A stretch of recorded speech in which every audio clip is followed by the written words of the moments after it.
Good morning, friends. Welcome to MyFundedFutures and MyFundedTV. I am Terry Trades, and we have our amazing signing expert trader, Tom Sabo. Hello, Good Tom. morning. Hello, Terrio. Hello, good to see you back. And hello, everybody. It's just a lot to talk about. First of all, special hello to Abhishek and Trevor and Nate and Magnus and Aaron and everybody at MyFundedTV. Terry, I know that you have, now your voice is having a bit of an issue there. So Yes, that's why I've lost my voice. Woohoo! this is sign language for hello, so like hi, hello, yeah, hi. hello. And I this think is Terry taught me this is I love you, so double I love you. You know, W's in the chat for Terry. Let's go. Thank you. Yeah, how's the morning? It's good. Yes, it's good. Very good. I'm super excited. I think today is going to be a fantastic day. How's your morning, Tom? Well, you know, a bit of an upside down, but I mean, it's okay. By the way, it's okay. It had a bit of a crazy London session. We're going to talk about that later. Let's see the schedule for today first, right? All right. Yeah, let's get started. Let's get started. You are currently watching Terry and Tom on the morning push. At 10 to 10:30, we have Pine Tree Trader. 10:30 to 11:30, we have SK. 11:30 to 12:30, we have Husk and Methodical Man. 12:30 to 1:30, we have Matt Cowart, and that is the schedule for today. Thank you so much, Terry. Yeah, so lots of things has happened. So let's take a look at the charts and let's talk about what happened. First of all, there's a small window here. You can see I'm sitting in a trade here since like almost 2 hours now. My entry is 300. 395 is my entry. It was actually in a bit of a drawdown, but now it's going up there. We're going to talk about this too. TP is going to be at 456. But, you know, quick recap first. I'm going to put this down not to distract us. So London session was a little bit like, well, it was confusing because we were kind of ranging from 2 a.m. Eastern Standard in like a 20 something, 30 points of range all the way until 4 a.m. until pre-market open. So this was the whole range. And I got tricked a little bit there and had a bit of a loss, tried to scalp my way out of it. So it didn't really work out that well. Anyway, small range, and anyway, the market went down. There were two zones, the 3-minute demand zone and the 5-minute demand zone lower. The market actually quite nicely went down there, picked up some orders, tried to recover. And what I'm trying to get to is that we have a textbook supply zone at 476 up there. So 26,476. Now that's what I'm trying to assume that we are going there.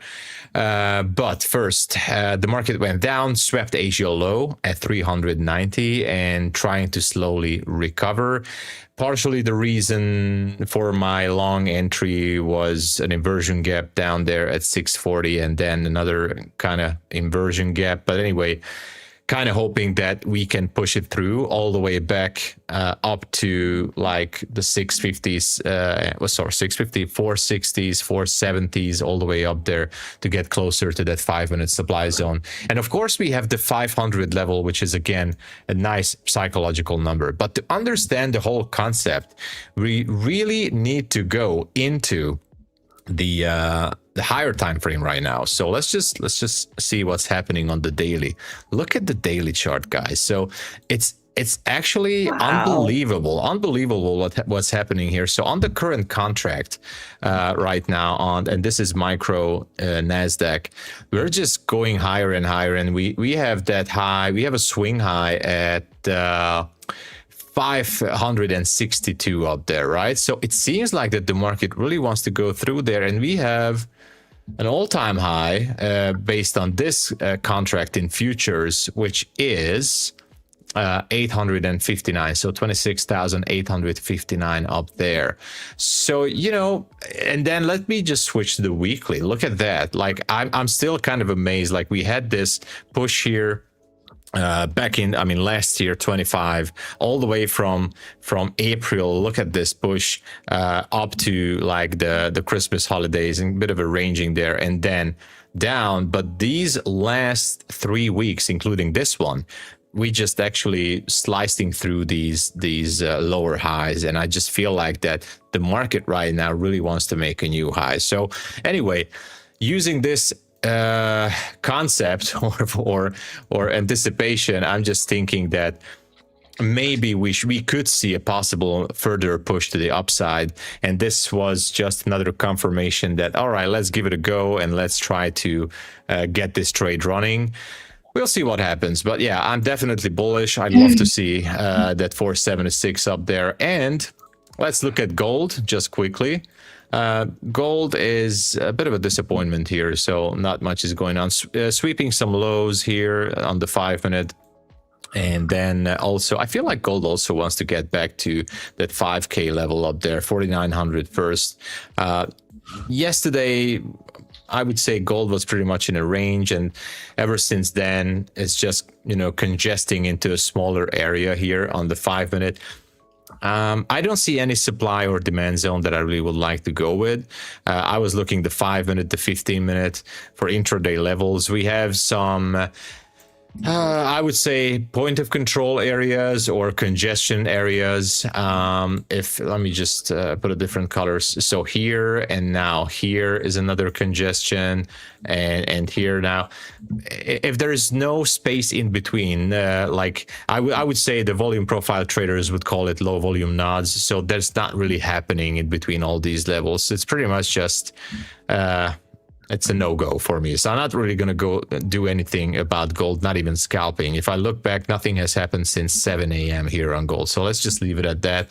And of course, ES kind of doing the same. I know ES also made some new highs on indexes, but on this contract, let me just switch to the weekly chart again.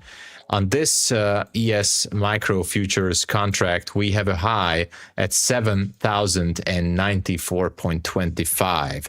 Now, it kind of gives me the feeling that the ES wants to push further. So when I see the same situation on ES and NQ, especially on these higher time frames like weekly here, it's pretty clear that I think maybe not today, but like maybe tomorrow. We still have time. Friday, rallies usually happen. I can imagine that we can bust through. Like 94 is like so close, very close, very. So if you guys like to trade the ES more, now there's a potential chance to push it higher to that 94 level. So we're going to keep an eye on that. Hopefully it's going to help my NQ long position as well. But yeah, and as for scalping or maybe short-term purposes at the market open, let me switch to the 1-minute chart. Okay, there's nothing. So the good news is that there's nothing. We're ranging in this area since 7 a.m. as well. Hopefully we will push through. If we're not going to push through, and if I have my stop loss, no problem. But then we might have to look for some other levels. Down here, there's no demand zone, guys. There's no demand zone, no demand level that I would go with. Even if I switch to the hourly chart, the next level of liquidity that would be interesting to me would be down at 330. So 330 would be the next potential level. If a sell-off would kick in and we would just go lower, maybe we can try to scalp our way down to below 330. But, until then, of course, we're just going to wait. So stay reactive and let's be careful, trade safely. All right, that's all I have. Thank you. Thank you, Tom. You're welcome. I cannot believe that we're at all new highs, like on NDX, on S&P 500. I just can't believe it. It just took off like a rocket ship off that low. Some rumors are saying it's all because of AI. AI seem to be. There were some earnings from some Japanese or Chinese companies are making some progress with AI. Anyway, I'm going to look into the details. But like I was trying to. I was questioning myself as like, well, like, okay, there's a war situation, we have oil prices, we have everything, and the market just doesn't care anymore. I mean, it's no surprise that it did that in the last year, right? So whenever we had the trade deals by Trump, we had some political turmoil happening and things, the market just doesn't care. Obviously it spikes up and down, but in the big picture, it's just This is going Up, up, up, up. and up. No stopping on this one, guys. So yeah, it's really interesting. I don't know. I mean, hopefully, obviously, no bad thing should be happening, but the market just doesn't care. And I seen this happening. I mean, also in like economical numbers, like or numbers releases when we have the NFP days, CPI days, but other red folder news as well. Like the market has somewhat an initial reaction, but then it just does the opposite. So check it, guys. I mean, it always does the same. It just sweeps the highs and lows and goes to the complete opposite direction. Yes. Anyway, interesting. Yeah, and to not fight the market, right? Like if the market just if it wants to keep going higher, higher, higher, like the market can always go higher than what we anticipate. I did see MyFundedFutures said this is like the biggest rally up of number of green days in a row, I believe, since COVID. Is that right? Yes. Wow. I believe so too. So yeah, it's quite amazing. And yeah, COVID was. It was back in 2020. Oh my gosh, I don't have the data subscription, I think, for that. No, I do have it. Yeah, because it's TradingView what I'm watching. So here was COVID. We had such a big run. 2020, we were at 11K on average on the first part of the year in 2020. And by the end of the year, we went up to like 15K above. So that's like a 4K run here. And this one, yeah, it's even a bigger rally. Yeah, we went up like definitely more than 6,000 points this year. So the market just doesn't care. That's it. It doesn't care. It just wants to go higher. So It just wants to go. We're not going to fight it. Yeah, no fighting. No fighting. I will quickly go over the news that came out. So at 8:30 Eastern Standard Time, we had unemployment claims. It came in at 207K. The forecast was 213K. And then I do see we had FOMC members speaking. And otherwise, that is it. I do see some news at 9:15 a.m. Eastern Standard Time. Ooh, in less than 1 minute, it is coming out. Capacity, utilization rate, and industrial production month over month. And then that is all I see. Yes. Oh, yeah. Yeah, I'm seeing it. It seems like we underestimated yesterday the FOMC members, because I think it was yesterday, they were also like talking about things. And it can definitely, even though it's a yellow folder news, it can trick the market quite a bit. So got to be careful.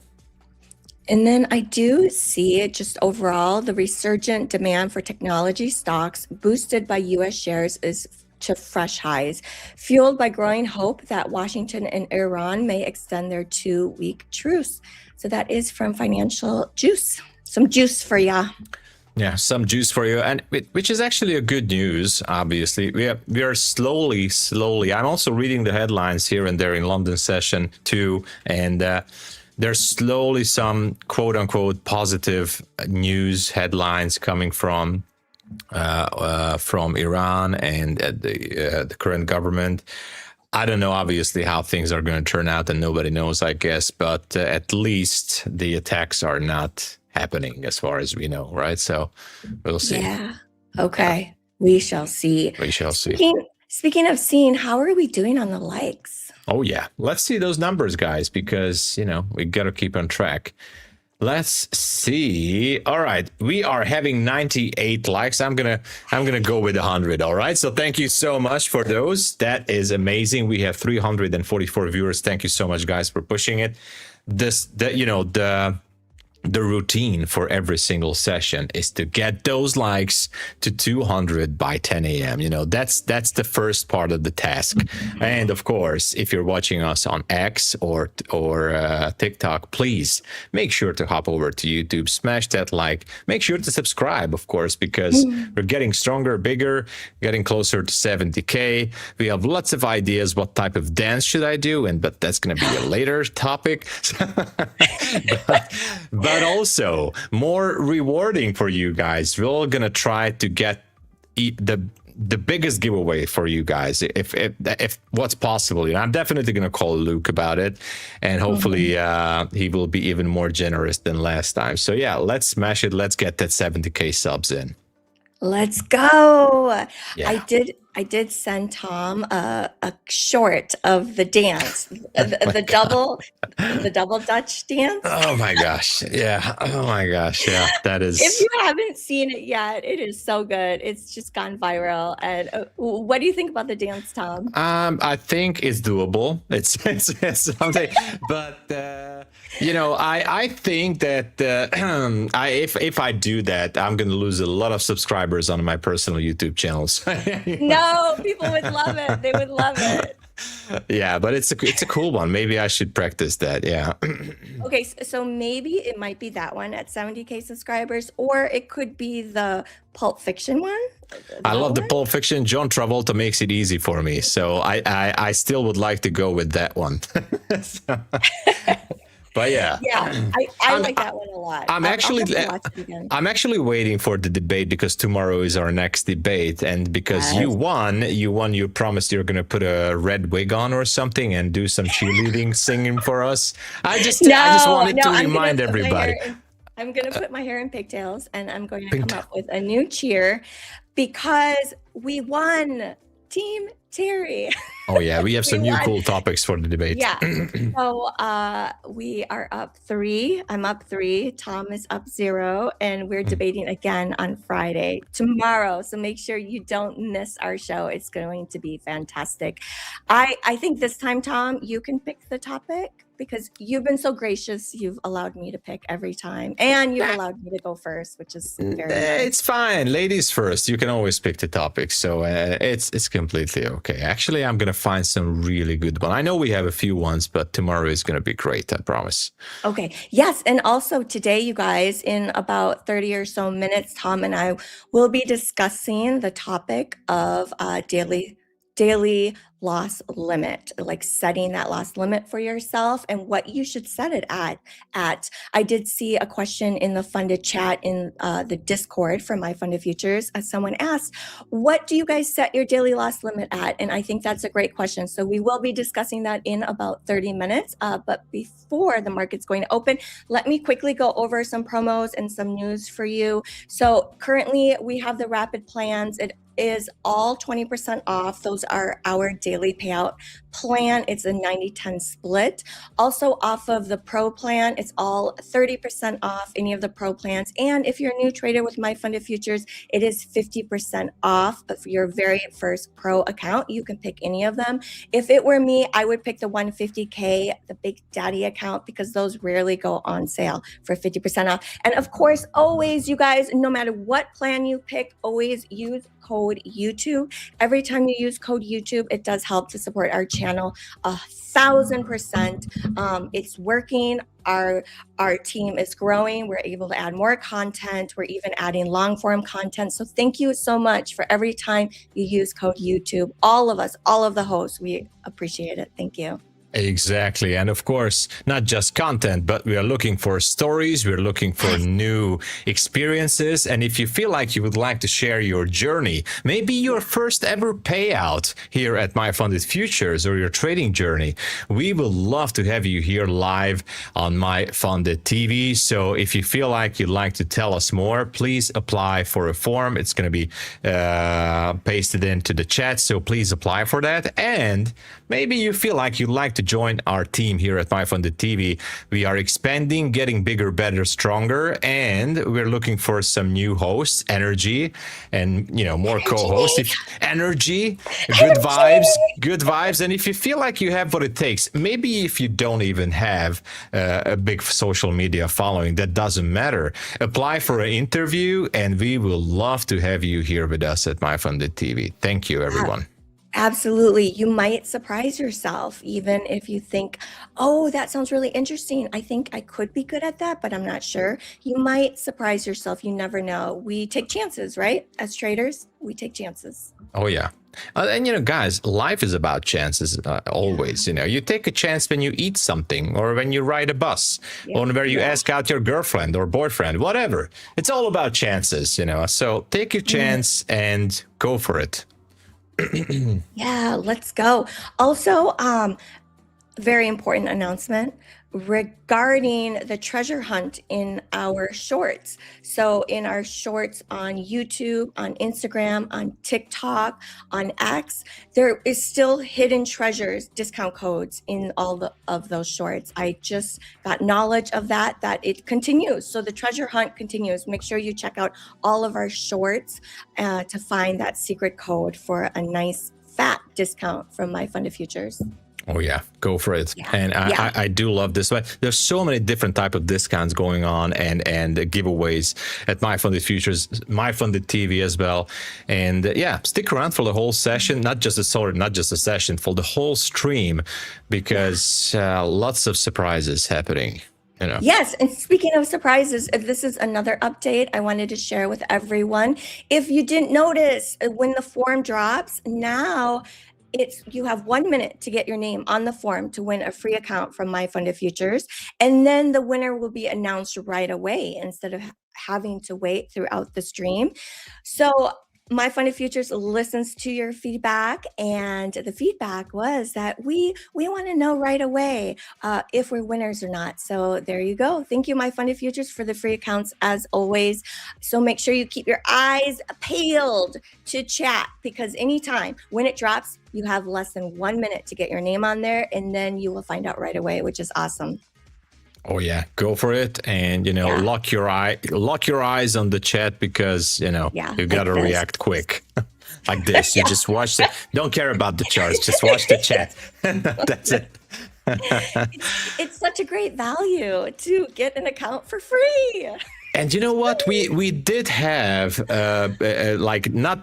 unfortunately, not yet every week, but we did have a few people here. I do remember since last year who managed to get payout from a giveaway account, which is so amazing when you get a payout from a giveaway account. That's so cool, by the way. Exactly. A shout out to Lost Morty. He received a free account from MyFundedFutures, and he got a payout out of it. Oh yeah. So, yeah, it's awesome. It is awesome. Oh, so we have about 7 minutes until the market is going to open. Yeah, we're still ranging. I'm on the 5-minute chart here. What you guys see here on this small screen is a 15-second chart. I did get this question a lot in my own channel as well. I'm not having the 15-second chart because that's mandatory to my entry, but I like to see how the candles are kind of printing on the, I call it subatomic time frames, like what's happening down there.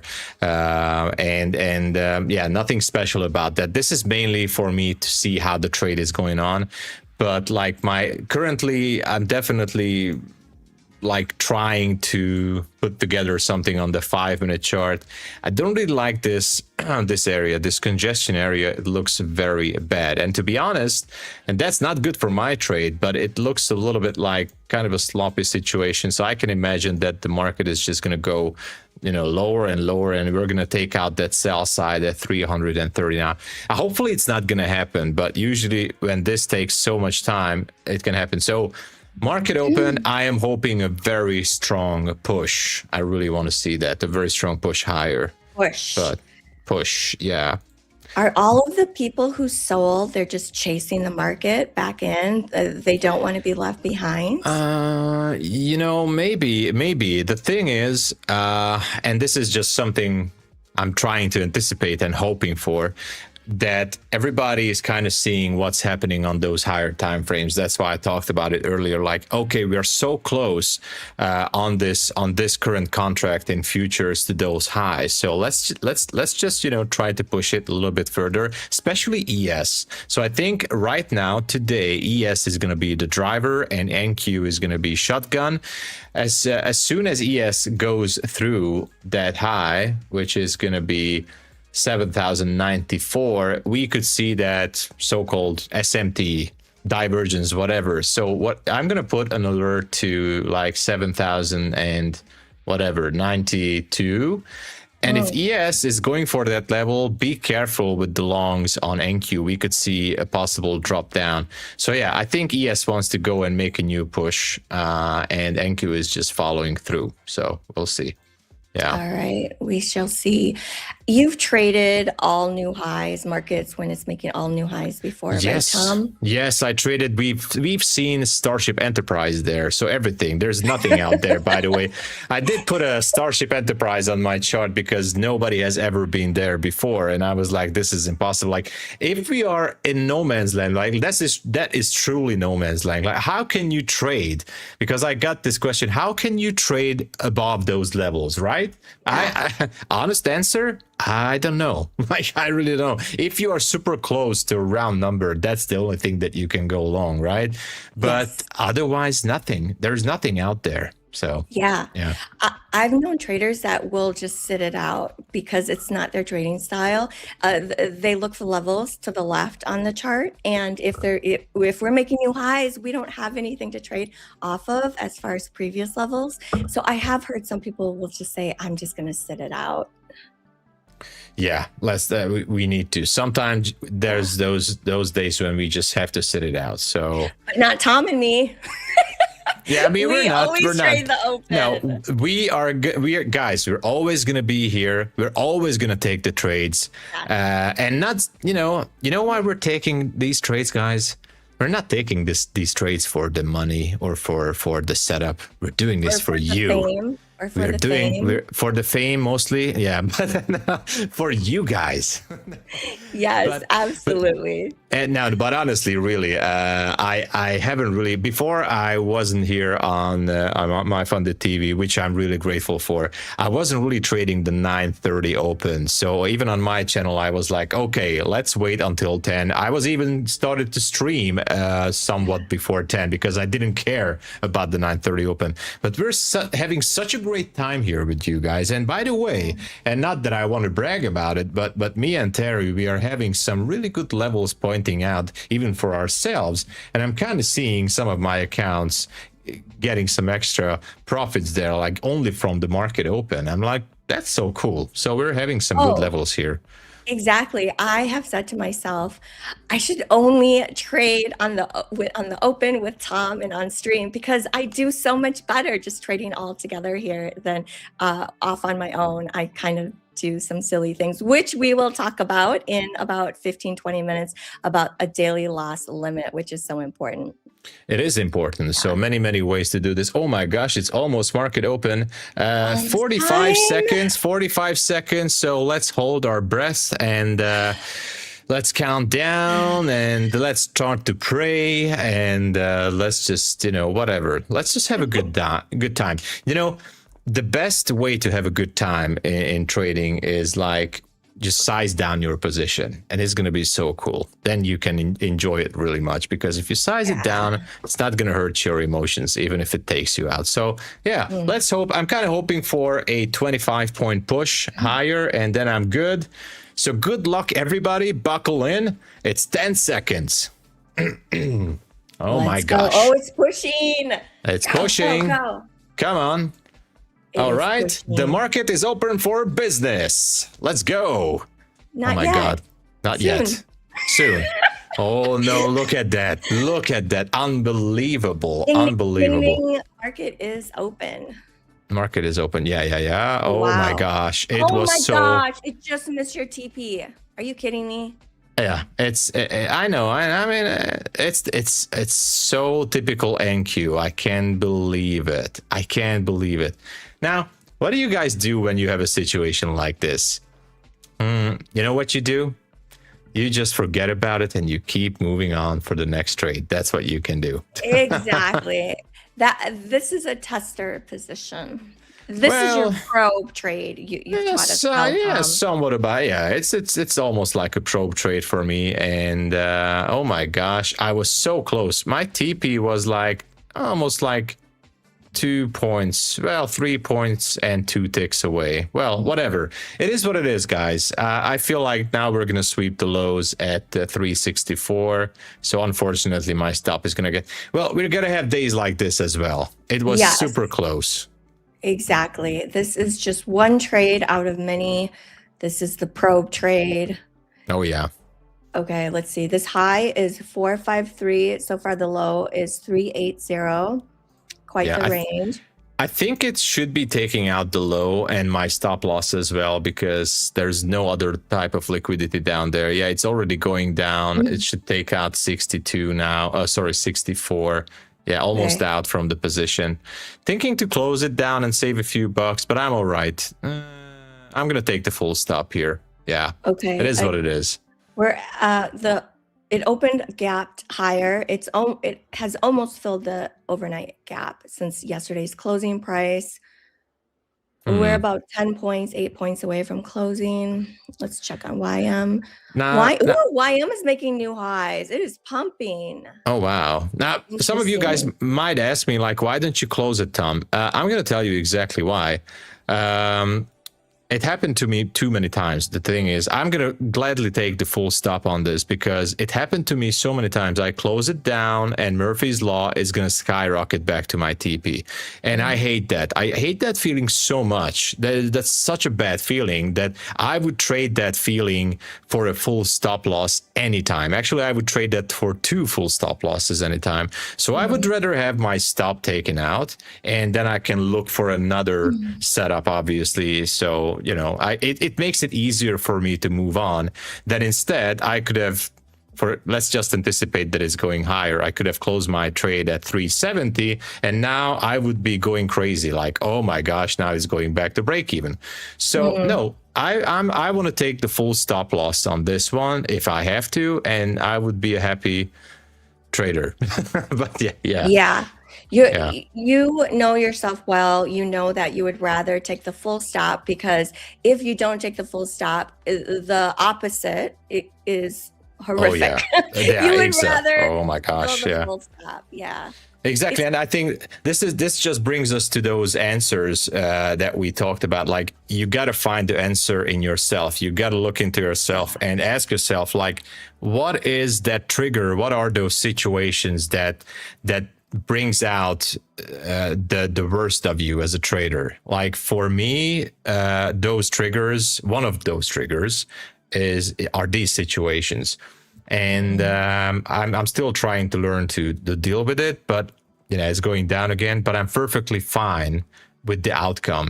And this is, again, a situation what Mark Douglas, who I think is a tremendous writer and coach in trading in the zone, he's teaching, accept it even before you put on the trade, accept the loss and move on. And it's good. But right now, I really don't know what the heck NQ wants to do. 90% chance that we're going to sweep 364. I don't know why it hasn't happened yet. Honestly, guys, I really have no idea. Logic would dictate that we should be sweeping 364 right now. So interesting. ES is hovering around VWAP.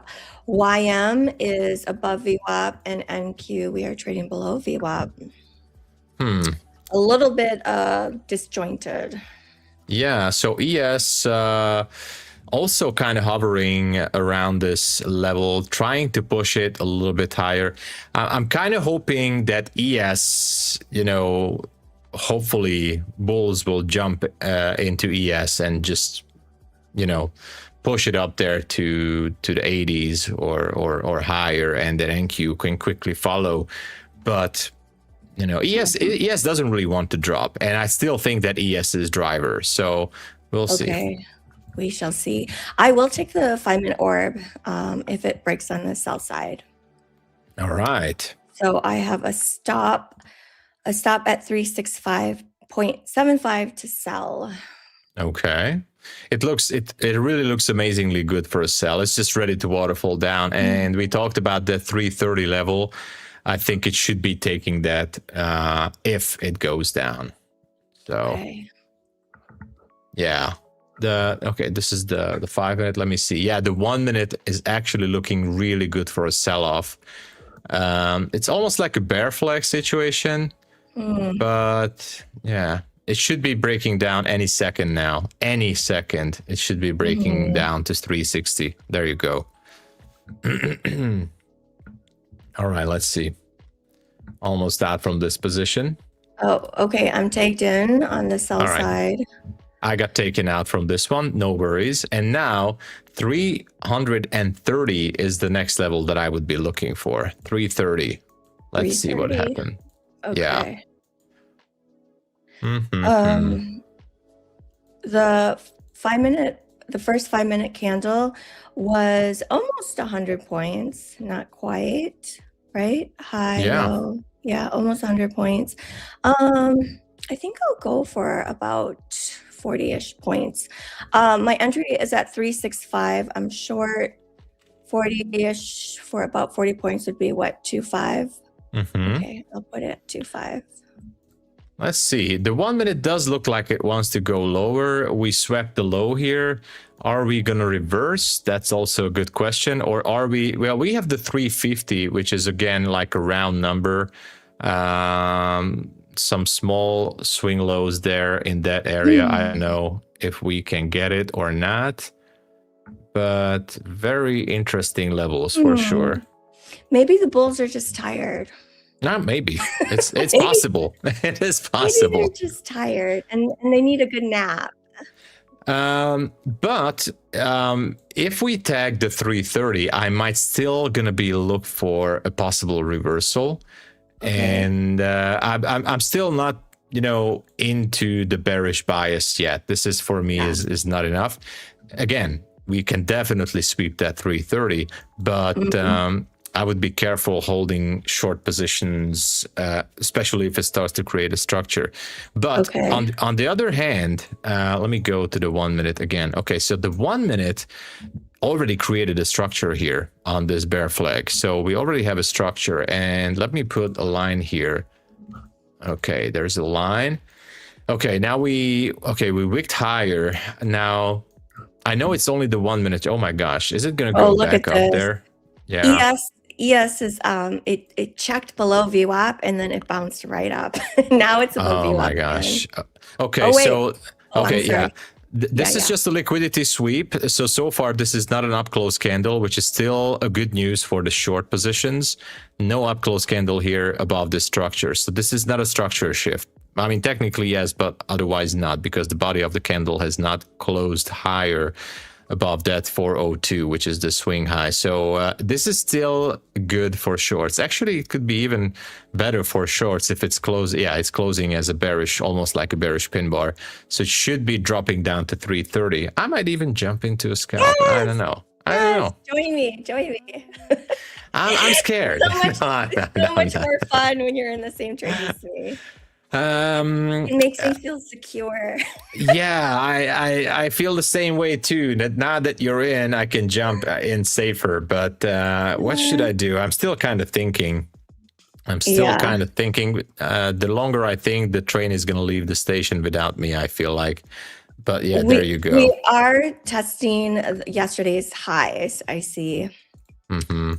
Talk about trend days. We've had so many trend days of just up where the market has closed at the highs of the day. VWAP, yesterday's VWAP is at what possible target? I jumped into a very small short position. I want to see if I can scalp the 50. This is a scalp trade, only with 4 micros. I want to see if we can tag that 50. But yeah, it's not tagging it. Oh my gosh. All right. It's not tagging. I should not be letting this one ride too much higher. Okay. Not good. This is already negative risk reward. I know. I'm aware of it. And I just can't let this. Yeah, I'm closing it down. I'm out. I just can't. This is just not it, guys. I still have to wait.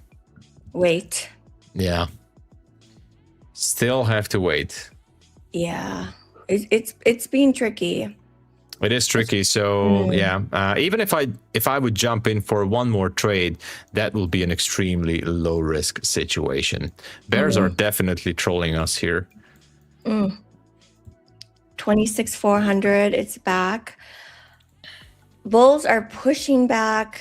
The 5-minute orb people are tagged on the sell side. Let's see what the 15-minute orb is going to do here. I'd love to see the 15-minute orb also tag on the sell side. NQ, we are below VWAP. YM, YM is off of the highs it made during New York, but it's still above VWAP. And ES is also it's just right around VWAP. So there's really nothing that's like screaming, right? Yeah, and I'm just surprised that we're still kind of holding this level here, this area, and it should have dropped already. It's not dropping though. So yeah. Oh wow, okay. now it's dropping. Here we All right. go. It's Here going. we go. Here we go. All right. It's going. It's going. Okay, the overnight low is 344. Will it break? 330 should be breaking, by the way. I think 330 should be breaking. Actually, let me see it closer. 333. There's the sell side is definitely correct on 330, but I don't know. Is it gonna go? Is it gonna break? I'm not sure. So close. Yeah, we're close. I did see Sharkra say that the 15-minute orb has been giving people clear direction. So let's see. Let's see what happens. This is the last candle to form the orb. Yeah, so at 330, there's a 1 hour fair value gap as well. So that can also give us some ideas. But you know, if we get down there, as I said, I might gonna look for a reversal. If not, then I'm just gonna rethink the situation. Okay. And who knows? Yeah. Maybe try to use the different accounts because, you know. That's another thing you've taught us, Tom. Oh, yeah. Many things is to just rotate accounts. Yeah. Not like take a few trades on one, rotate, go on to the next, go on to the next. Like, don't sweat it. Just don't sweat it, guys. Keep going. Yeah.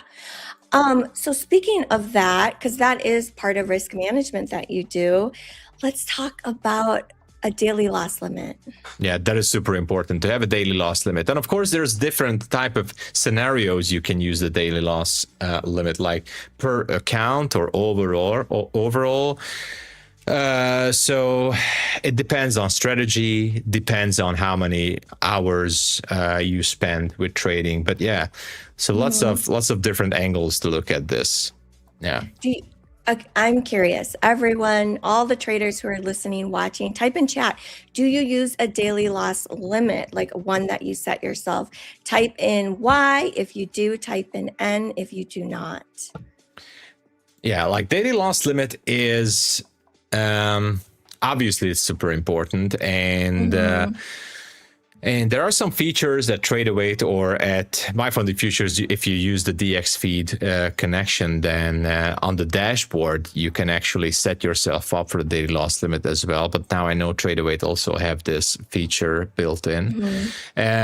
But honestly, daily loss limit has actually saved me many, many times.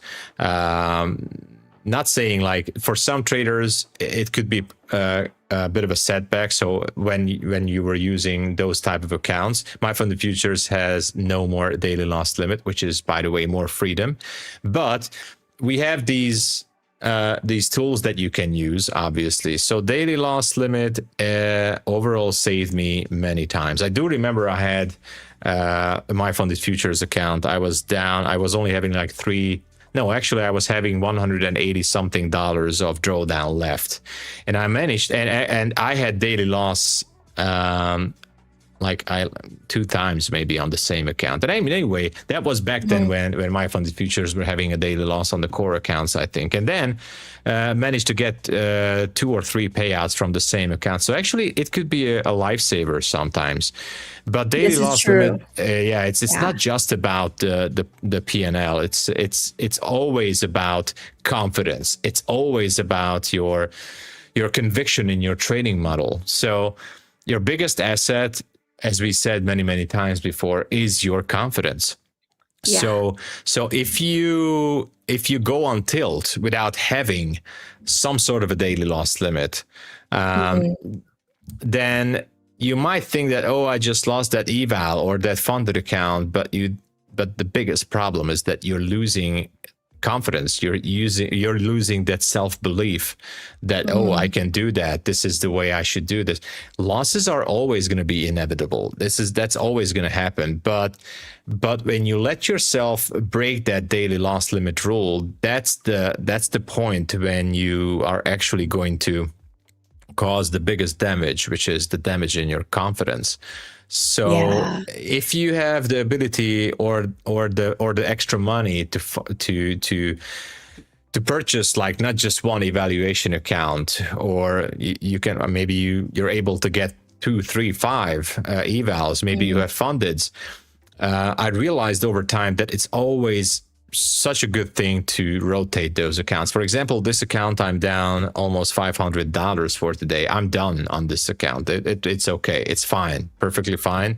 Yep. I'm still willing to take another trade though, but I know that I'm going to wait now. I'm not even trying to scalp it, even if it goes down. My only plan that's left for me today is to wait until we get above 409. So, but that's going to happen on a different account. So this account, it's done for me. And you might think that, oh, but I have to buy more than just one eval, or I have to have more than just funded. Yes, technically true. That is something that I found the way to ease that tilt feeling a little bit, because obviously I'm not happy that I'm down $500 on this account. It happened before, it will happen again, but it's much easier to continue if I just, rotate to a different account and let's look for another much more valid setup. All right. And it's all about, again, confidence, keeping that confidence. Confidence in yourself as far as your ability to trade, your ability to stick to a plan, because it really hurts when you go on tilt. It's not just losing the accounts, it's losing the confidence in yourself that, yes, I can do this. And you look at any professional trader, they all have daily loss limits. Oh, yes. And I will say that's the one thing that when I think about every single time I've tilted, and in the past, I didn't understand what the word tilt meant. Like, I had no idea, like, what was even happening, because I just had no experience in like, what is this? What is happening? And really, tilt is emotional trading. So anytime you're making decisions outside of your plan, that is actually tilt. Like, some people think of tilt as like, oh, I want to break my computer. No, you guys, like, tilt can just be like, oh, my plan was to go in 1 micro. Now I'm all of a sudden in 5 micros. Like, you're tilted. And every single time I have tilted, I've lost accounts, I've looked back. And the one thing that would have saved my accounts is to have that daily loss limit and to stick with it. Absolutely. So there's a way to do this, and then there's a way to do it the hard way. And we don't want you to do it the hard way. Oh, no, definitely not. I did see a comment of someone saying that for some people, the daily loss limit is the entire account. Do you have any words of wisdom or encouragement for people maybe where that happens, or? Yeah, so that's a good comment there. So some people, the daily loss limit is the entire account, which if you think about it, like, in a certain way. Oh, there's a forum. There's a forum. There's a forum, everyone. Be super quick and stay here, because the winners are going to be announced real soon right now. So make sure to fill that out. You have like 60 seconds, guys. Yes, so good luck. Be quick. Good luck. Good luck. So daily loss limit could be the maximum loss limit could be your daily loss limit. And you might say, okay, you're just going to purchase another eval, maybe you're going to build another funded, whatever. That's a way to trade, for the lack of better words or better expression, that's a way to trade the prop firm game, right? Because you can do that type of money management. That's also if you know how much money you want to spend on evaluation accounts, because you might say that, okay, there's no daily loss limit, I'm gonna buy an evaluation account. I don't know which one is the cheapest one right now at MyFundedFutures. I think it's 70 something. Maybe the 25. The 25K rapid. Yeah, $77, I think. I don't know. But you spend that money and you're like, okay, for this money, I get this kind of leverage or buying power. I'm going to put it all on a trade and let's see how it goes. Yeah, you can do that, obviously. But when you do that, you must realize and you must ask yourself first, when you're talking about daily loss limits, what is the type of trader that you want to be like? So you want to be like someone who is stacking up all these accounts, and you're basically, what you're doing is you're buying leverage. That's what you're doing. You're buying power. That's what but it's fine. That's what this business is about. So you can do that. Profirm's helping you to be profitable by that way. But you can be the other type of trader, and this is a very important decision to make. Like, for example, Ash. We talk about Ash every time, guys, but he's taking all those payouts from one single account. Now that is the completely other side of trading, like taking multiple payouts from one single account throughout the year. And if you imagine yourself trading your personal cash account, that's the way you would want to trade, right? Yes. But yeah, like going back to daily loss limit, I prefer to use it. So have some sort of a daily loss limit. But the tilt can actually get you very easy. So the tilt itself, that split second, that microsecond, actually, when your brain is switching to that mood, like you would like to slap someone in the face when you go into tilt, but instead slapping, don't slap anyone, guys. But instead, you just put everything on one trade, full port. Like, who cares? Maximum contract. I don't care anymore, and you just go. Yeah.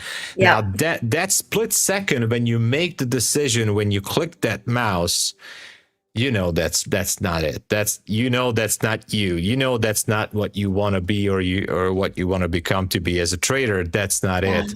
And oh my gosh, it's so hard. Now I have trouble with that until this day as well. Sometimes it happens. And you know what? I think it's really good that TradeAway has it. I think it's really good that DXFeed, with DXFeed, you can set it up on your dashboard. Try it out at MyFundedFutures. By the way, there's so many different type of add-ons and scripts on NinjaTrader as well. So what I'm trying to say is, if it makes it easier for you, use third-party softwares or add-ons to your trading platform, or use sticky notes, whatever. Just remind yourself that this is the amount of profit or loss in this case that you need to stop. So from personal experience, what helped me a lot is to switch to another account. Until this day, the biggest issue, and by the way, we just went through 330. The biggest issue on my end is to walk away on in the prime segment of the trading session. So, market open, everything is awesome. Obviously, we're here at MyFundedTV. I'm enjoying the show, and it's super great to be here with you guys. But imagine, like, for me, still, if we are in the prime time of the trading session, for example, in the 10 a.m. session, and you do something crazy, or the market does something crazy, and to walk away, for me, that is the most. I know I have to walk away. I know, but I can't. So I realized that this is a problem. I looked into myself and I realized, okay, I can't walk away. I just can't. I can't do that. So what can I do? Okay, what I can do is switch to another account. That's what I can do. And so I did that. And it doesn't have to be a funded account. It can be just an eval. Okay, switch to another eval, but don't tilt. Use the same risk management and look for the next setup. And there's always going to be a tomorrow. The sun will always shine, and you will, recharge and everything. And you can save that account from yesterday. Trust me on this. Rotate. So I'm not, obviously, buy more evaluation accounts, right? This is the promo. Buy a lot of evals. But I'm just saying, if you have like 2 or 3 evals, I think that can help a lot, by the way. And again, it's not just about the funded. So maybe it does help. For me, it helped a lot. Try. I know it's very hard. Even then, it's very hard. But for me, that's my personal experience. Walking away from the computer is the hardest part when I'm on a losing streak. Is the hardest. I know I will not be able to. I can't. If I'm down at 10 a.m. or Don't worry, guys. I'm I'm gonna be okay today, by the way. But if I'm seriously down at like 10 or 10.15 or whatever, or at the market open, I know I will have such a hard time to leave it at that, because I still have to work on that. So that's the only thing I can do. Switch to a different account. Use proper risk management, and you can continue. Do not overtrade. Do not over risk. Just dust yourself off in a minute. All right, breathe a little bit, and then look for the next possible setup, and that's it. And this whole thing can just go down in a session, and you know what? At the end of the day, you can look back and say, okay, I practically whatever happens on that other account that you switch to, but you can say okay, I saved the account. I didn't push it to the ground. I managed to go through. I managed to.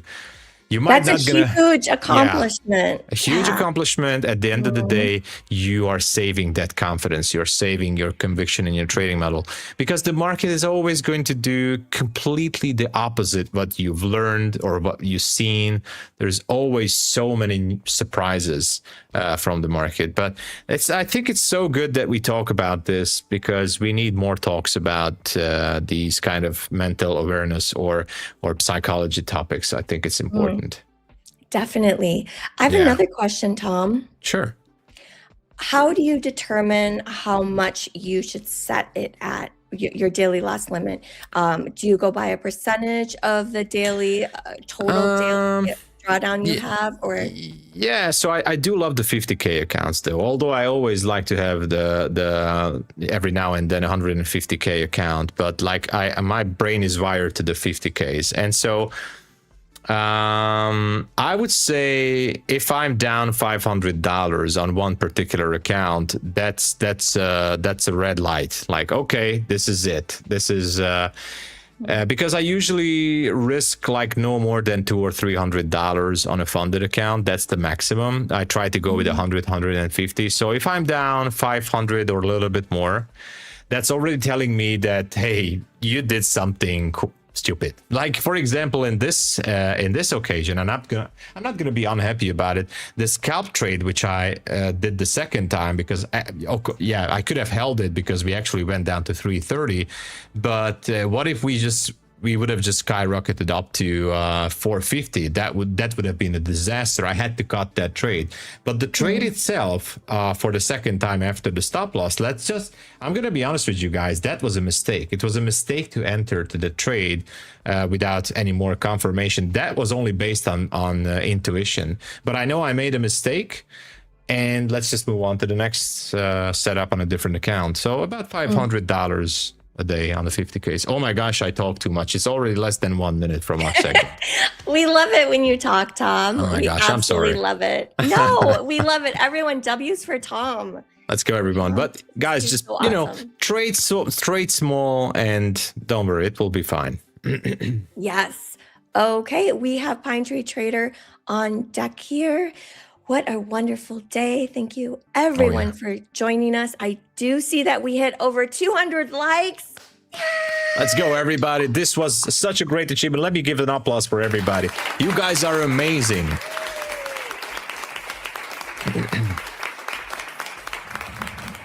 All right.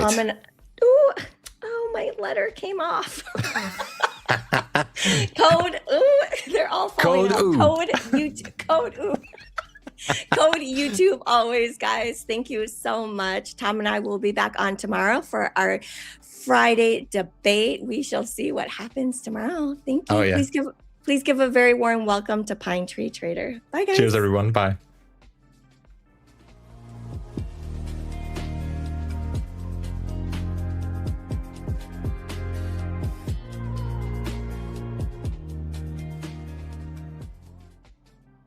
What is up? What's up? What's going on, chat? Hey, chat. Guys, pine trees in the chat. Love the pine trees. Let's go. Melvin in the house. Thank you, Tom and Terry. Flint, what's going on? Thank you, Terry, for muscling through with no voice. We kind of need our voice to stream, so thank you for streaming while you're sick. Ayo in the house. Moto Timo, Trader 007. Lenia, 44 the Punisher, ICT, Michael, Smoke Trades in the house, Kale in the house. What's up? What's up? Ichimoku, what's going on? MyFundedFutures giving some winners out. Let's go. We love that. So, wow, market pushing down here. A little bit of a pullback. Kind of nothing compared to the run up, right? But we are getting a little bit of a pullback. Now, no daily payouts for me because, for one, I smoked that account that I got all those daily payouts on. So I just did the math, $2,837 on that one account for daily payouts into the bank account. So it definitely did not owe me anything. Unfortunately, I ended up blowing the account last night. I believe it or not, I was over the buffer to take another payout today, and I tried to build it bigger. So I tried to get it bigger, and I was going to take another $500 payout and kept trading it. So it is cooked. You can see it right here, cooked. No longer, but you know, that's the way it goes. So $2,837 in change for daily payouts just in the last, I would say, what, week and a half. So we'll take that, right? Unfortunately, it is gone. Right? But anyways, I started another MyFundedFutures rapid plan. I got it up to $625. I'm going to try to get it to 750. That's the 50% consistency on the MyFundedFutures rapid. So that's what I'm going to try to do. Thank you, Smoke Trades. Yeah, it feels bad losing the account, you know, but like I said, it didn't owe me anything. It's just not something I wanted to do. I was trying to build it. So here's my thinking. I'll be fully transparent with what. So I was having a conversation with my trading buddy. They said, well, you've gotten like 6 payouts on it, 7 payouts. Maybe try to build it up a little bit bigger. And just in case they want to put you in the live account instead of having just $1,000 in drawdown because it's only a 25K account. So last night I was like, well, that's not a bad idea. So maybe I'll try to trade it. Well, it didn't go well. It didn't go well. It was late last night and I was trading at like 11, 12 o'clock at night, midnight, you know, and I cooked it. So I blame my trading buddy. No, I'm just kidding. I'm just kidding. But it's not a bad idea, right? So I ended up getting I think right around 6 payouts out of it. 7 payouts pretty much in a row. So, all right, I am watching the market here. 2-minute chart. I don't really have any levels. Tom is the king of levels. I am looking for an inside bar, outside bar on a 5-minute, 2-minute. I did make a little bit of money. Caught the dump on this outside bar. Kind of played around at the open. But right now, I am looking for something. I'd love to see the first 5-minute inside bar paid again today. Wow, that was a nice one. I did not take that. But I've been trading a lot off this 2-minute chart. So what I'm going to look for is my favorite setup on a 2-minute chart, which is an outside bar. These light pink candles you can see right here. The very first one at the open paid big time. Now, very tough to trade unless you trade it small because there's a lot of heat. But now that I'm looking at it, if you see a big outside bar at the open, so like the first 2-minute outside bar, and you can see it where it broke to the downside, you can almost trade it like the IB trade where if you look for that 50% retracement, you can see it came right back to that 50% retracement on that monster candle. And that might be a good entry to get in. This is just something I was observing this morning. And then putting stop above, I'll give you a little cheaper entry and be able to put your stop above there and then see what you can get out of it. But anyways, so right now that's what I'm looking for. I'm looking for another one. It's kind of bear flagging at the moment on the 2. Take a look at the 5 here. Let's take a look at gold here. Just curious what gold's doing. Gold's pushing down as well. Where's the oil? Right around 91? No, 93.22. So 90. So oil getting a little pump here. How's everyone else doing today? How you guys doing? Pinus price action is bearish. Yeah, sure. I agree. Right now, it is definitely bearish. I mean, you just look, it's nothing but a downtrend. But I'm not afraid to take a long if I see an outside bar and just look for a scalp, whether it's 10, 15, 20 points. I love listening to Ike yesterday. So I was actually putting together another desk, and I was listening to Ike's segment yesterday. And yeah, he was talking about basically, you know, just taking those scalps, taking those. Sometimes it's 5 points or less, you know, which is pretty sweet.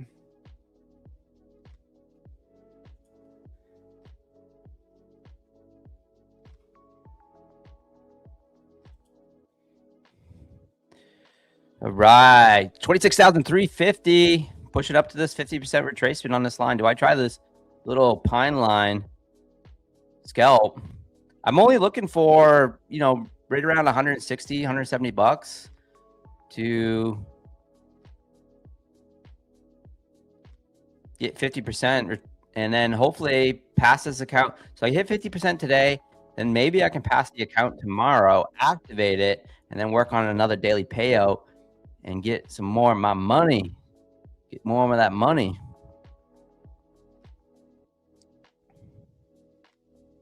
All right, pushing up here, 355. Take a look at the 5 here real quick. Nice harami here.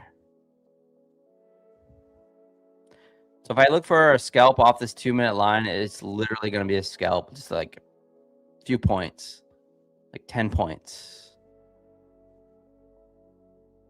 Damn, that's pretty fast. Yeah, Panya, yeah, it is. I mean, I'll be honest with you. I trade my evals pretty aggressively.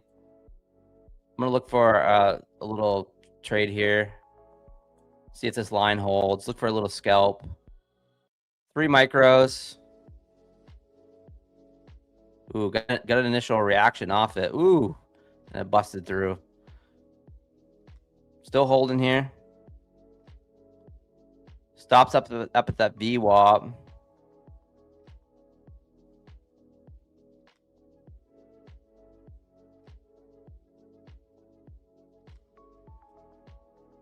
Move this up a little bit.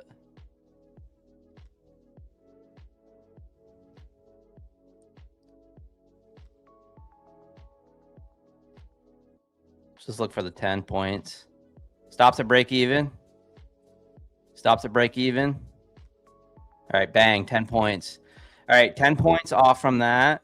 The pine line, I call it. It's actually the 50% retracement fair value gap. But it's a little, and see, we put in a fair value gap down here at 342. That's why I ended up taking it off, trying to take it off a little bit early, just in case we came back and touched that, and then we decided to rip higher. So little 10-point scalp off that. So this indicator, in case you guys anyone's interested in it, it works pretty well. It's called the Finet fair value gap on the Tradeovate, and yeah, it's a free indicator, so pretty sweet. Ended up throwing it on the stream one day as a joke, because someone says, "Oh, throw that on there." So I did, and then I have it on a 2-minute chart, and I've been using it.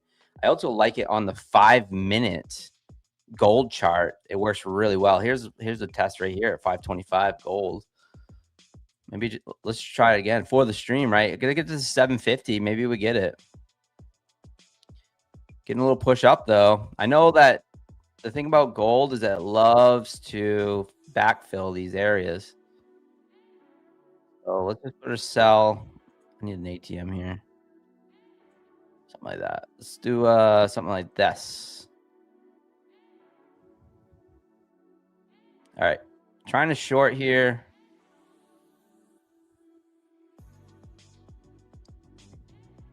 Trying to get to 750. Which I don't need that much. Something like that. Short gold here.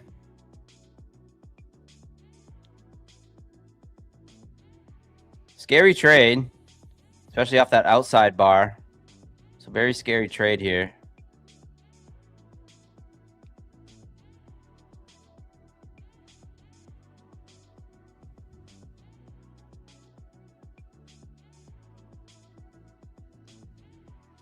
$580.25 48.25.4 is where I'm short at.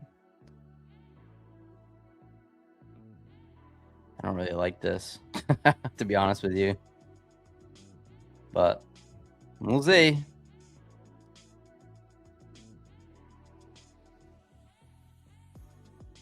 Come on. Get down there. All right, we'll take that. All right, now I need 20, 30. Yeah, just a few more. I saw 750 flash there. I saw 750 flash. Just a couple points on the gold. Just 2 micros, right? Go back to NASDAQ.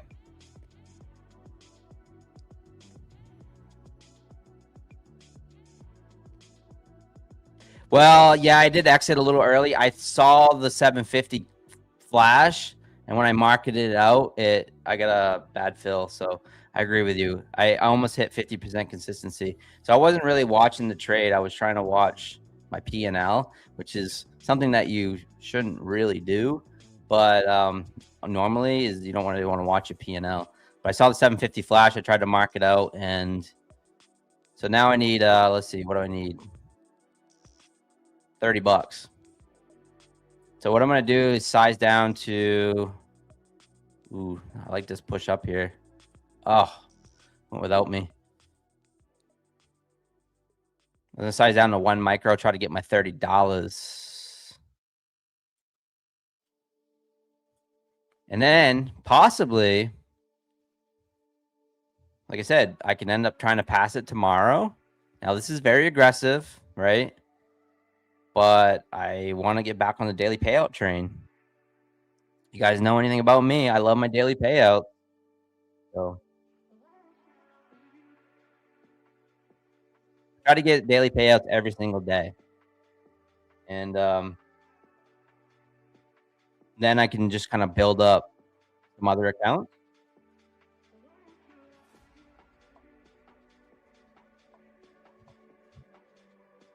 Ooh, big rejection here off the WeWop. Big rejection here.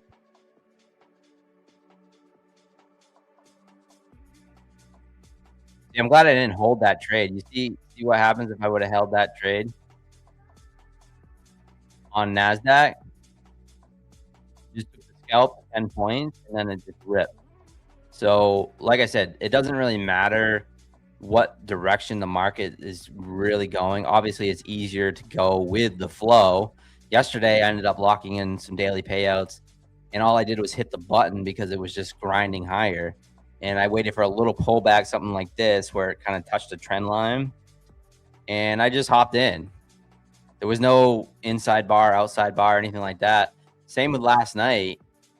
I ended up hopping in on the long and took out the all-time highs just because it was so close at the regular trading hours that I was like, man, I just have a feeling we're going to push up and take that out. So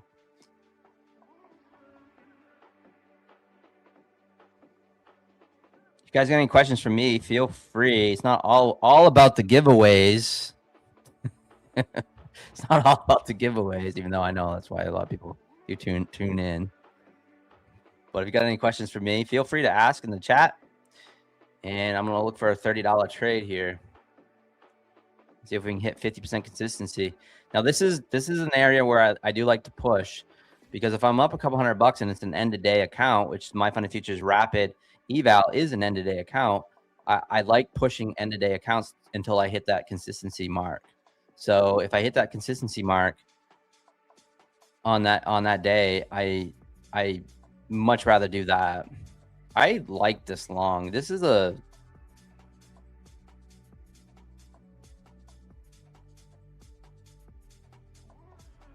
going to take a long here, and I'm going to widen my stop because I have some room, and then I'm going to look for $30. So negative R&R trade. I like the long based off this 5-minute outside bar.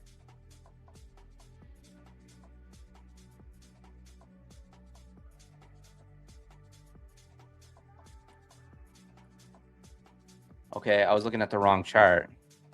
Never mind. I just fumbled that.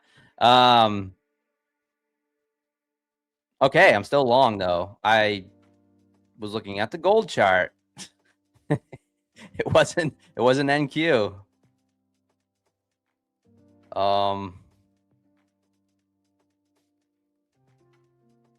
We'll see if I can get lucky here. I took this off, so I was looking at the gold chart and I saw this outside bar and I thought I was looking at the micro. I thought I was looking at MNQ and it wasn't. So maybe I'll just hop out of this trade. This is yeah, I'm just gonna hop out. We're breaking this flag now. I was looking at that gold 5-minute chart. I was like, oh, I like this outside bar here on gold, which I don't really trade outside bars generally on the gold. But I thought it was NASDAQ. So sorry. Whoops. All right. So still up 695. I need you know, like $60 now. So we can do that. Getting a little pullback here, little bear flag break. So this might be a good IB play, right? So where we broke to the downside, let's take a look at the IB trade. Let's look at the 30-minute. So we formed 275.50. We've retraced pretty much 50% of that. Could we go and continue down to the downside? It is possible. It feels like a big bear flag now. Take one negative RR. I set up based on 30-minute support and resistance trade on 5-minute. Yeah, I mean, I'm good. I'm good with my own strategies, Panya. But yeah, I mean, I trade negative R&R sometimes. Most of the time, my trades end up being right around 1-to-1. That's just generally where I fall. But yeah, I mean, I'm good. Ike's a great trader, but yeah, I can do my thing.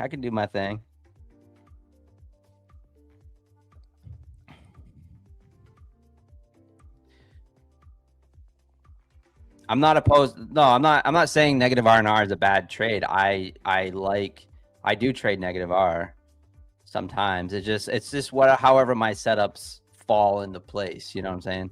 So like if I have a trade like this, you know, where an outside bar comes in and I hop in short and stop goes way up here and I'm only looking for say 15, 20 points, that's a negative R&R trade. So yeah.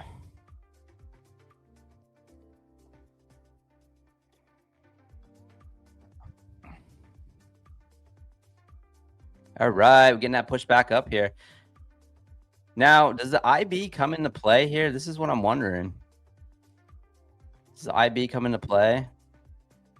Where, you know, we're trying to get... I'm going to take the short here. 38. I'm going to look for $60, and that's going to be 50% consistency. Come on, get down there.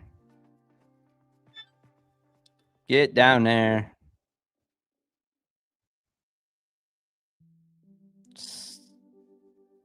All right, TP smacked.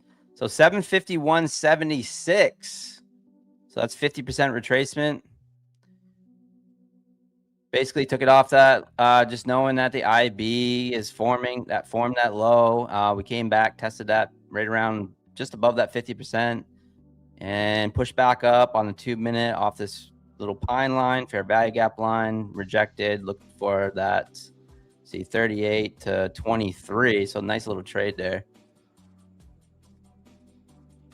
Like 15 points or so. So 50% retracement, or 50% smacked on this account. So I will not trade this account anymore. So if you guys have any questions, feel free to ask them in the chat. I'd love to hear from you guys. I mean, you're taking trades without your usual setup to reach 50. Oh, yeah. No, it's all good, Panya. It's all good.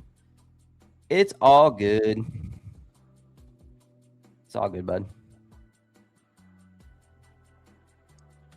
Yeah, it's just one of those things where you're always like, so as a trader, you really have to develop your own style and strategies, and you can take little things from certain people and apply it to your own, you know.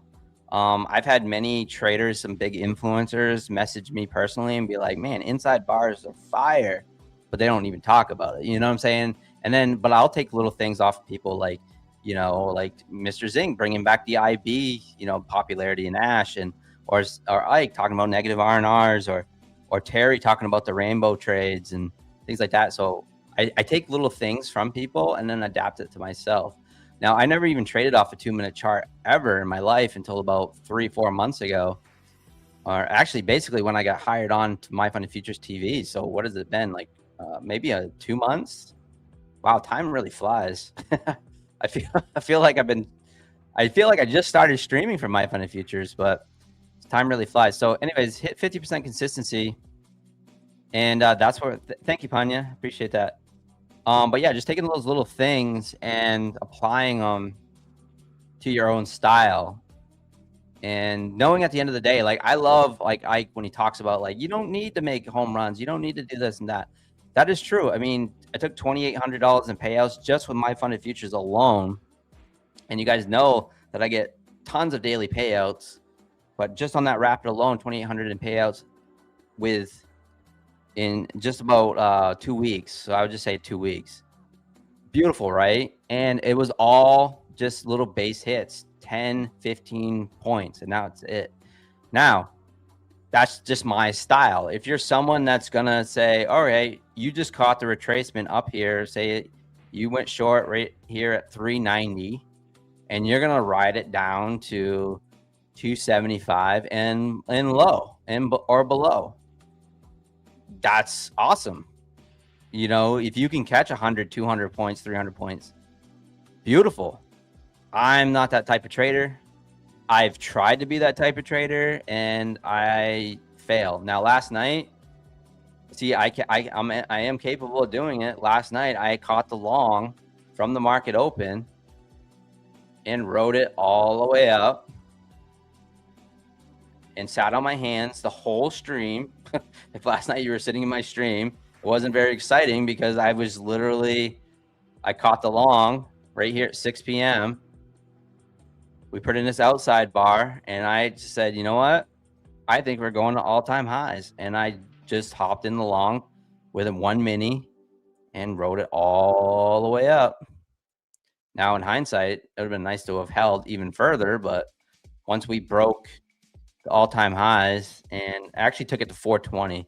That's actually what I took it to. I took it to 420, 419 or 418 or something like that on the runner, knowing that the 420s would probably get smacked again because it just loves to get hit, that 420. So don't know why. I don't know. Must be the pine tree in me. Must be the pine tree looking for that 420. But anyways,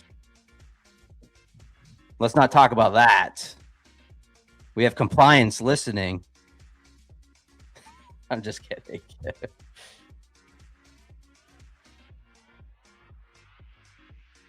Any questions for me? I got a few more minutes before the legend SK comes on, getting that kaboosh in the market, getting kabooshed.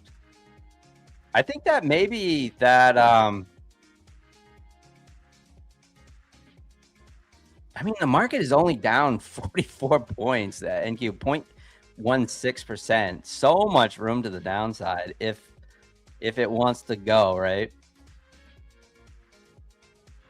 Fun, tasty, John. Love the segment. Let's go. The segment rocks. Let's go, Nick Plays. The bass in the house. Let's go. Thank you, guys. Yeah, caught what did we catch? About 25 points, 2 scalps, and then lost a little bit off from. Oh no, actually we caught more than that. Did we caught some of that gold trade too? So 3 trades in 30 minutes. So thank you guys so much for being here. Appreciate that. Smash that like button too. And stay tuned later. MyFundedFutures is going to come out with some great news. I think you guys are going to really enjoy it. So make sure you're following MyFundedFutures all day long, following those socials. We know Matt Leach on Twitter has been teasing something, so can't wait. Can't wait for this new thing to happen in MyFundedFutures. So can't wait for that. Pine Tree wrapping up. Absolute clinic today. Guy makes it look effortless. Oh, thank you, Bruno. Appreciate that. Who's up next? Luke? No, we have SK on next, I believe. Yeah, SK. If Luke does pop in throughout the day, now that could happen. then we know something big's gonna happen, right? Then we know something big's happening.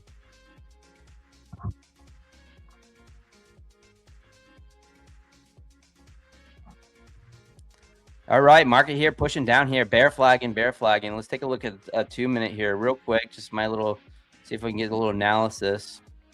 If we go back to the 30 here, you can see the IB formed to the downside, right? So it formed to the downside, 275.050, right? 275.50 for you IB traders. We have, that's what line got made first. 364 is 50%. We've tested this. Now, do we make a new low? 275.75. I have a feeling that it just might. Not financial advice. I have a feeling it just might. It keeps, like someone said earlier, we are in it's bear action territory. Now, I'm not a big levels person. You guys know I'm not big on levels unless it's something very evident, like a gap or open gap or something like that. But we're in just kind of a down channel at the moment, but only down 0.09%. So really not a big bleeding out red day yet until perhaps we start to break that low at 275, and then it kind of like the bulls start taking profits, and the bears start taking a little bit or start winning a little bit. But besides that, I mean, overall the market is super bullish. Just one of the biggest rallies in history, right? So one of the biggest rallies since COVID, which I saw on the chat. And yeah, I mean, it's no denying it. I mean, but if you scalp like I do, and you can look for shorts, you can look for longs, it doesn't really matter. I'm just looking for 10, 15 points, sometimes less in whatever range I got. So that's the beauty of NASDAQ. I always say this, I repeat it all the time, but the beauty of NASDAQ is that you can be long, I can be short, and we both can make money. So, and the beauty of the prop firms, I heard Ike talking about this a little bit yesterday. So yeah, I was listening.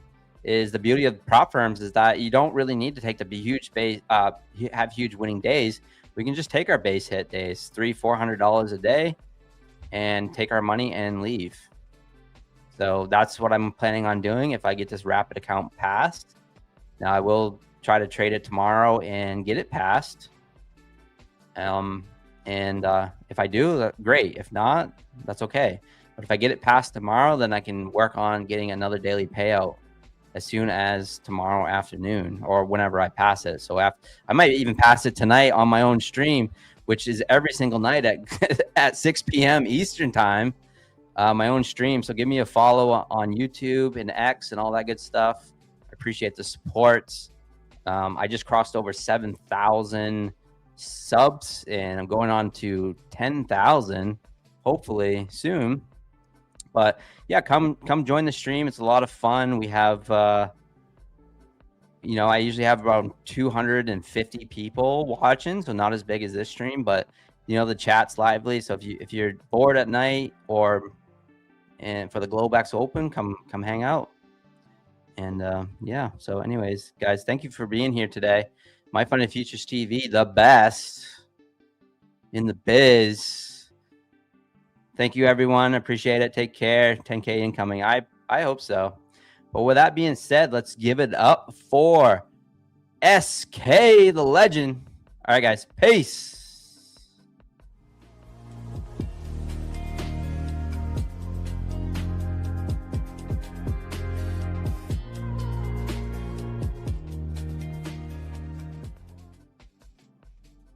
Hey, thanks, everybody. Hey, everybody. Welcome. How's everybody doing? All right, I'm SK, and welcome to MyFundedFutures. Yeah, I'm here for 1 hour. I'm also here at night, Monday through Thursday, for the Asia session. And so right now, we had this really nice bear flag just now, caught this nice bear flag here. We were above 78 and scaling up, and then it got absolutely cabooshed about 60 points here. Some really great patterns in gold. But overall, if you look at the market, so the market's telling me a mixed picture right now, right? So right now on the continuous contract, the NASDAQ futures, we're negative on the 15, which is my indicator 4. We're negative on the 30 right here. You can see again, when you pushed up this morning, the price action pushed up into a negative MACD right here. You look at the 60-minute time frame. Okay, again, you're pushing up on the opening into a negative MACD. So now all 3 time frames are really bearish right now. Okay, really bearish. But if you look at the underlying ETF, right, during the US session here, you're bullish on the 15, you're bullish on the hourly, okay, and you're bullish on the 30 minutes. So you have what is called a complete sell disconnect here. Hey, serial trader, how are you? Okay. And one of the things I'll tell you that's really important, okay, is now that you have a sell disconnect going on, I usually use the underlying ETFs as more of a advantage. I lean during the U.S. session because right now. But now here's the big numbers. So these big numbers here, if the Qs take out this 632 level, right now we're $5 above that. You're going to get a reversal here on the algorithm on the 30-minute time frame. If you look here on the 60-minute time frame, okay, you can see here, boom, 629. So we're about $8-9 above that. I don't like the fact that the market's losing momentum here. The MACDs are not really moving up with the price here. You can see the histogram is pointing downward. I think we're ready to get a caboose. Now, if you look at the bigger time frame here, the daily, you're $31 above the 10 bar. Standard deviations 5. Okay, Emma, how are you? Standard deviations 5. There goes the oil. I had a really nice bull flag in oil, really great bear flag in silver and gold just before. So now, if you look at this, I mean, I told one of the biggest hedge funds yesterday, I can't even say the word buy. I can't even, unless I just look to cover shorts, right? And so you see this gap here. This is the gap. You have 1 gap, 2 gap, 3 gaps. Anything north of 3 gaps, I'm bearish like that. I mean, now, here's the other kicker. If you look at the weekly here, you're pushing up. Okay, you're pushing up on price into a negative MACD. If you want to talk about a sell, you can't see. Why can't you see? You can't see the charts? Gabriel, no candles. Okay, do you guys can't see the chart? Okay, so now if you're pushing up here, okay, you should be looking at maybe swing trading some SQQQs here, okay? Because the algorithm is going to reverse to buy here Friday, which means that this low should not be penetrated for a while, okay? But then what you want to do, you want to get some type of deep oversold condition like this here on the daily. Get some type of a pattern here like this, and then boink. I don't know if this gap is going to get filled right away, but you may get the pullback first, boom, and then boom, like that. Okay, that's what I think could happen here. All right. So again, MyFundedFutures, the best prop firm out there, hands down. All right, and every night from Monday through Thursday from 8 to 10, we do 10 giveaways. And then look at this oil here. Let's look at oil here really quickly. A lot of people are really trading oil a lot lately, more so than you can see the 15 reverse to buy here.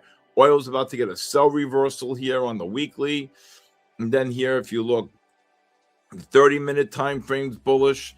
The 60-minute time frame right now, look at the 60, is about to reverse to buy, which means oil is going up. And I think index futures are going down. Okay, so if that's the case, when the 15 reverse to buy correlating with the 30-minute time frame on crude oil right here, the strategy is you buy the first pullback on the 5-minute. Look at this beautiful bull flag below 93. Unbelievable pattern in oil. Unbelievable pattern. Oh, come on, Leaf. You missed the long. Well, if you had my software, if you were part of my live stream. Now, I also stream my own channel every day from 8:30 to 4. So if anybody wants a 5-day free trial, you just start at Monday. Just text me your full name and email, okay, to 914-500-7484. I also do a podcast every day on my SK Trading YouTube called The Bull, The Bear, and The Ugly, okay? And again, there's types of trades. There's two types of trading. There's pattern trading, and then there's scalp trading. Okay. So with that being said, all right. With that being said, that what you want to do is understand that if you're trading the markets during the day, there's probably anywhere from 4 to 8 great patterns in a day. But we're here for 6.5 hours in a day. But I could probably get anywhere from 15 to 30 scalp trades a day. Okay. And when you see a pattern, this is a beautiful bull flag. So look at the time, 10, 10, 10, 15, right? So watch this. So this is the long on the oil. Okay. And then watch this. This is the short on the S&P and NASDAQ. So you had the bear flag here. Okay. So look at this. You pushed up into a negative MACD, beautiful bear flag. High was 62. We were short 58 up to like 59 up to 66, right? Got up to 62 and then kaboosh. Look at that, 13 points. So the bear flag here on the S&P and NASDAQ futures correlated to the buy, and also gold, correlated to the buy on oil. So here's the bear flag on gold. You can see this beautiful bear flag on gold. We were short above 27, and then it got kabooshed here down 14, 15. So again, this is how I look at the market. So I have all my screens running. I see a lot of times when things set up, and I do, if there's a bear flag on S&Ps or NASDAQ, then there's, we took the short in gold, took the short on the S&P and NASDAQ.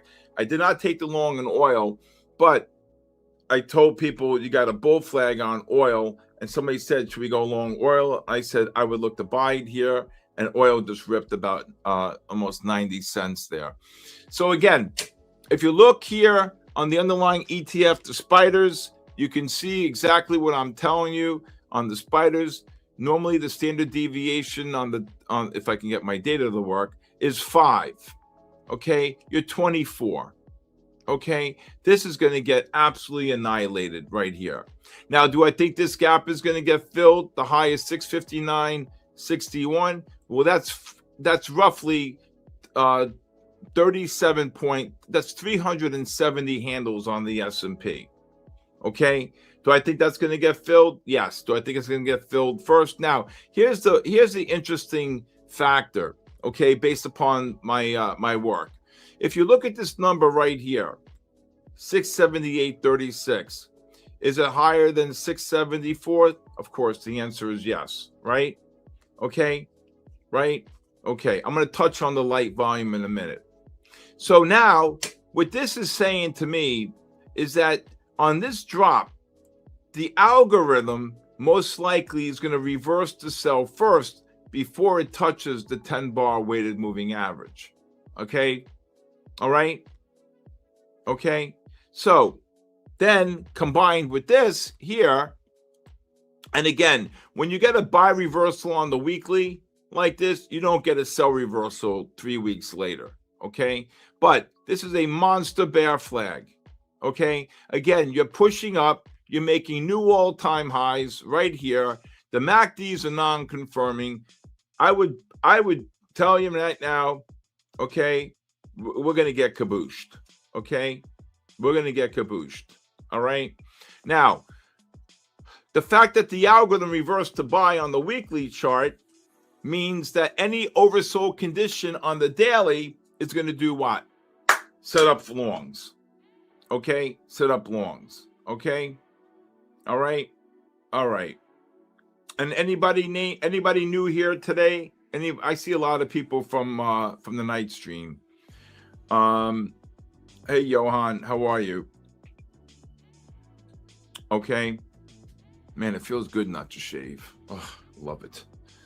All right, gold getting absolutely cabooshed here. Now, gold reversed to sell. I'm going to show you the gold really quickly here. So this is why you got to look at bigger time frames when you're trading, the 30s and the 60-minute time frames here. So right away when I walk in, I always look at hey real James Bond, how are you? How am I feeling? I'm doing okay, Moises. Bang Z, how are you? Okay. And if you see here, when I walk in every single day, the first thing I do is I say to myself, what are the bigger time frames doing? So I look around my room, I look at the bigger time frames, and then what do? I look at the MACDs, I see it already, and then the wheels start spinning, which means when you're making new highs here, exactly what I just showed you on the weekly, on the QQQs and the SPY. Listen to me carefully. Exactly what I showed you, right? You're making new highs. The MACDs are non-confirming, okay? And look at the cabooshin. So you're pushing up into a negative MACD on the 30 and on the 60, right? And what does that mean? A cabooshin right there, okay? Now, another thing I want to talk to all of you about, that's a monster sell divergence right there. Okay, Vanessa, you see that? Ichimo. Okay. I'm here to help you guys pass. That's why I stream every single day. I trade live capital. And I'm telling you now, it's all about learning technical analysis and understanding how to be able to go for singles and doubles. Now, another footnote to everybody. A lot of people, I addressed this in my community a couple of days ago, and it really hit home to so many, I mean, hundreds of people. My phone blew up, my Discord blew up, and I just said, I want everybody to take a step back, right? So not only do I have a methodology in my skills of trading and my software, but I have a methodology in how to be able to trade a prop account, okay? Which means the way I would do it is set up 2, 3, 4 accounts. Okay, you take one account, you try to make a couple hundred.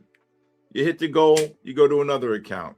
Couple hundred there, you hit your goal, you go to another account. You hit your goal. Okay, if you have 3, you go resort right back automatically to the first account. The pressure of trading one account, okay, is staggering to a lot of people. But if you move it across, okay, different accounts, okay, then I can say there's nothing going on right now. That's why I'm doing this, okay? So if you could take the approach of having multiple different accounts, right, Rouse trades, then you're going to be, in my personal opinion, a lot better in the skill set of trading because you don't feel the pressure. So many people blew up my phone. Oh my God, SK, thank you so much. It puts too much pressure on me. It's like we're not going to make any progress on the fucking spot. No.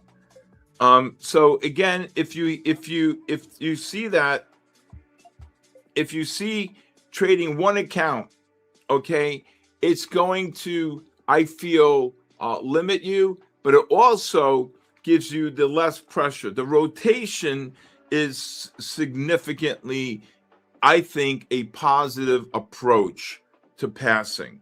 Okay. And you know, I hear people, oh, I just blew an account. I did this, I did that, I did this, I did that. You know what? But if you make a couple hundred here or lose a couple hundred, it's not the end. You go to another account and you just keep chiseling away. And then if you trade the night session, right? If you trade the night session, okay, with us during the MyFundedFutures 2-hour, have an account just for the night session, right? You want to trade just NASDAQ on one, gold on the other, then do that. Mix it up. Oil on one, S&Ps or NASDAQ on the other.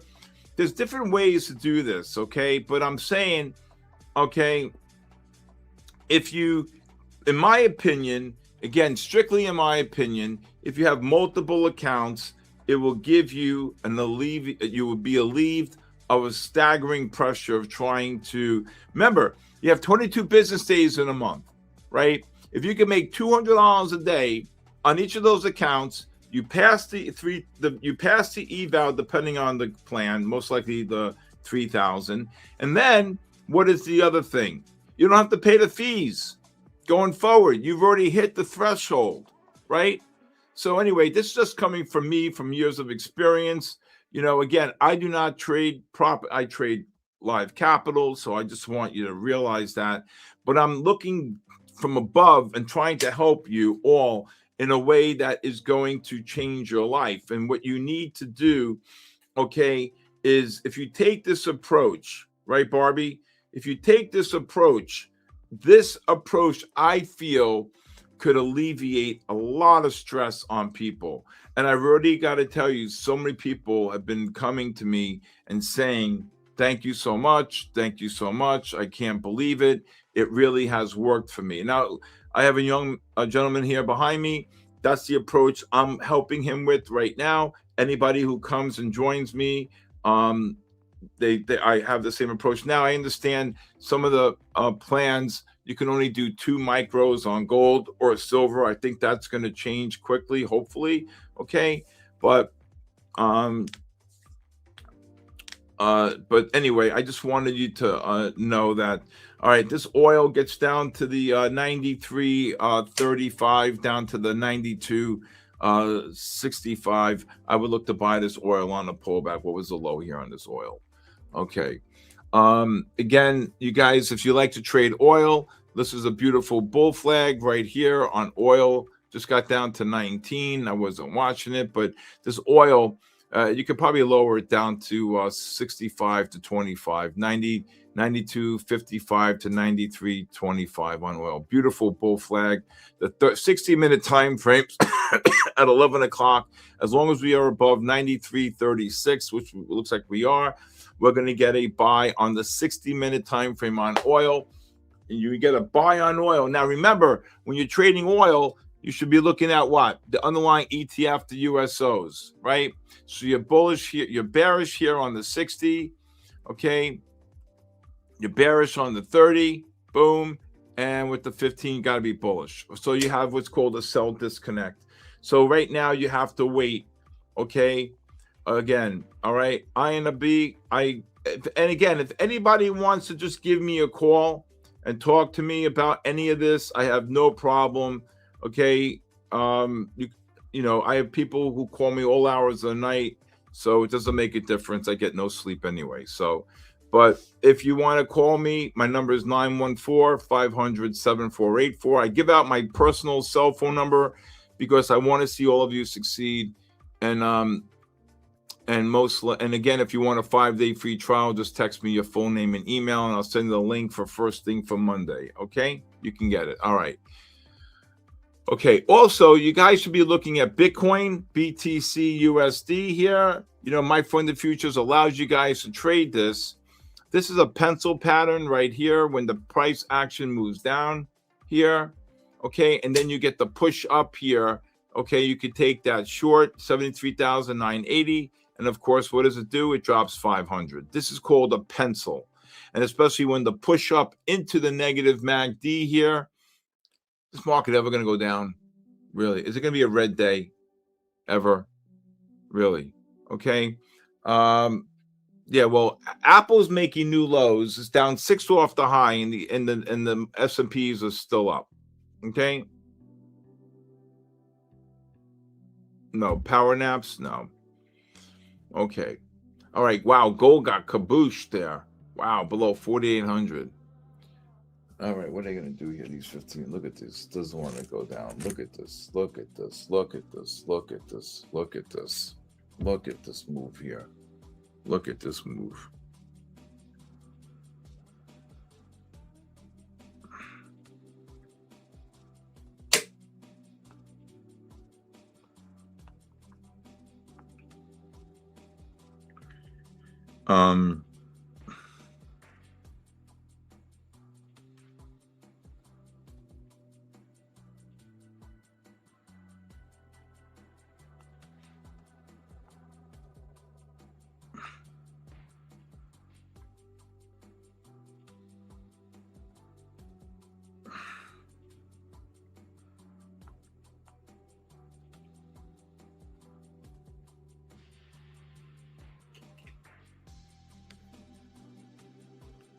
Look at this AMD pushing up here.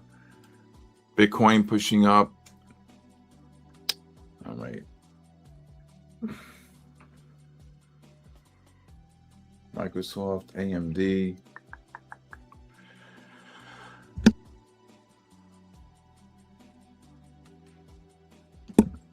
All right. So I'm right here.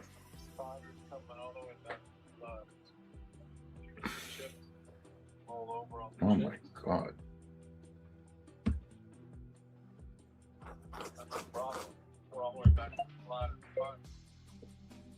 Yep. All right. So we got a nice bear flag setting up here on the oh my God, where are they buying this AMD? Are these guys crazy? Where's this AMD going? Where's this AMD?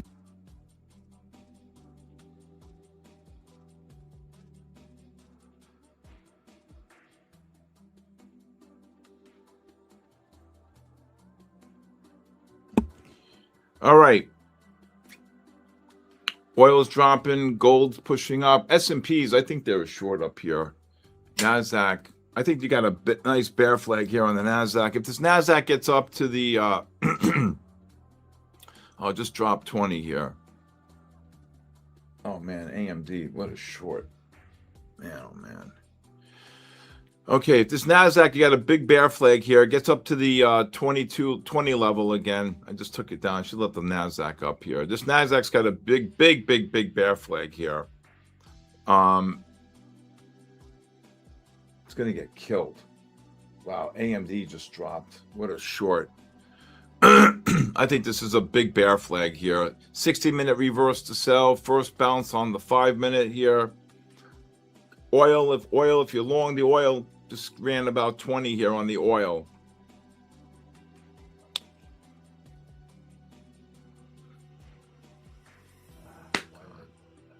That's a pattern. That's a pattern. First pullback on the 5 after the 60 reversed.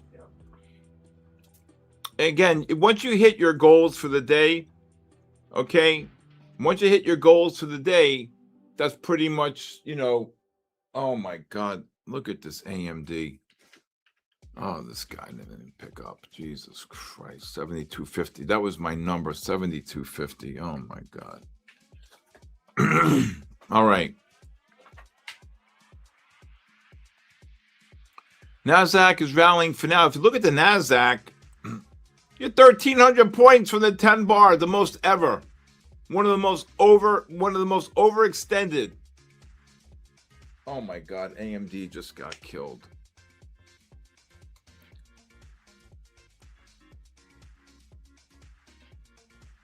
There goes the oil. I want to see this NASDAQ get one more push up here.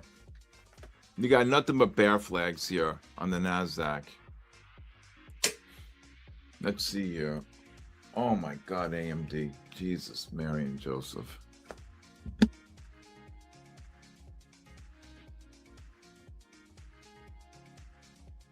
Any spiders to move. I love your chart work. The spiders are got positive. I don't really have a daily goal, to be honest with you. Chart patterns don't work. That's not true, GC victims. That's not true. Okay? You want to go to my podcast, you'll see how patterns work. GC, look at this freaking. Oh, yeah. I need this NASDAQ to get one more push up. Come on. I think the NASDAQ wants it. Average daily? I don't know. 3 to 5, 8, 10, 20. Depends on the day. It depends on the day. I don't look at it like that. Oh my God, this NASDAQ's going to get killed. I need one more push up here if we can get it. S&Ps, if they get up to the 62 to 70 range, I'd short it. NASDAQ, if it gets up to the 20 to 50 range, I doubt it. 14 was the high here. They're going to get killed. There goes the oil. There goes. Why would you take that off? That's the pattern. Matthew. That's a pattern. I don't want to hear the word I know. Oh my God, look at them drop. Look at the NASDAQ drop 40. That's a pattern in oil. 1 to 8 bars. 60 reverse to buy. You buy the first pullback on the 5-minute. Okay? Look at the NASDAQ drop. Okay? Look at the NASDAQ drop. Jesus. Qs. Spiders. S&Ps drop 5. Bear trader, what's going on? What a long on the oil. Who got the long on the oil? Real James Bond.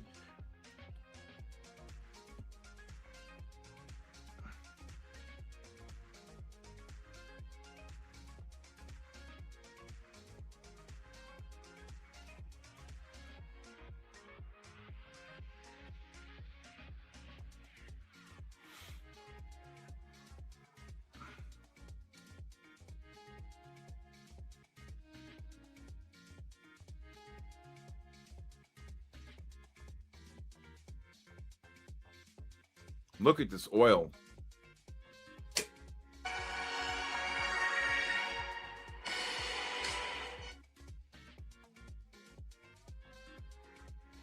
Wow, can you imagine if I had these curved screens? I go crazy.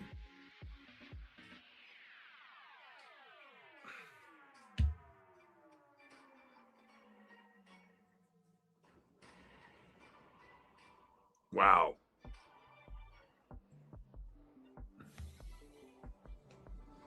My God, these curved screens look awesome.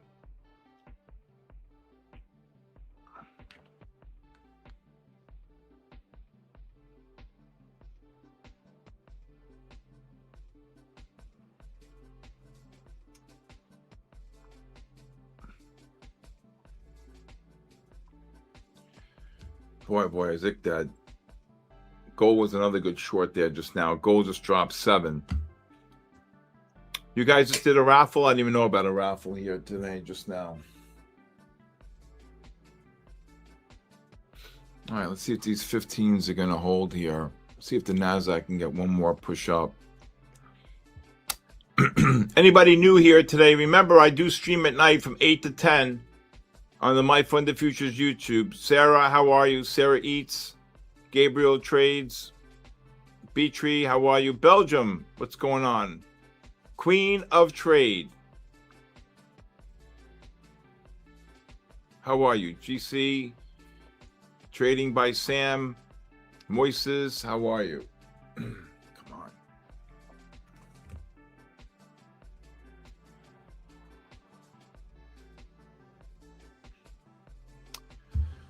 See if the NASDAQ can get one more push up here.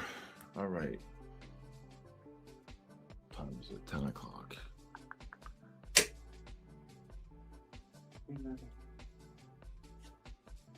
What's up, Gabriel? Very quiet here. Jesus, you'd think they would get kabooshed here. Oh my God, I had such a short AMD. Come on. Who thinks NVIDIA is going to be 200 by the end? You passed the builder plan? Oh, good job. Whatever the hell that is.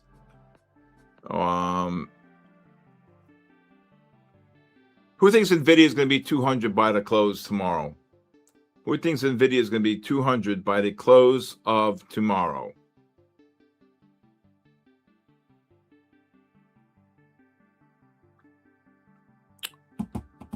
All right.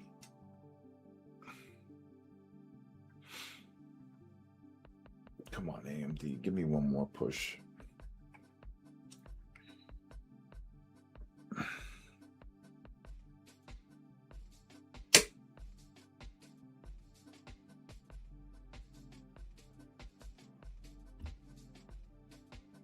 All right. Let's see if this NASDAQ can get one more push up here. Look at this NASDAQ. If this thing closes up today, what would it be? 13. Let me count.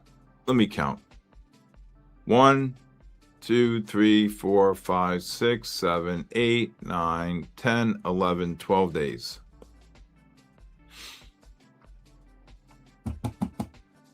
$12 days up. Can you believe it? If the NASDAQ Gets up there, 12 days up.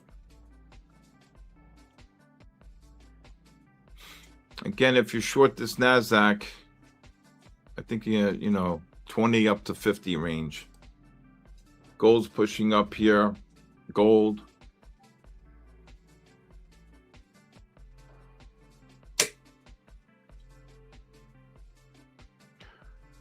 I just think that this market is so overextended. It's just beyond. And I just think that it's just a time and a place for it, that we're going to get a caboose. Now, remember, last time we made a new high, we also got down to 4,800. Remember with the tariffs? Okay? Right? Just want to let you know.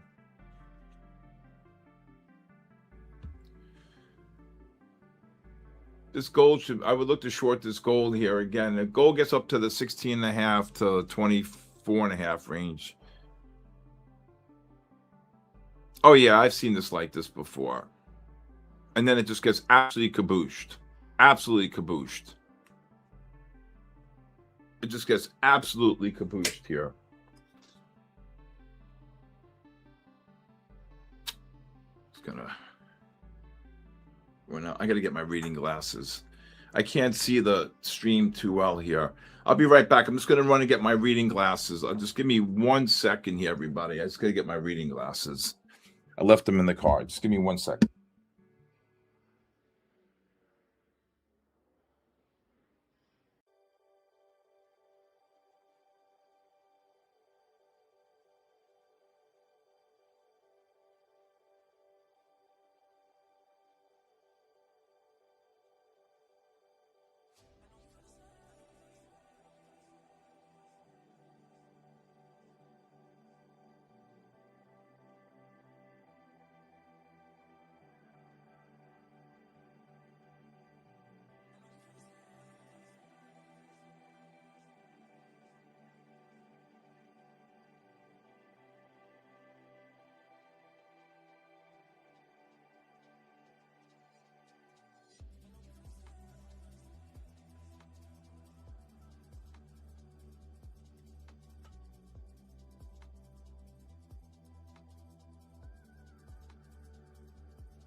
I'm back.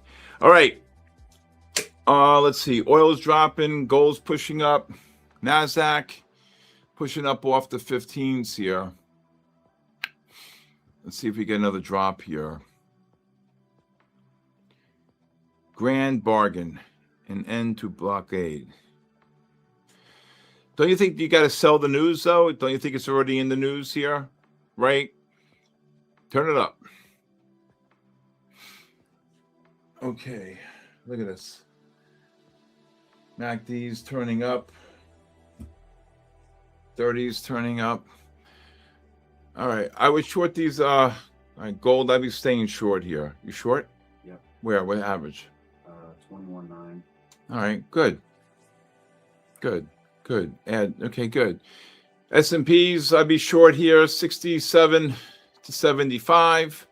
NASDAQ, look to cover anywhere between the 20 and 30 range if you're short. This news here. Let's see if they push up here. All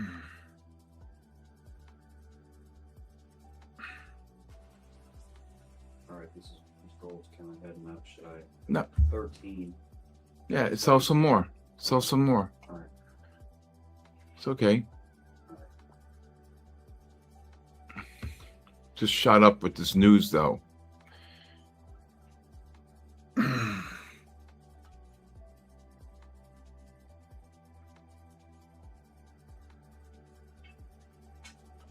see if we get some type of a drop here.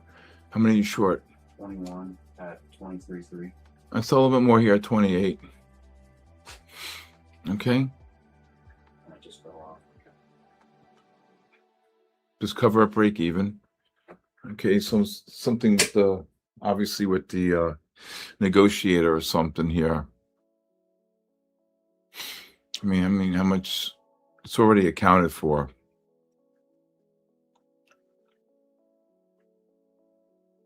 See, that's what happens with news at times. You just don't know when it's going to come out of left field. But I'm still feel that the market is beyond overextended here. We should be covering. Where's your average? 23.3. I have it right there, so I'm waiting for it to come in. You didn't sell any more at 28? I tried. I didn't get filled. Okay. Be covering the NASDAQ here between the 20 and 35 range.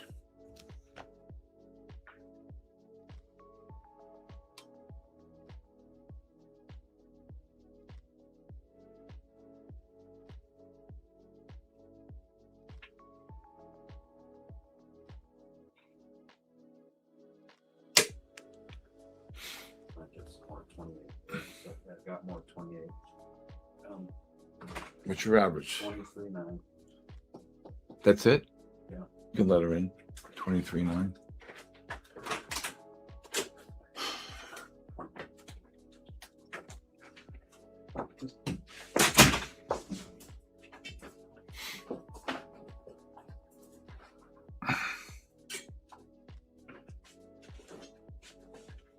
Again, news here. What happened? I gotta change my reading glasses. That's the problem. I gotta put my reading glasses on here. All right. What's your average? 24.2. That's also more than 29.5.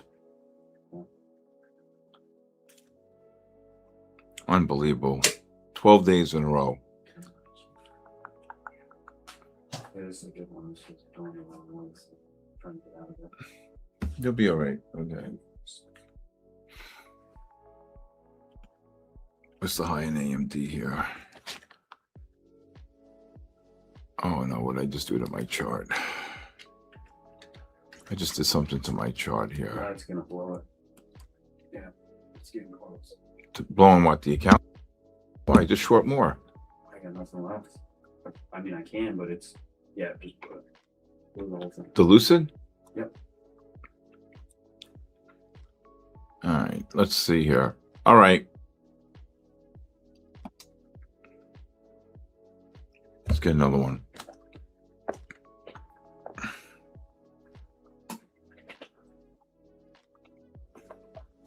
All right, some crazy news here. Of course, the news coming out with the peace deal.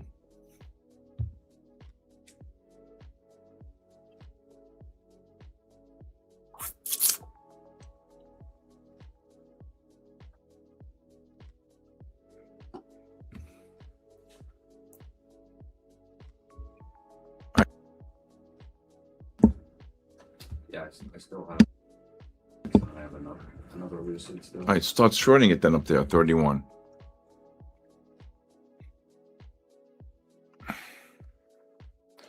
Unbelievable. Don't you think this is all, don't you think this thing is crazy with the news and everything here?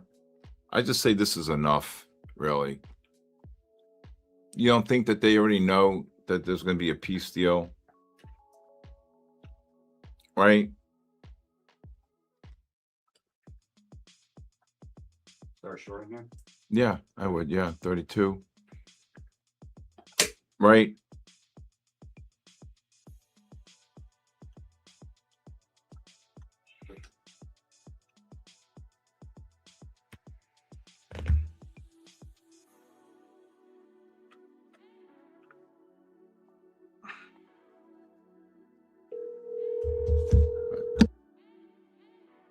Can't understand how this news.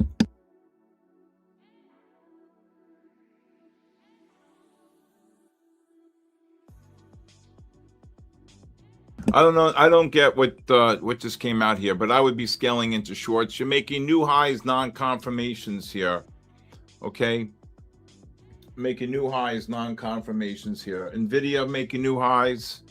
This peace plan, protect your capital. Got it. NASDAQ, I would short them up here again. 480 up to 510. S&Ps, I'd be scaling short. I got to short them. This is just too out of the question here. Off the 15s here. Market, wait, you short? Yeah.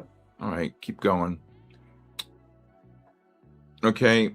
Or you want me to cover? Just keep it. Just cover it. Just cover. Oh. Cover some. Yeah, don't ask me. You got to trade.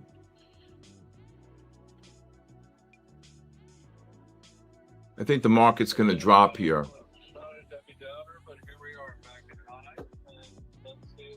All right.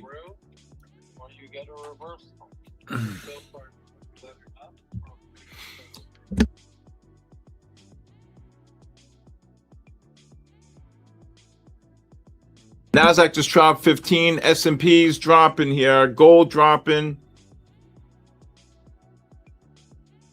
Why is that?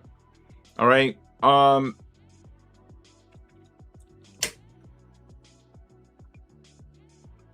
No smoke trades. You just don't. Okay, so news came out. News came out that Pakistan says there's going to be a peace. But where the hell are they going? Okay, I mean, the NASDAQ is 1,300 points above the 10 bar. This is 12 days in a row. I mean, where the hell are they going? Okay, I can't say the word buy up here. Or I could just say scalp this, scalp that. There goes the gold. Okay? You see that? I mean, you have 1,300 points. If you go back on the daily, when was the last time you were 1,300 points above the 10 bar weighted moving average? Look at it. It hovers right around it all the time. Here, boom, drops. Okay. Look at the gold drop now. Okay. Look at this 10 bar. I'm going back now. I'm going back all the way to 2020, June of 2025. You see that you have not seen an aberration like this. COVID. Okay, whoop-de-doo. COVID. Okay. They're going to get cabooshed here. I'm telling you, the RSI alone is about an 88. Of course, it's a short squeeze.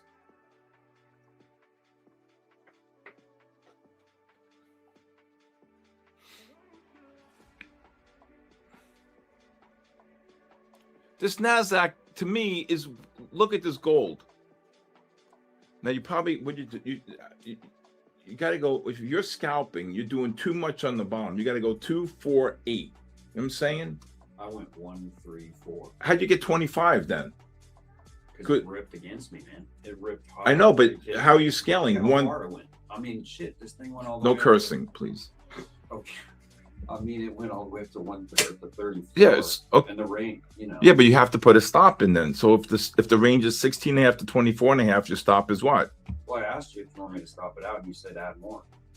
So I Oh, was. yeah, but add more lower. I didn't. Okay, whatever. All right. Yeah, no, I was all about stopping it out. Trust me. That thing ripped against me. It's just that you got to be really careful when you're scalping. Okay. Look at these S&Ps. Where are they going? Jesus. Oh, of course, this AMD just dropped.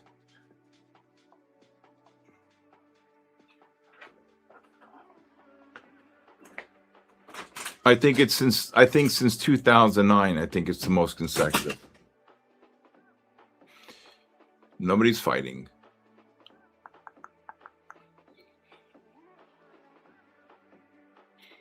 Again, this is off the 15-minute time frames here. It looks like the 15s.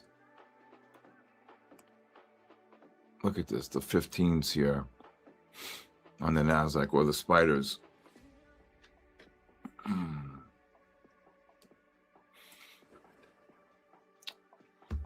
All right, let's just watch them here. Again, if they get up to the 90 level on the NASDAQ, you could scalp the short 490 up to 520. S&P's 79.5 up to 86.5. I agree. I think there's going to be a crash. Like I just think that these people are insane, absolutely insane.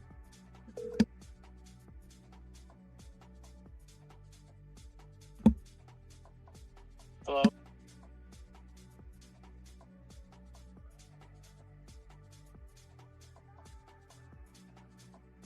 Okay.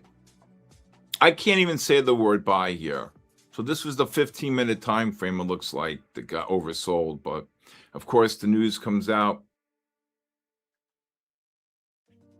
No, I'm not saying they're going to crash during COVID.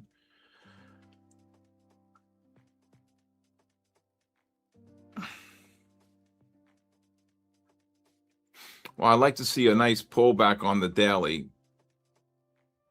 I'd like to see a nice pullback on the daily, that's for sure. But we'll see. Apple's still down on the day.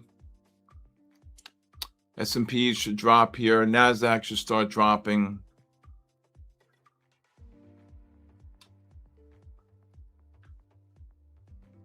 What, a crash coming bigger than... No, I don't think so.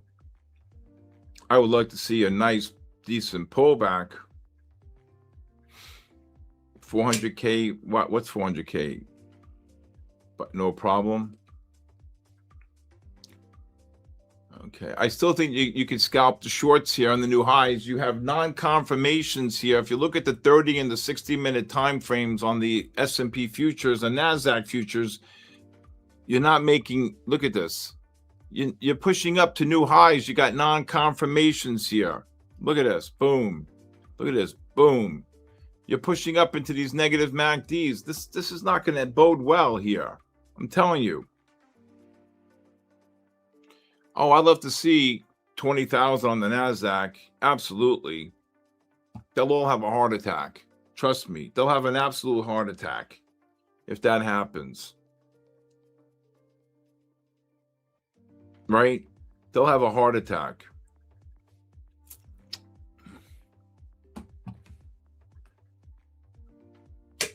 They would have an absolute heart attack if that happened.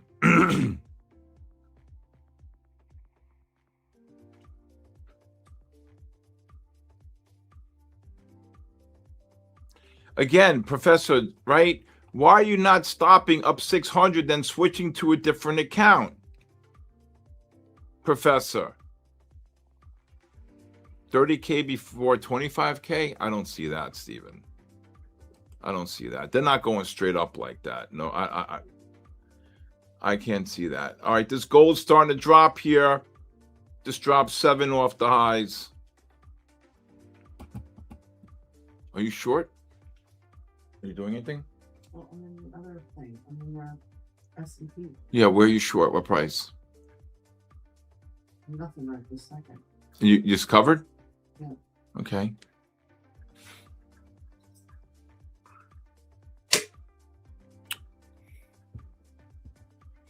NASDAQ, I would lower your stops. S&Ps, I would lower your stop. Oh, they're going to get killed. I think they're going to get killed.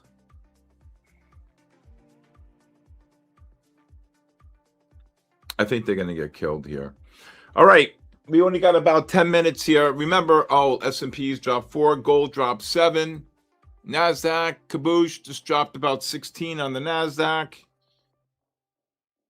Here we go. Look at that. If it hit 65, it'd be down 30. Oil just rallied.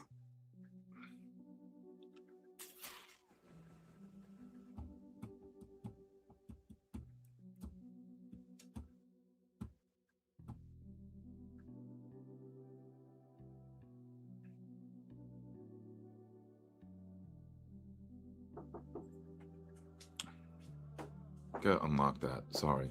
Apologize.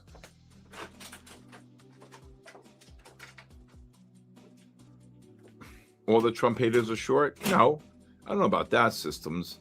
I just think that this is look at this. I mean, I just showed you a chart on the daily. You've never been 1,300 points above the 10 bar. Okay? You've never been. It's insane. Absolutely insane. I gotta give him some more water. Shit. I had a really good day so far today.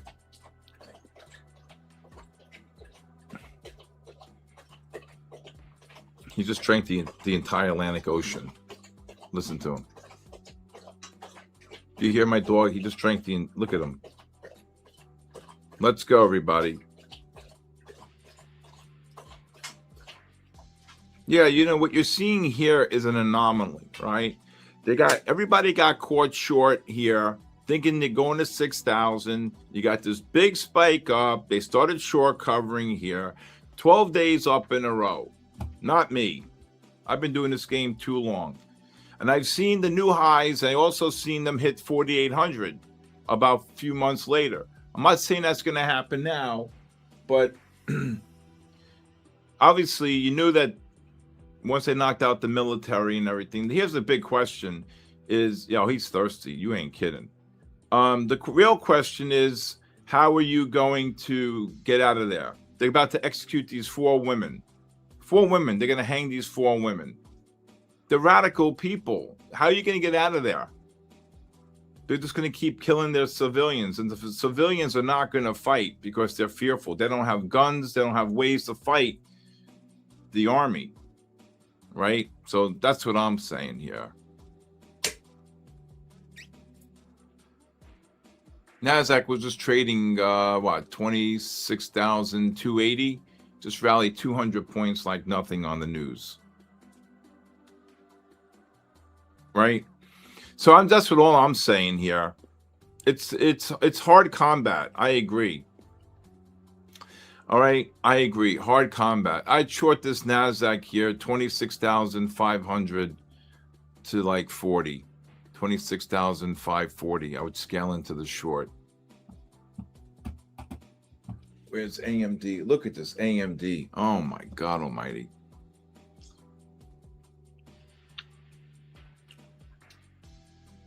What's the range on that bank? 26,500 to 26,540. You should be just trading S&Ps though. Okay.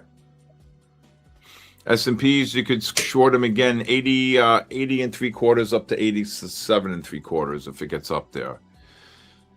Let's look at the 1 minute time frame.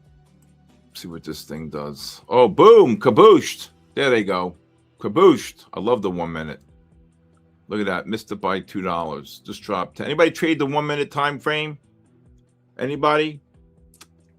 I love looking at the 1 minute though. I'll tell you that. I love. You caught that short, Shimya? Good job. It didn't get there though. I said 25,000. Missed it by 2. Still dropped 15. I love this 1 minute time frame. I mean, I look at it. I leave the 1 minute up, but I also look at the 5 and 15.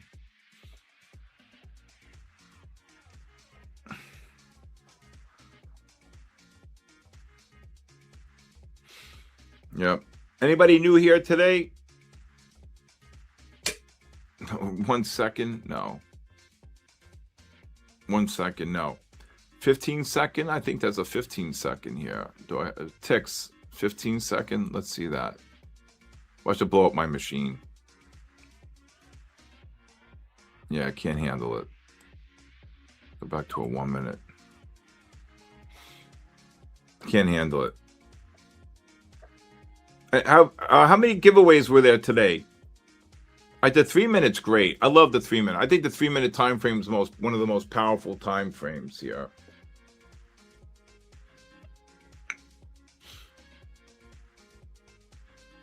Coinbase rallied $6 off the low. Wow.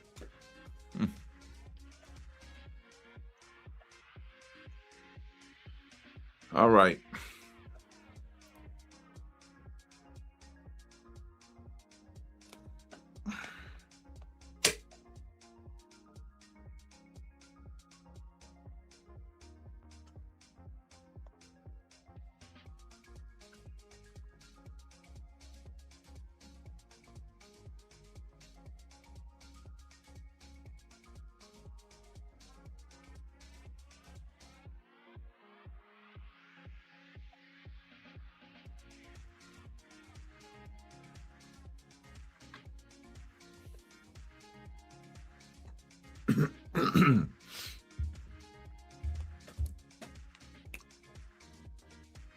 All right, let's just see. Gold flattening out here. See if this NASDAQ can get one more push up here.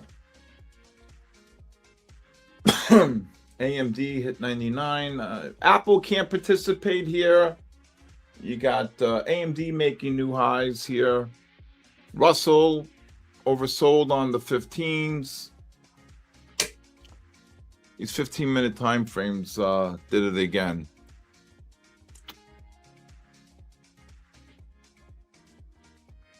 See if this NASDAQ can get above 26,500.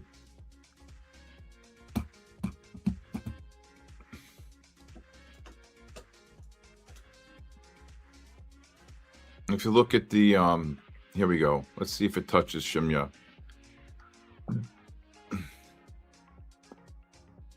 Here we go. There you go. Boom. You hit your number.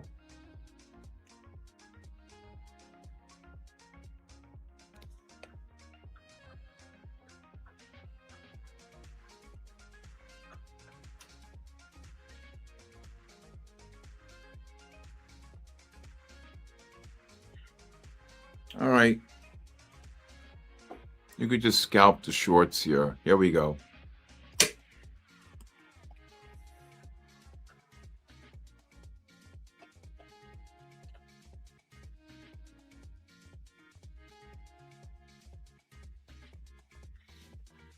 Oh, never got filled. Oh, look at the NASDAQ drop on the short. There you go. I got the 1 minute up.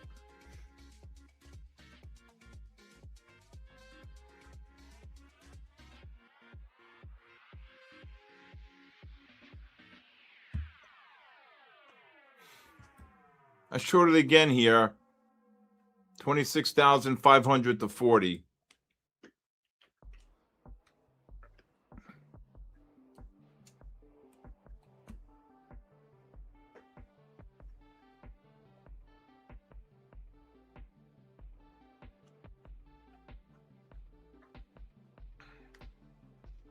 All right, I got 2 minutes to go here. I want to thank MyFundedFutures. I want to thank Aaron. I want to thank all of you for being here. Also, if you like, let's see here.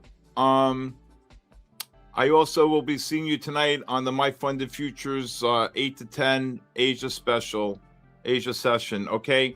Again, I want to say thank you. It's there now.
There they go. What a short. NASDAQ down 40.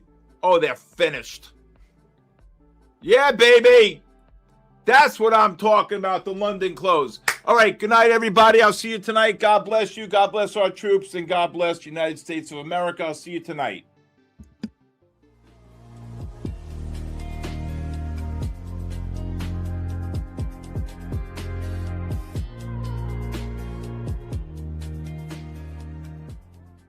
Good morning. What up? Good morning, guys. How's everyone doing? Hopefully today. Doing good over here. Let's hit that like button, guys. Just got that initial balance retest. Unfortunately, we didn't get we weren't live in time for me to be able to take it. I was 100% taking this initial balance retest at 454. Yeah, just hit the profit target. Dude, I was actually long from 17. So unfortunately, it's, you know, just kind of going without us. That's okay. I mean, we could take a little very high in the leg here, but potentially on the 1 minute or even the 30-second here, we could maybe take another little stab long. Let's see. The only long I would be interested in is if the ES can kind of get back up into the 70 range and the NQ needs to get kind of a print above the 500s. We do have a Fibonacci pivot sitting at 499, 500, and I like to trade off those pivots. And that's kind of what we were targeting a while ago, but I couldn't withstand that pullback and I didn't want to take a chance to giving up all my profits. So we ended up just taking almost 50 points out of that last trade, or 40 points, from 17 to 67. Yeah, we got long this morning down there at the 370 area, 360 area, kind of expecting it to run back up into the 450s. I rode it up until I think I took it off at like 439, 440 area. And, yeah. Methodical Man. I would say Methodical Man put me in a bad situation last night because of all those gold trades he had me taking. So I made back all my profit. We got all the way back down to 25,800. And so now we're back over to 26,000, 115 in a green. So Methodical Man made me work today. Let's be fair. He took one loss.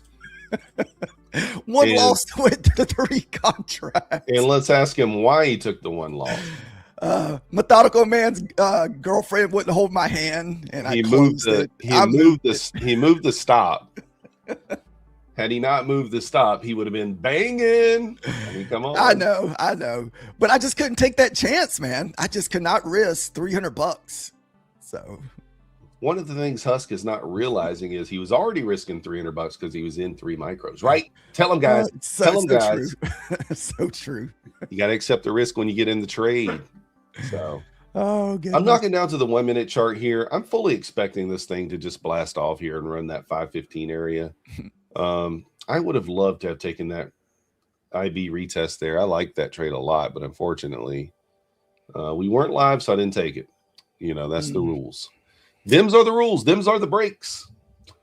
The pre-orb this morning did hit again. So I think it's 5 for its last 5. Remember, there was a week, 2 weeks ago where it went 0 for 5. So, you know, I'm sure a lot of you guys probably abandoned that and kicked it while it was down and talked dirty to it and was all mad and ticked off. And now it's 5 for its last 5. Let's go. Oh, the opening trade. Yeah. Dude. And she's been banging pretty good. I'm liking the long here if it can push up. We still got a minute left on this 5 minute candle. If this thing can push up and close above 500, I will give this a little stab here and see. Well, I'm looking at like the 488 area to get above for me to kind of jump in on the long side. And we'll see if we can get a squeeze.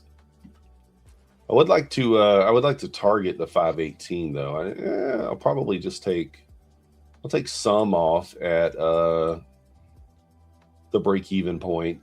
So what is that, a 2 minute order block? Well, I'm on the 1 minute chart here. There's no real order block here. Okay. But there is a potential 1 minute and a 30-second inversion, which is very, very high in the leg. However, you know, it's kind of one of those things where we're so bullish here, it probably just works.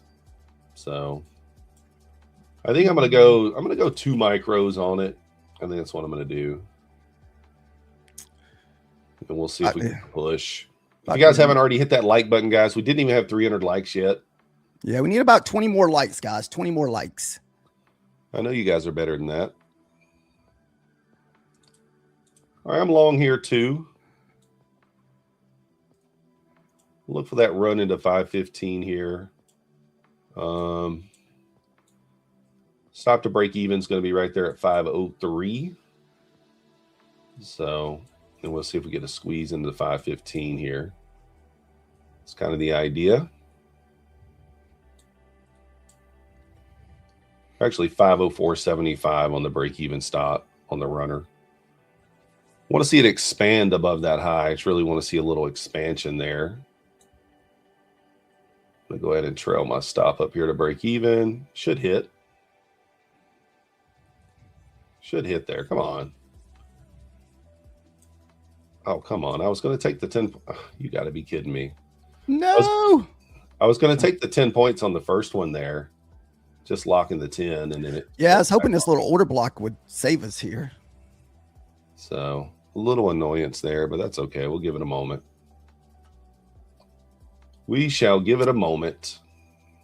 Come on. NQ also did not hit the high, so still did not technically hit the break-even point yet. It should go. I mean, ES just got to get back above 73. That's kind of what's holding us down. All right, this next run should get it.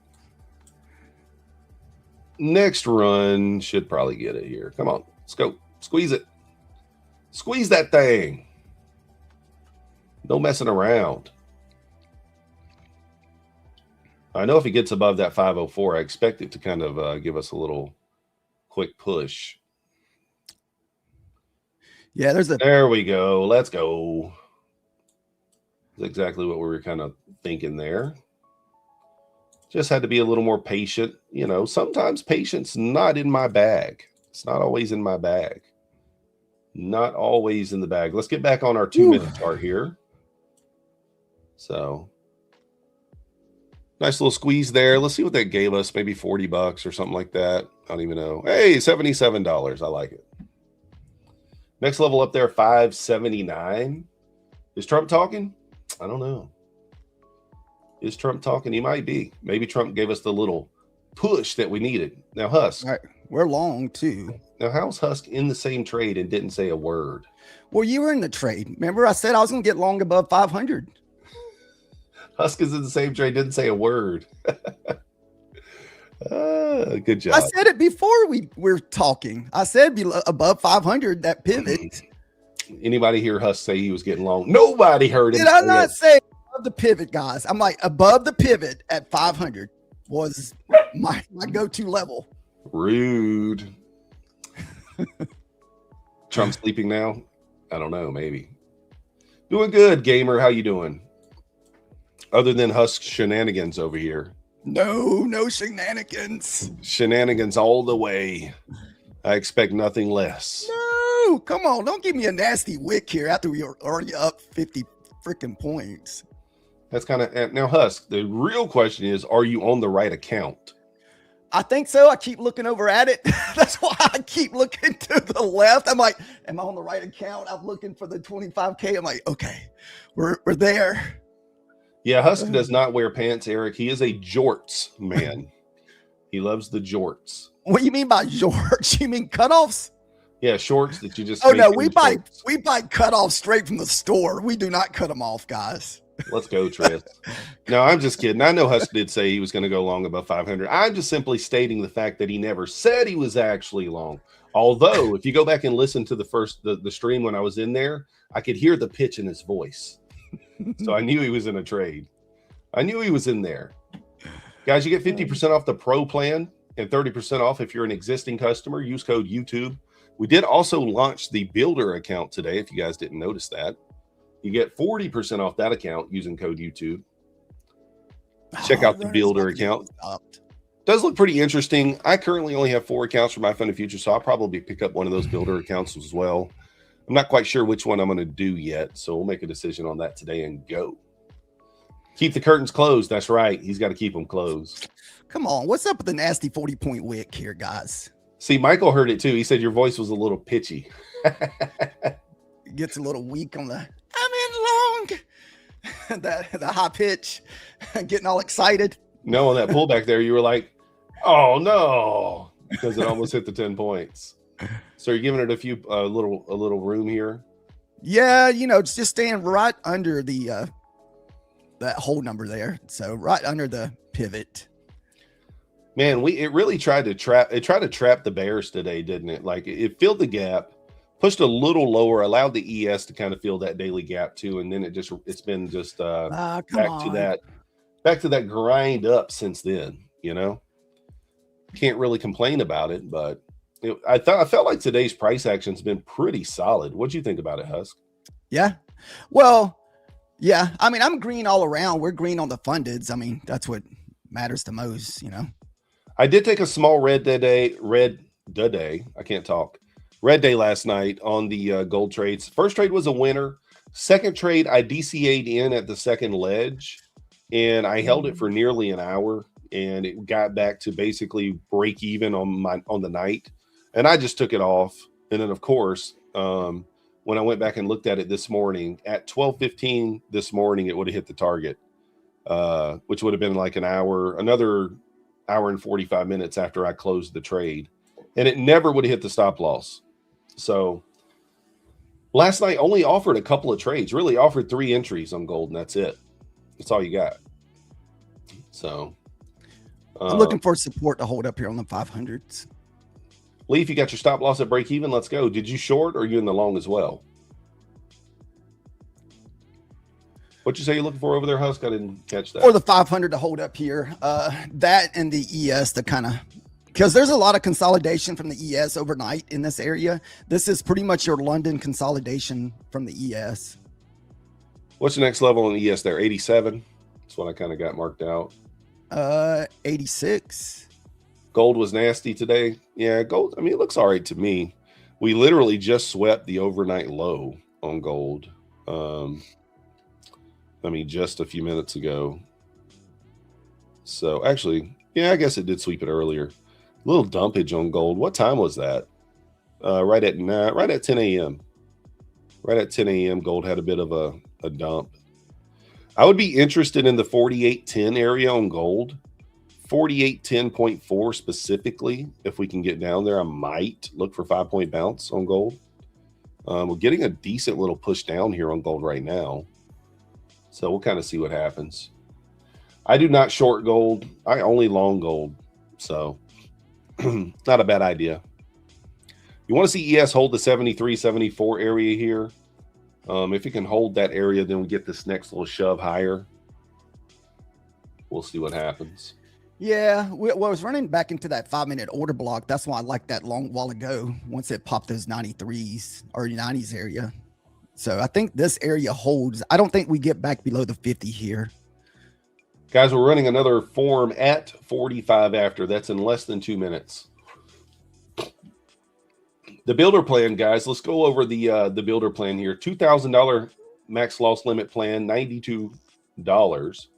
$1,500 max loss limit plan is $75. Comes with a 40% off offer for 2 uses. 30% off after that with unlimited uses. Code YouTube for the very best deal. Let's go. It's kind of the details of it. So what that basically means is if you take a little less drawdown, you get it for cheaper. There you go. So there you are. You want to hear Huss sing I Will Always Love You? I don't know if we have the tunes to sing, guys. My voice will start cracking. That could be a punishment for the loser. Sing a song on the stream. What do you guys think? Only if Methodical Man would sing Achy Breaky Heart and do the dance. I'll sing whatever. I don't care. I'll sing whatever. Listen, if you don't know me, I got no problem singing. I'm one of those people who used to get up in front of church and sing, and I would ask people, I'd say, hey, do I sound good? And they'd say, bless your heart. Bless your heart. As long as you sing it for the Lord. And that's your sign right there that you're not very good at singing. Bless your heart from the South. Yeah. So true. You ain't very good at singing when they say that. But you know what? I just don't care. I just don't care. Guys, I'm still looking for a long here because we got a 5-minute order block sitting there, and I don't think we get through that. I'm just waiting to see if we can push back above the 500s here. I mean, it's holding the 499 for now. That was the first 21, well, the second 21 EMA touch on the 2-minute there. Based off the EMAs, you could get long here at like 500, and your stop would be, I don't know, where would it be? You'd be long at 501. Stop would be 27 points at 73.50. It's a little more than I'm willing to risk there. But we'll take a quick peek at the gold trade from last night if you guys want to see that. Let me put it over here. So this was where I took the gold entry last night. This is the first entry here that got tagged in. This one here. So that's your first entry tagged in here. Got the win. And then it created another ledge right here, which was kind of ugly. It was right at the VWAP, but in the sense of being thorough, you should take them all. So I took one here. I took this long, and then I added I added on right here. So then it creates another swing here. And on this push up, I take it off. So you can do the math. We needed 51. We needed 56.5 to hit the target. So you can see right here at 1 a.m., it finally hits the target. But as soon as I got back to basically break even on this push up here, I just took it off. But yeah, that was a tough hold. Very, very tough hold there. If I was, you know, you could say, well, you could have just put your stop loss in and went to bed. Yeah, I could have, but that's not always a thing. I was gonna say that last one's the one that got me. Yeah, and so what Husk did was he got in on the upper ledge as well. He added on the bottom ledge, and then somehow somewhere in there he added again. So he was in there for 3 micros. Stop needed to be 15 points below the bottom ledge. After it went back up to break even, he wasn't willing to risk it going back down, which is fine, right? It's fine. Sometimes going with your intuition is okay. I did the same thing there. I took it off break even, but I did it for a couple of different reasons. Number one, I was tired, right? Number two, it was really outside the trade window at that point. It was 10:30 at night. Trade window ends at 10. So yeah. And number three, obviously I didn't want to take the loss either. So let's just take a small red day, basically break even. I was red between $21 and $46 per account, not even 1R. So we'll be back tonight to press the button again. Yeah, same here. Hopefully tonight I'll go a little bit more smoother. I feel like I was pushing it last night on some of those gold trades. Well, there was only 3 opportunities, so I don't know which other ones you were taking. 3 opportunities, 1 loss, 2 won. It would have been a red $50 night anyway had I just taken it normal. So looks like we're creating a little bitty bear flag here on the NQ. If this thing can just kind of hold up and get back above those 510s, I feel like we could get a push at the top of that wick. Yeah, kind of a little tricky spot here. Uh-oh, Google form winners. Let me announce you guys. Listen up. Max is barking. Maxie, come on. I got to announce these winners, guys. Goes Trades, Prisha Trades, Karen Deep Singh, Son of Wall Street, Cranston White. Let's go. Cranston White, a well-known brother of Walter White from Breaking Bad. You guys didn't know. Well-known brother of Walter White. They're in the same business, but he trades also. I had to give Maxie a little tongue. I know Maxie's going all. He's like, don't do it, Husk. It's going down. He's like, don't take the long. He's getting a little antsy over here. That's what he was saying. The thing is, like, that dog can sit there all day and not bark at all. And then you hear just a little, I mean, it would just be the smallest bump in the house or outside or whatever. And he'll just start barking. It's crazy. All winners are present. Let's go. Congratulations. Congrats on all the winners, guys. Remember, for the very best code for MyFundedFutures, code YouTube, best on the streets. So we are up $77 on the day. That puts us up $342 on this account. Overall, 342 bucks in the green, just kind of grinding our way, guys, grinding our way towards the finish line. Husk, where's that put you at after you took I'm at basically $100 today, 24,980. You got to think I lost out on $170 yesterday, so that really hurt. So Husk is about $360 behind me, which, like I said, that's effectively 1 winning trade for him and 1 losing trade for me. So it's basically a 1 trade split. It's kind of like playing poker, right? Someone has a 2-to-1 chip lead. It just takes 1 all in for that to flip, right? Well, I've given Methodical Man multiple opportunities to get ahead because for some reason I can't stop selecting the wrong account. Well, I mean, it's not my fault you take losers. Isn't that right, guys? Give them the L's. Give them the L's in the chat. I know. It's not my fault he takes losers after taking his winners on the wrong account. So, listen, I'd rather be lucky than good, right? That's the way it goes. Now, I do give him a hard time. I'm like, yo, come on, man. You got to start selecting the right account. Let's get this going. We did today. We made sure. half of it is about being on the right account. Are you interested in this long over 500 looking like a bull flag here? Probably, yeah. Let's go. I'm not taking it, but I do like it. I think a close above 500 here is really, you probably get a nice little squeeze into the 535, 540 area again. Plus ES found support at that 70, 74, 75 level. About a 27 point stop if I did decide to take this. What I might do is switch over to the other account. Actually, you know what? I'm not, because I'm up $300 on that account, so I'm not even going to do it. Sometimes you just got to know when to walk away. Did you enter? Yeah, above 500. All right, Huska's in. Already hit you 10 points? No, I took that one down to 5, just try to protect profit. Okay. This way we can have a negative stop loss and still be at break even. So that's kind of the idea there.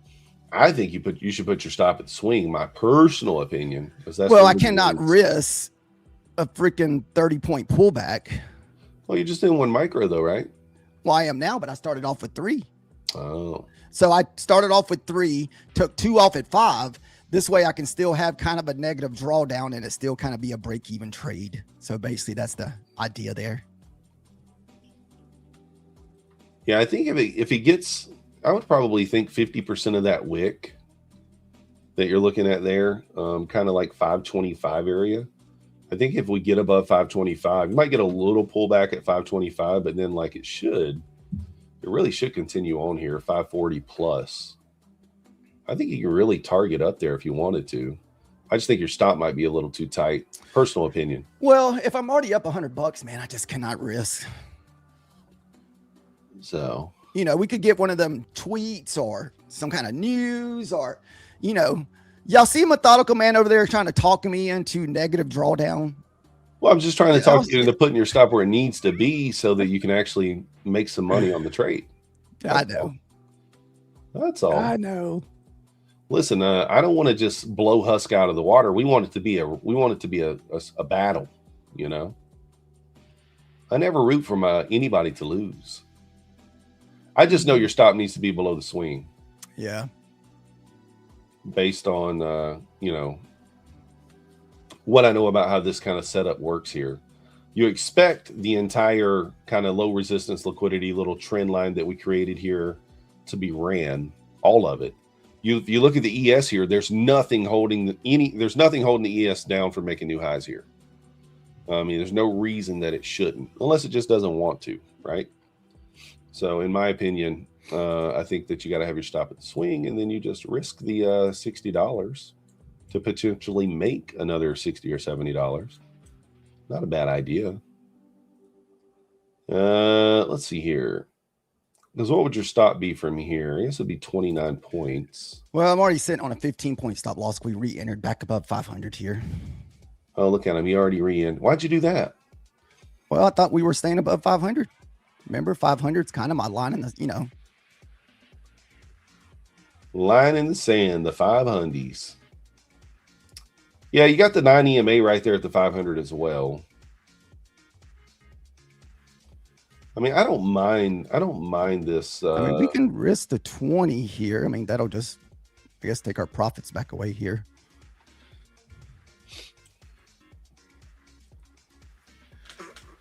I don't hate this. Oh, I don't hate it at all. I think it's going to go.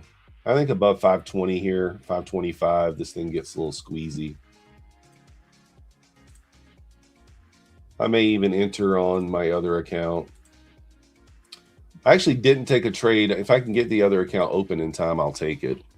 I got one account on Tradeovate that I was trading the other day because my Quantower was acting up. I don't know if I'm going to get it open in time, though, to be able to get in without the stop loss being more than I can bear. all right. We probably could have got our 10 points on that first two, but like I said, didn't want to.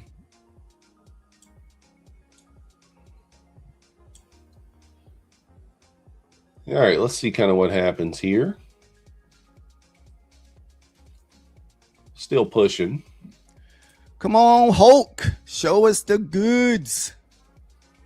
We need the Hulk smash boner candle. Is that what you're saying? You said that. I just said, Hulk, show us the goods. All right, I jumped in over here on this other account. I'm going to target 550. I'm going to go stop break even at the high. Let's go. Look at that 500 pivot paying. Dude, the pivots be paying the bills, guys. I mean, that thing hit right back on the pivot on the retest at the 500s. Whole number, Fibonacci pivot, it was just so hard not to take. Well, yeah, but if you put your stop where it's supposed to be, you would have never had to get back in. Let's be honest. Let's be honest, right? Come on now, Husk. I got to call him out on it, right, guys? Got to trust that trade. I mean, I like that trade. I like it a lot. The only thing right here is I'm not sure if the ES is going to bump into that. Here's the thing. We're going to be a break even here. You expect a pullback here from the 25. Yeah.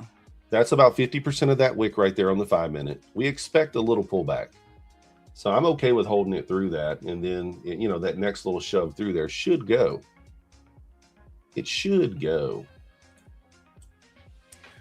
Where are you targeting at over there? I can't really tell. 50? 45, same, just right above that wick. I like it. Yeah, I like it a lot. I think that next shove into the 40s runs you into the 50s pretty quickly. Now you just got to kind of get back above these 25s here. It should go. Hey, thank you guys for helping us get to the 300 likes. Just got 300 evenly. Thank you. Let's go, guys. You the man. Liking the stream is free, guys. It does help. It helps out everything. It helps out the algo. And helps people find us. Everybody wants to find Myth and Methodical. That's the same person. Yeah. He's the same person. Myth and Husk. There we go. There we go. See, I got Myth and Methodical like on my mind. I can't even separate the two. There we go. I expect a nice candle here above the high, guys. Nice candle. They were just giving W's everywhere, guys. W's. Like every trade so far today has been W's. One thing to consider, we do have top of the hour in a minute and a half. Oh, no, that's like, I feel like there's more on the table. Top of the hour, minute and a half here. I'm going to go break even at 42. Are you going to go? Are you already above break even? Yeah, we're already locking in some. I cannot be up 40 points and not take anything. That's just ridiculous. Squeeze it here. I'd like to be at break even by the top of the hour. Let's see if this thing can go. We got what you want to happen is you got 50 seconds before this 5 minute candle ends. You really want to hit our take profit before we get a new 5 minute candle, because a lot of times that 5 minute candle likes to wick back about 40% of the previous candle. So, well, I think it being the top of the hour is probably just going to spike right through there. That'd kind of be my guess. And ES just hit that level at what? 85 right there at the top of the wick. See, the ES is going to get to the top of that wick before the NQ. Just getting a little pullback here. 20 seconds here. Let's see what happens.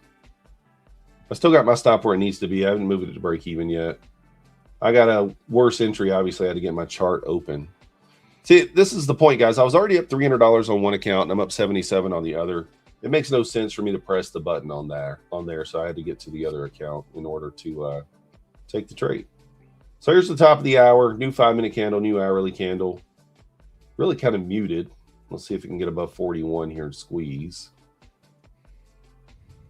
See if we can get above there and hit Husk target right quick. When does the pump stop? It never stops.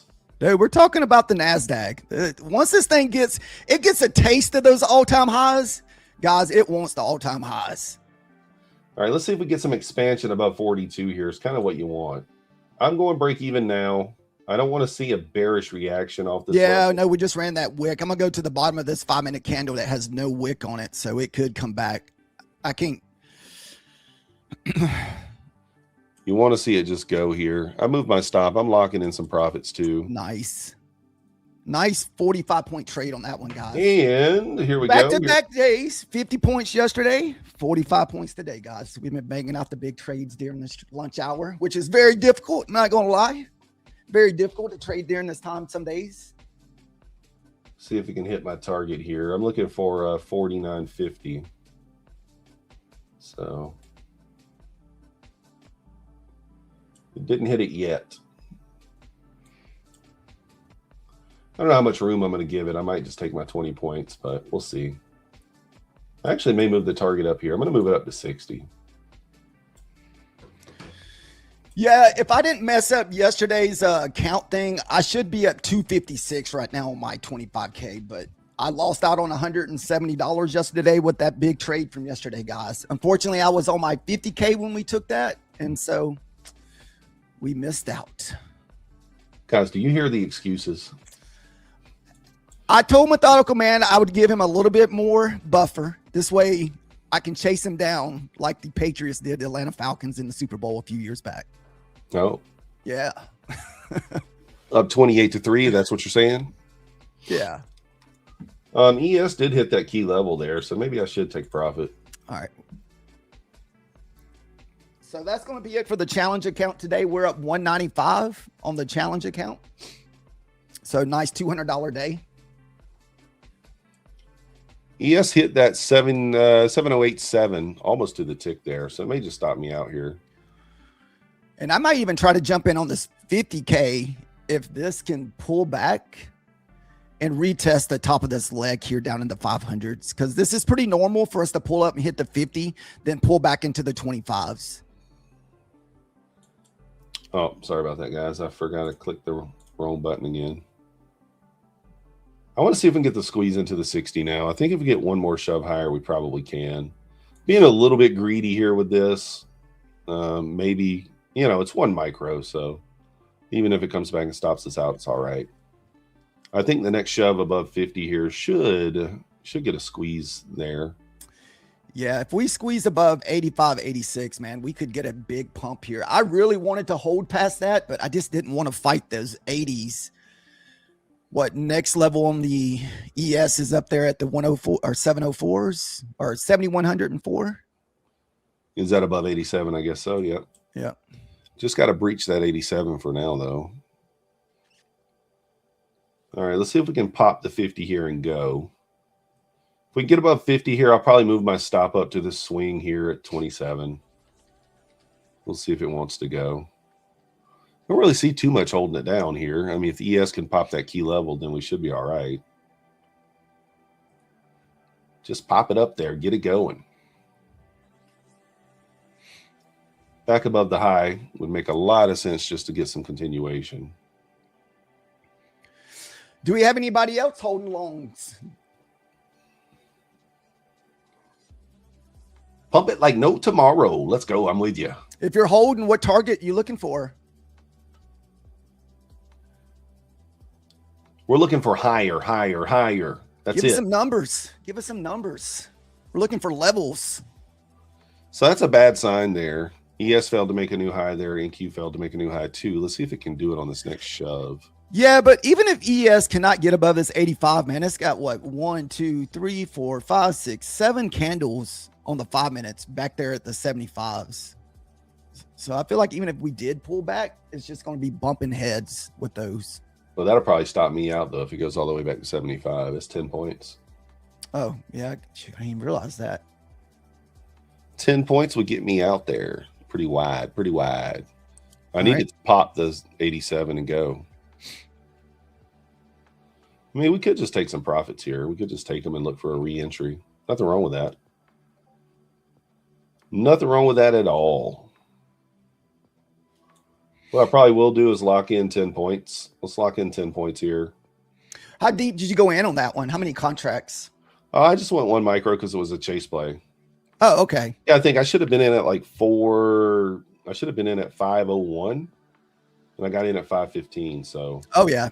That's what I was trying to do a while ago. So what I was doing on that last entry, I was trying to enter around the 505. That way I could only have like a 5-point stop loss. Professor says tomorrow we are closing the weekly candle. So London high of day and then bearish New York. Mark my words, the professor has spoken. Okay. I feel like we're due for a 500 plus sell off during one of our trading sessions, guys. I don't think that's happening until high day hits, but we could be wrong, or until all-time highs hit. I mean, we're 300 points away. You know how the NQ is, man. You know how the NQ is. They're like, go up there and be like, nope, nope. Yeah, but typically, like, it's not going to come that close to it and not at least give it a little tickle, you know? Maybe once it gets up a little higher, maybe we'll get a little pullback, but we'll see. Do you know if this month is earnings? Like, is there something coming up big that could just make us dump off? Like, I feel like we always push up or push down, you know, leading up to like whatever events about to happen for us to just sell off. I mean, that's kind of what it feels like right now. Like, I don't know. I mean, anything negative can happen. Obviously, when you're in the war market here, I mean, you could have negative news that could do what you're talking about. You just never know. Coop says at the end of the month, we have a lot of tech news. Yeah, I know we got Tesla, a few earnings. I'm not sure who all though. I don't follow the earnings as close as I probably should. Yeah, same here. Yeah. The only earnings that we usually care about is NVIDIA earnings, because then we're like, oh, got to watch the NVIDIA earnings because we like to see that big, like 200-point smash candle. Did anybody hear the Husk laugh earlier? Did y'all catch it? Was I laughing as I was entering? No, you were laughing as your take profit was getting hit. Oh, yeah. She would get a little bit excited, guys.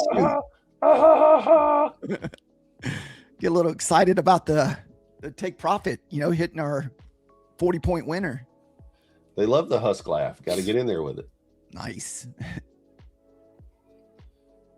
I'm never a bear, though, Spyro. I'm always looking for it to push up. I don't know. Traditionally, that's just what it does. I mean, I short as well. I play whichever way it goes. Yeah, I'm same here. I try not to ever have a bias. The worst is to have a bias in a trend day. You keep looking for either shorts or longs, and it just keeps going up, and you just keep trying to short it. You know, here's the thing, like, I'll come into the day with a bias where I think the market's going. Like today, I thought we're going up. But I'm not going to sit there and continuously long when we're pulling back. I'm going to wait for, you know, structure to tell me that price is finally going to go in the direction I want it to go. And that's kind of what we had today. As soon as the 5-minute inversion happened back to the upside, we had an order block and a 5-minute inversion. I'll show you guys in a minute. As soon as that happened, I was quite confident that we were going to just go back up to the high day. So, and see, whenever I'm taking in the opening trade every morning, I usually have like a short-term bias. So basically, I'm just either short or long based on where my 4-hour previous low or high is. And that's usually what I look for. So Coop says Apple is 430, Microsoft 429. There we go. Okay, so we do have some decent. Apple usually drives the market pretty good. We'll see. I mean, like I said, I don't trade those. I try to stay away from the earnings. I don't do too well with it, but I do like to watch it. It is fun to see the action, even if you're not pressing the button. If we can't get above the high here, guys, this is going to be really concerning. It's got to get above this high. I think, did we just leave equal highs? I think we did. There was also something I missed while ago on this 5-minute setup is we did retest the 4-hour previous high, the previous candle. We bounced off it at 452. I guess because my charts were just kind of so far up that I didn't notice that. So these little boxes that you guys will see on my screens, these boxes represents higher time frames. So I like to use higher time frames for either levels, retest, or support, resistance. And so there's usually 4 1-hour candles, and the one behind us, this is the 4-hour candle from the morning time. So basically your London session.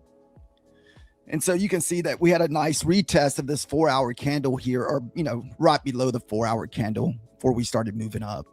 So for anybody that's wondering about the shaded out boxes, and see, me and Methodical Man both usually takes our longs and shorts based off on this 15-minute candle.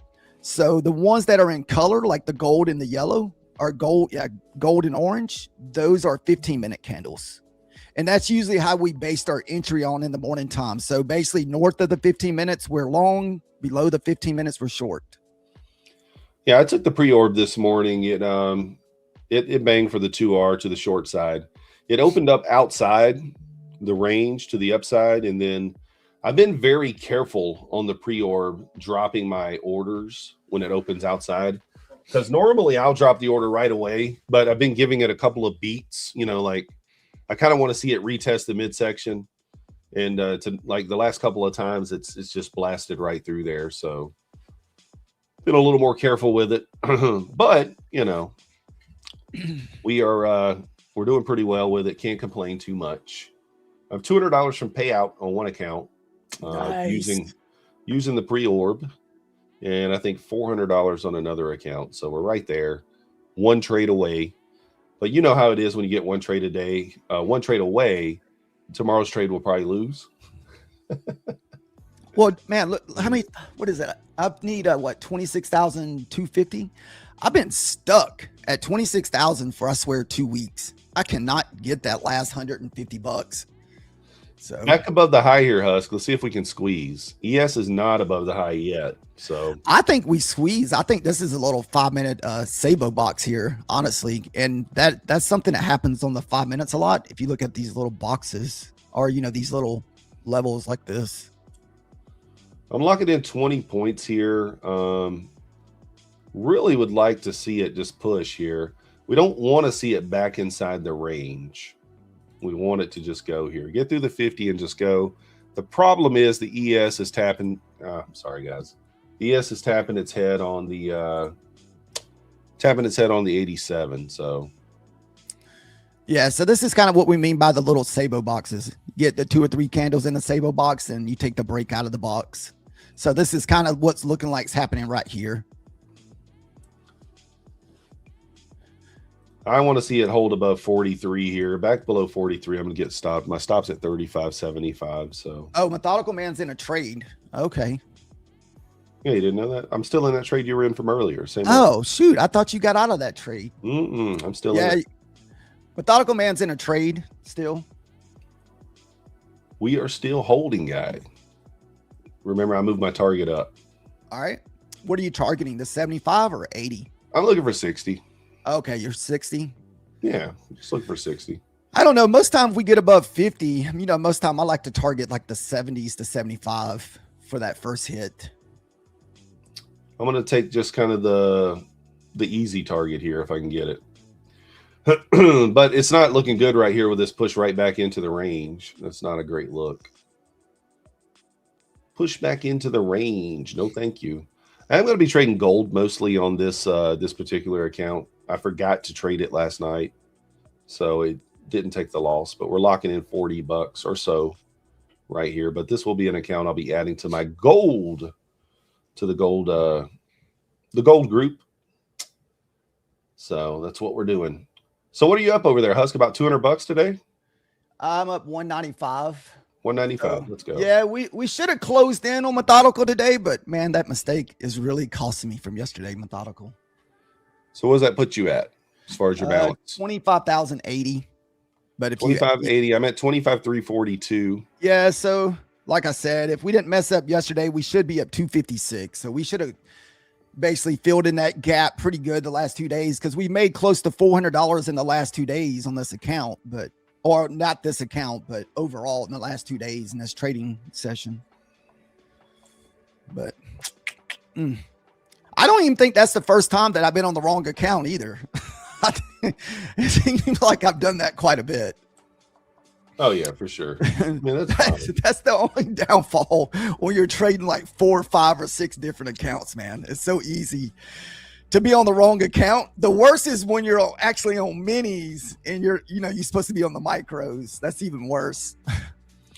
Is it worse when you're on minis and you're supposed to be on micros, or when you're on micros and you're supposed to be on a mini? No, it is worse when you think you're supposed to be on minis and you hit that big trade and you're like, yes. Then you look over there, it's like, man, I only got $20. Well, that's what I'm talking about. Yeah. I know Methodical has done that a few times. He's been all pumped. Sure. He looked over here. He's like, oh, what happened? I'm locking in 30 points here, guys. Obviously, we're still looking for the 60 level. I might move this up a little bit, though, since, let's move it up a little. Since it kind of shoved right into the take profit and kind of pulled back. ES is fighting above another key level there. Sorry, I keep doing that, guys. I keep accidentally flipping back over to Quantower. Did Quantower get whatever fix was going on?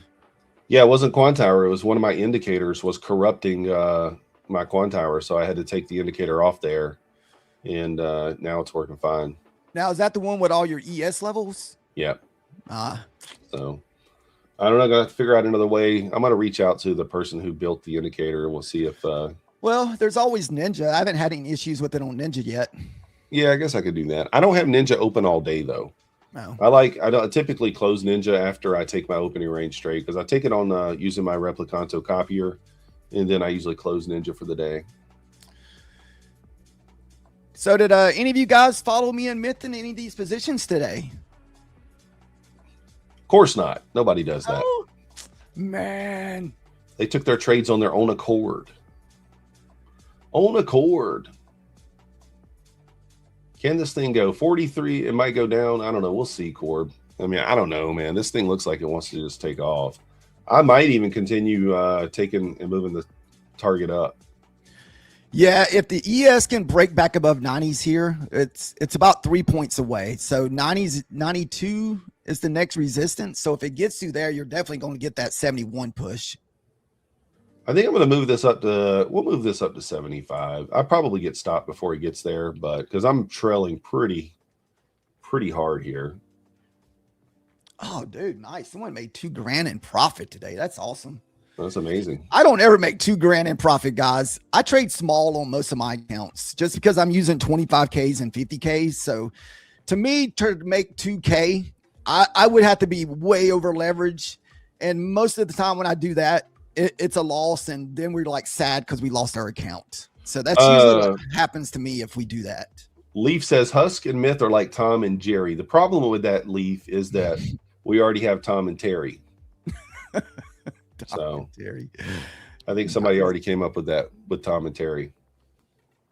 Tom and Terry. All right, let's see if we can get some expansion here. We got the next level I got marked out is at 579. So see. You passed the builder eval today. Let's go, Pitteron. Nice job. Yeah. I'm gonna pick one of those up tonight. I just don't know which one I'm getting. We currently have, I think I have 3 or 4. I'm working on these evals, trying to get them passed. I always do boneheaded stuff once I get them passed and just blow them. I don't know if you guys can relate to that, but I'm sure some of you can. Let's get some expansion. I was going to say that was my main focus back in November, October, kind of that December area. That's when we got real strict on if you take a loss, put the account away. And I think that's probably been the biggest help for me more than anything is to live with that loss every day. Because I was doing basically what Methodical Man's talking about. You'll have like a really good 3 or 4 days. Then it's just that one day you get the Black Swan event. Then you're just like, oh, just messed up like 2 weeks. Usually the Black Swan event is caused by you. Not caused by the market, True. Yeah, we're our own Black Swan event. We just do it to ourselves. All right, guys, we're approaching 50 points here. Trying to get this run up into the 75 is just grinding higher. So I will say that it's one of those things where it's like do as I say, not as I do. I do the same thing that Husk is talking about, where I kind of sabotage myself. But I did tell Husk for for a long time, like, dude, stop it. Put the account away. I know he did. But it's difficult. It's so difficult to do. It doesn't matter who says it. I mean, it's up to you as a person yourself. You gotta take ownership and do that yourself. Nobody can tell you to sort of follow your rules. So I do the same thing. Self-sabotage. So the one that really hurts your feelings is when you're like within a few $100. I think I did that. I think that's when I decided to stick to the strict. If I take a loss, put the account away. If I'm not mistaken, I was up $3,000 in a funded account. I only needed like little under $500 to get to a payout. You remember that, Methodical? And I blew the account. I always send Methodical a text like, dude, we went tilt. Yeah, I'd be like, dude, what are you thinking, man? Listen, I have to stress it to methodical every time I do something silly. I've been like $20 away from payout and blew the account. $20. So, because you need $20. How hard can it be? Just take you just take a mini and go what, 2 ticks, 3 ticks, whatever it is. A mini, come on. Next thing you know, you're down 1,000. You're kicking yourself. All right, we're getting a pullback here. Might just be locking into 30 points. That's okay if we do. Nice on the 30-point trade, man. I mean, really, the stop should be down here at 35, but yeah, I guess that is your next ledge. all right, logging in the $60. I think as long as the ES can hold up this 83 level here, we should be good. Well, ES is just ripping lower now, right off that 87. It's just not. And listen, like, it's not going to go straight up, right? We talk about that all the time. But in order for you to have the opportunity to buy, we need a pullback. That just gives more people an opportunity to kind of jump in. So we'll see if we get a little pullback and we can do it. So I think my best trade / entry today was down at 417. So before I got onto the stream, I was long from 417. I think we ended up taking about 40 points out of that trade. I was shooting for 97, which is around that 500 level, and I didn't want to battle that pivot. So, and that was from earlier this morning. Yeah. Nothing wrong with that. I think I entered, where did I enter at? I got long somewhere down there like 365, 370 area. And I took it off at 440. And you can see we're all the way up at 560. But here's the thing. That's a part of not being greedy, right? Let's just take, because like, do you know if it's really going to continue higher? No, you don't. You never know. No. And like, you don't, there's no need to have FOMO. If you take some of the move, that's all that matters. Take some of it. So what I try to do whenever I'm in those bigger trades, if you're in small and you're just trying to hold, try to use where we have pulled back. You see all these little ledges. This is where your stop loss needs to be. This is where methodical said, what, 36, or actually it's at 25. So like, that's where your stop loss should be. The same right here. This is where methodical man said, if you wanted to be safe on that last long that I was in, your stop loss had to be down there around the 70. And that's what he was basically talking about, that pullback ledge. Well, yeah, that's kind of that EMA setup where it pulled back, touched the 21, got back above it, the previous candle, stop goes at the wick, and then you target the high. Yeah. You had a little low resistance, liquidity above. We're very bullish. I mean, all the things kind of working for you there. And when you get those opportunities, you just got to take them and just, stick to your guns there. Yeah. So there you'd be stopped out. So wherever you entered, that's where your stop loss would go. If you struggle to find a place where your stop loss needs to go, I know when I first started out trading, that used to be like one of my biggest things. I'm like, where do I put my stop loss? For anybody that's new to trading, that's usually very difficult. And to look for, where do I take profit at? That's usually the biggest struggle I felt like in the beginning for me. That keeps me out of trades sometimes, right? If I don't know where to put the stop, I just don't enter the trade. Because like, if you don't know where to put your stop, you're probably going to get stopped. So I try to just avoid it. So like, if I just have no clue where I'm supposed to put it at, and then I just we'll just bypass that one. There'll be other opportunities. So we just swept a wick inside a 5-minute bullish imbalance here. If this candle can close and we can kind of put in a new swing here, this would be a protected wick. I don't know if that's going to develop or not. We won't know until 12:30, and we'll be off the stream. But just kind of what I'm saying is, if we kind of put in a 5-minute swing here. I was marking it out for you guys so you guys can see what he's talking about. This is what he's talking about right here. Well, that's all good. It's on mine now, but I'll show. Okay. Yeah, so I'm just looking at that. Well, they put it back on you. That's good. Okay. We already had it marked out for him. Why even put a stop loss when MyFundedFutures send you an email from their risk team for your stop loss? I know that's the way it's supposed to work. So anyways, we took out this wick here that's inside this gap. So theoretically, if this next candle doesn't sweep this low and closes back up above, then we would probably need to take out the high before kind of coming back down here. But we don't know if that's going to happen or not. So it would effectively be a good spot for your stop loss if you're looking to take a long.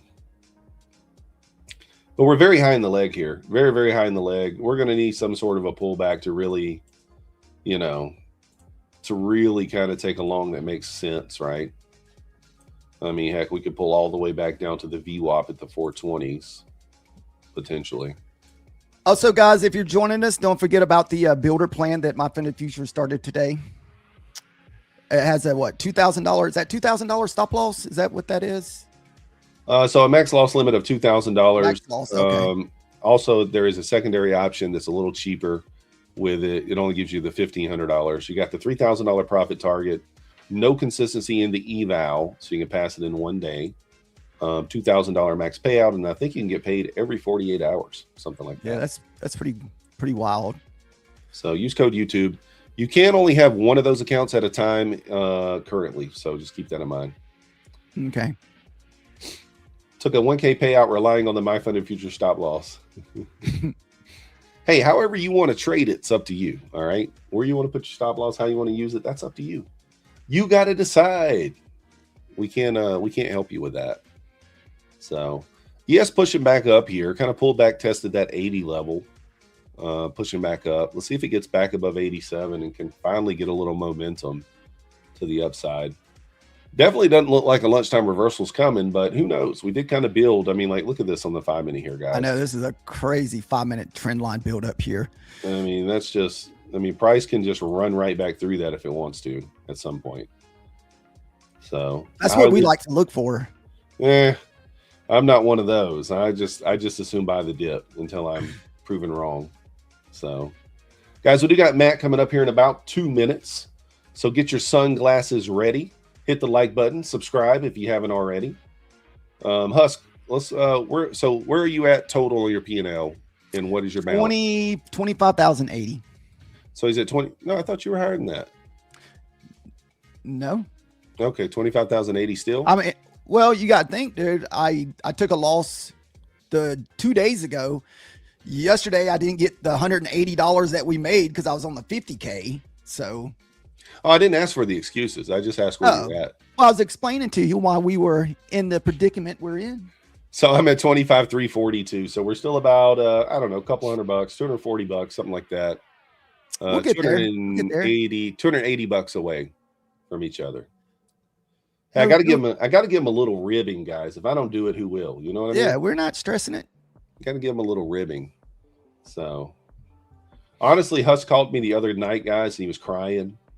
And he said he's just given up, and you know, he didn't know what to do. And I had to hold him in my arms and pat him on the back of the head. And he gave me a pep talk. You know, and then I had to give him the pep. Got to give him the encouragement. I said, "Come on, bro. It's okay to finish second in a 2-man competition. It's fine." Hey, if I end up with a participation trophy, I'm okay with that, guys. I'll even hang it on the wall behind me. Without, I won't say that, but it's from a movie. You know, he got all these participation trophies on the wall and stuff. Yeah. Oh. 9th place ribbon. Yeah, we have like a 9th place ribbon participation trophy for a person that's only two people in a competition. That's right. Oh, goodness. No, I think a good punishment is going to be shave the beard or sing live on stream. Let's go.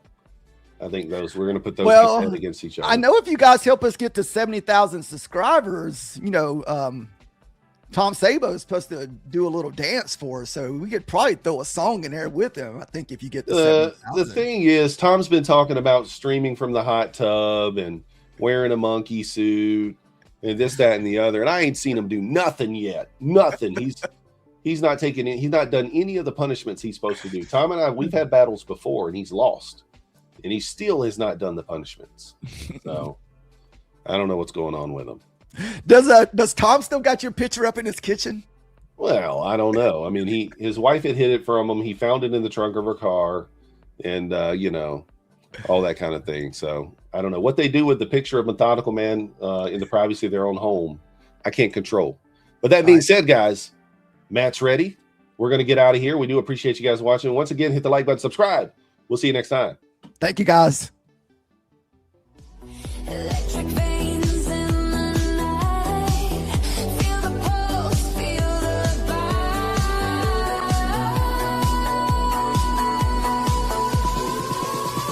Welcome, rocket scooter.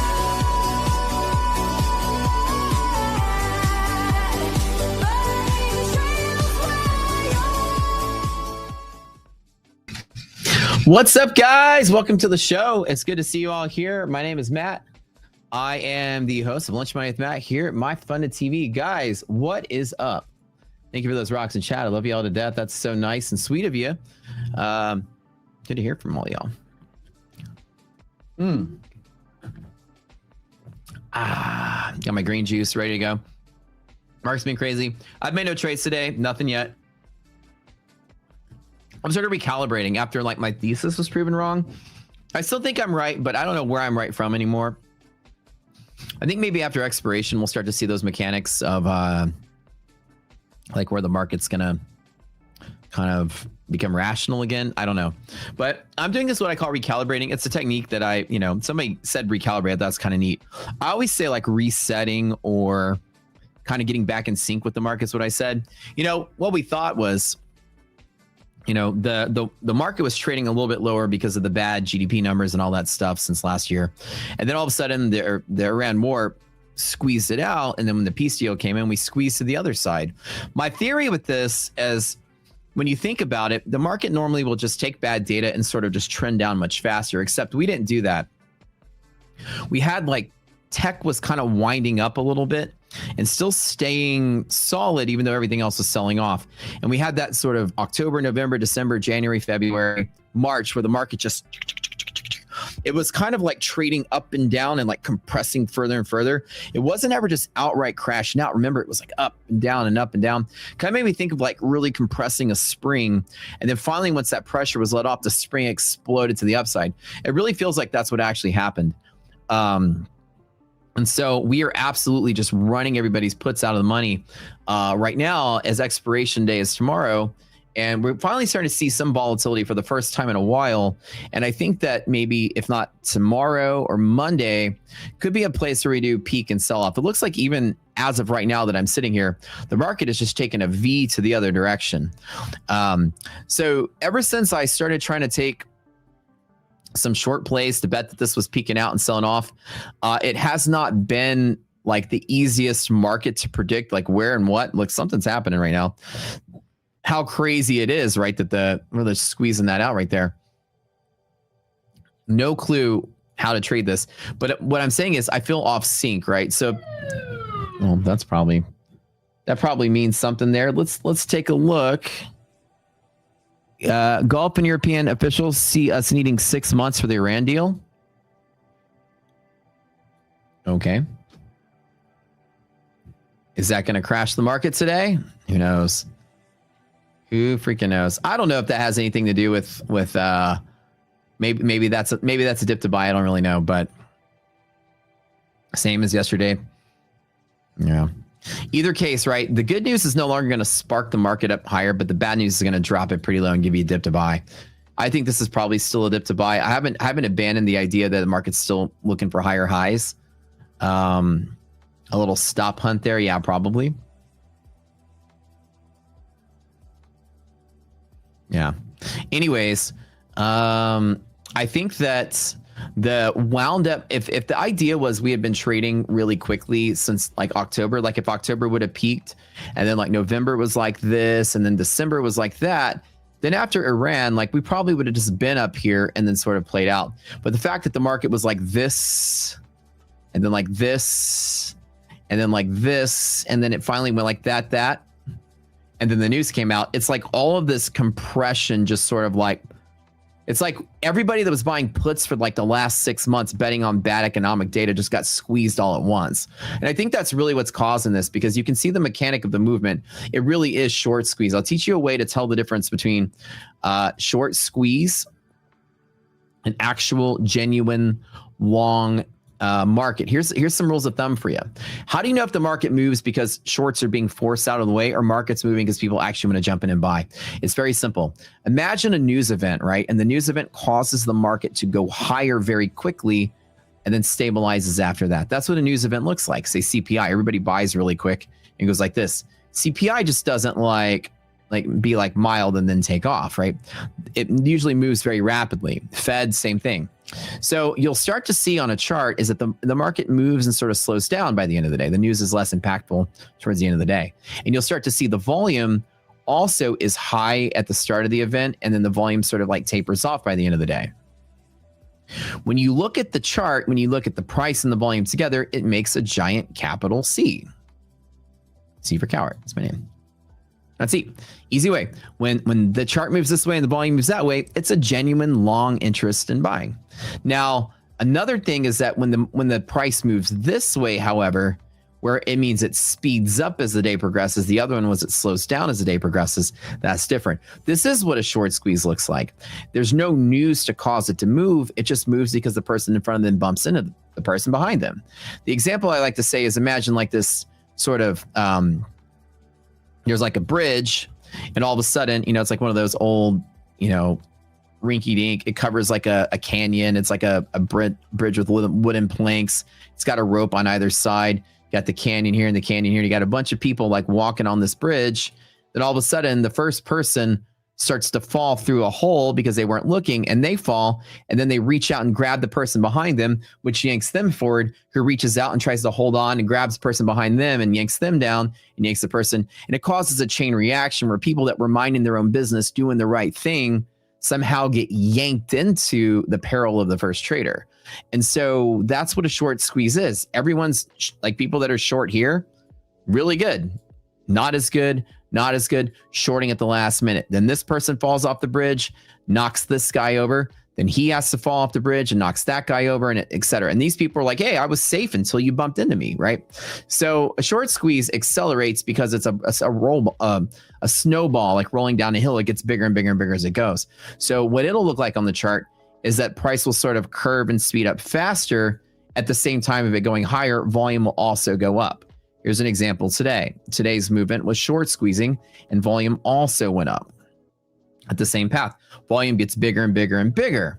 That's one guy grabbing 2, and then 2 guys grabbing 4, and then 4 guys grabbing 8 to pull everybody off the bridge there. Is this making sense, chat? Making a little bit of sense here? So what's my real name? Matt is my real name. It's on my diploma up there. My degree.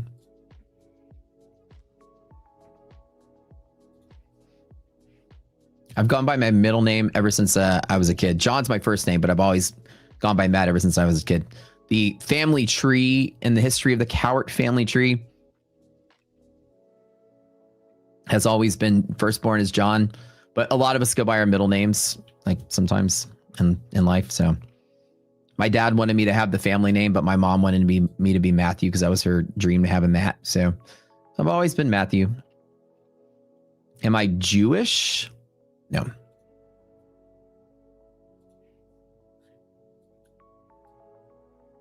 I'm a Texan.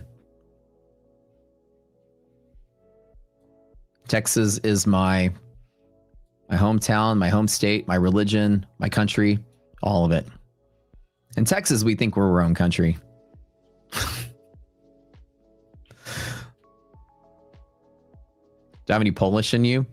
I did have sausage yesterday for lunch. I think sausage was invented by Polish people. Actually, I'm mostly like 95, like my grandpa. Okay, so my mom's mom and dad are both, sorry, my dad's mom and dad are both 100% Cajun French. My mom's mom is 100% Cajun French. My mom's dad is a mix mutt of French, German, Irish, Scottish, European mutt. So I'm mostly Cajun French with a little bit of UK in me, I guess. Texas was its own country first. That's right, baby. 1836. Fought for our independence. That's right. It's correct. If anybody says, are you anything? I'm like, no, I'm Texan. That's our own. Your Texas is like your own identity. But anyways, yeah. So I always is Macron my cousin? No, nope. But anyways, you guys understand Sam Houston. You guys, I don't know if you learned Texas history if you're in any other state, but I don't know if any other state has its own like Iowa history or Illinois history. I don't know. But in school, if you're a Texan and you are in 7th grade, you go through Texas history. It's its own class. And I'm going to tell you, Texas history is cooler than American history altogether. When I went to Texas history class, we learned all kind of stuff. We went on field trips to like the Texas Memorial. You can talk about the Alamo. Texas War of Independence was so cool to learn about. It was such an interesting. You know how we won? You know how we won our independence from Mexico? They kicked our ass at Alamo. They kicked our ass at Goliad, and then we had this sort of like the Battle of San Jacinto. Sam Houston, old drunk that he was, actually turned out to be a pretty good military strategist when he wasn't drunk, and he sort of planned on cornering. See, the French were going to help us out, so the French came in late to the war, and they basically blockaded the port. And San Jacinto is down in the Pasadena area of Texas, right up against the water. And so Sam Houston marched everybody down there, and the Mexican army was on a siesta, because that's what you do in Mexico. You take lunch breaks and you hang, and they didn't think anything of it. And we just ambushed them while they were all sitting there with their shoes off and won the war. And then Santa Anna, who was the president and the general at the time, was there as well. They couldn't escape to the water because the French blocked him in. And then all of a sudden, he tried to blend in with the soldiers by removing all his regalia and just blending into the commoners as an enlisted men. And so he stood there and tried to blend in. But then when he walked by, one of his soldiers, I don't know, El Capitan or whatever, saluted him. And they were like, wait, that's the guy. And then they found him. So he was trying to blend in with the enlisted men to not be found. But since somebody saluted him, it identified him, and then we captured him. Then they signed the treaty, and Texas became a country for a little bit until we got annexed by the United States, and we joined the rest of you guys. That salute that salute surely didn't help his case. Now he definitely was probably like, shut up, dude, bro. Lunch history with Matt. Yeah, he got snitch, bro. Come on. But anyways, got to learn that in 7th grade. It was such a cool thing. But yeah, I mean, Sam Houston was like, it looks like they're just hanging out. He's like, yeah, in Mexican culture, they have their lunch and then they have a siesta. It's a relaxed period in the middle of the day. They work hard, so they relax, they continue working. He's like, let's just go get them. But sir, they were charge. And they went in. They basically captured almost without any casualties. They just walked in and, all right, everybody, put your hands up. And they were like, oh crap. Some of them tried to get away through the water, and the French were firing cannons back, and they're like, well, that's it. Good old stuff. Texas ain't Southern, it's Texas. Get it straight. There you go. Anywho's, so you guys understand what I was saying earlier about short squeeze and the way volume distributes throughout the market. When the price speeds up as it's going up, it means people are getting squeezed. It's not people wanting to buy too just long. It's some of it, but the mechanism of price moving up very rapidly has everything to do with people that were short being forced to buy rather than people who weren't long wanting to long. There's a big difference between the two, and you can see that in the volume. Again, I'll repeat drawing it on the screen. It's very important to know the mechanism of why things are moving. If price goes up like this and volume goes down like this, it's definitely a people that are not long wanting to long more than price does this and volume does this. This is people short not wanting to buy but being forced to buy to get out because they're upside down.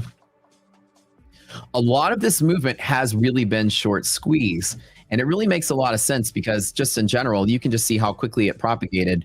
And you can look at almost every single day and it has almost that same sort of look to it. It just becomes sort of like this flat overnight that just sort of picks up steam by the end of the day. Flat overnight, it speeds up by the end of the day and then slows down. Flat, speeds up, right? There's a difference between like this and this, a huge difference, right? See a big difference here. There's a huge difference between this, right? And this big difference. And it's kind of like, so to understand the nature of what we're dealing with, I'm completely blown away because I don't understand what this market's doing. And, you know, the markets normally, bull markets don't normally move like this. General bull markets tend to be choppy on the way up. And I can just kind of put like let's put like a 4-hour chart on here. You can take a look at this. Normal bull markets will move and have ups and downs the whole way up. Ups and downs, people buying and taking profit, buying and taking profit, buying and taking profit the whole way up. Bull markets are pretty much normal like that. You'll have a couple red days in between every handful of green days, and that's it. But you don't normally see just a straight squeeze of this magnitude. This is so uncommon for what we've been used to and what we've seen in a while. I haven't seen a straight run bull rally like that without even stopping since probably that last little squeeze at the end of COVID. This one was kind of like that too. And as we can tell, chat, as we can tell, what did you learn today? Let's all type in chat. What is this? Is this a short squeeze? Or is this genuine long interest? It's a more short squeezing, right? Same thing. It's squeezing, right? It's like a squeeze, yeah. So, and again, when you see just the market just unbelievably moving like that, at some point, it likely can correct itself. And that's kind of what I'm like, all right, well, it's probably bound to do it. Now, how high does it go before that happens? Who knows? But at some point, there could be a 1, 2, 3 day correction that could be that brutal. And we usually see short squeezes end up like that. We had one back in 2018. I'll share it with you. It was kind of the same thing. Up, and then 2 or 3 days corrected the whole thing. It tends to happen, and news can trigger it. But you don't normally see just a straight run without at least a red day in between, right? There was also one back in 2015, if I remember correctly. Let me find it real quick. Oh, I can see it better on the S&P. That's a Nasdaq chart. I have the S&P chart memorized. Let's go back to S&P here. Let's go back to like 2015. This one right here. Or sorry, not 2015. It was no, it was 2018. That's right. Yeah, this is the one I was talking about. Short squeeze there. There was also one earlier.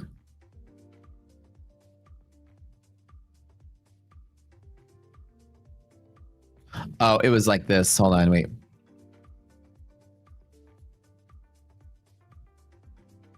Yeah, it like moves like this and then squeezes up and then corrects really quickly. So you never know when anything can trigger that sort of movement, but at some point, usually you retrace the entirety of the move at least halfway if it is still bullish to keep going, which is pretty common. So at some point between what low and whatever high, you'll fall half the distance at some point. It's just really hard to time where that's going to be. So it's like, don't really try to bet and top pick. When I get confused and something's happening that I don't know that I can't explain, when I told you guys, what I thought was, okay, we have this sort of news here. Remember, I was doing pretty well, and I was even longing through this. And when Trump had his news, right? Okay, we finally signed a deal, or so we worked out a deal. We're probably gonna have peace and yada yada. And I say, cool. Now that the Iran stuff is over, let's go ahead and get back to the trajectory we were going on. And little did I know that it would have created a second leg up. Now, I think that this is probably exhausting in here. I don't think it's going to keep going. I don't think the market's bullish enough to keep going, but I'm not going to take like stabs at it anymore until I have a really, really, really good reason to do so. Texas is my religion is like the most Texas thing you've ever heard. Yeah. Iran stuff isn't over. Not really over. It's just in Wall Street's eyes, right? They price in everything ahead of time. So if Wall Street's pricing in that it's over now, it's just pricing in that it's over now. But we still have the economic data coming out that can still be proven to be bad. So we're like one match away from this gas tank blowing up. And it could be anything. I mean, it could just be something falls apart. It can be some soldier, a U.S. soldier gets killed, God forbid, like, you know, accidentally gets, you know, something happens and it just unravels everything. Imagining what would happen is if out of the blue, a naval vessel, a U.S. naval vessel was sunk by Iranian missile or something, or a soldier was killed by a stray bullet or something.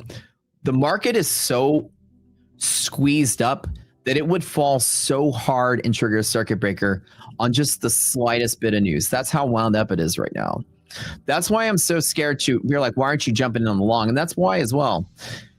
For me, since it's confusing, I'm doing what somebody said was called recalibrating. I'm going to start using that word from now on. I'm going to borrow what they said. I usually say I'm resyncing, I'm recalibrating. Once I got things wrong and market proved me wrong, I'm sitting aside. I'm in no hurry to jump in and change my thesis. I still have my same thesis, but I'm recalibrating. I need to sort of, like, market's doing this and I'm doing that. I got to kind of wait for the market and me to kind of get on the same page again. And it's hard to know when that will be. So I kind of wait until things sort of make sense again. So I'm recalibrating right now. It's like, Matt, are you going to make a trade? What are you trying to do? I'm recalibrating. When you get it wrong as a trader, you got to sit back and do the smart thing. It's like not just force a trade the next day. It's like, okay, we'll figure out what's going on and we're going to recalibrate. It's a very smart professional level move. And again, you're just guessing the stock market. I'm not going to get it right every time. I've got it right a lot of this movement last year, the year before. There's tons of times where I get it right and I'm in sync with the market and make money. There's sometimes I get it wrong and I'm out of sync. But the last thing I do is jump in and make a second mistake. Like if I'm out of sync with the market and then I jump onto the side of the market and then I'm out of sync a second time, you can take one mistake and turn it into two, and that's not what I want to do. And I wouldn't even call it a mistake. Trading is not you're not making a mistake by guessing wrong. You're just getting dealt the wrong cards. And it's not really, I didn't make any mistake at all because I did exactly what I planned to do. So my plan just didn't work. So I hate to use the word mistake either, but switching bias and jumping to the other side just because I don't want to miss out is a mistake, right? My plan isn't to do that.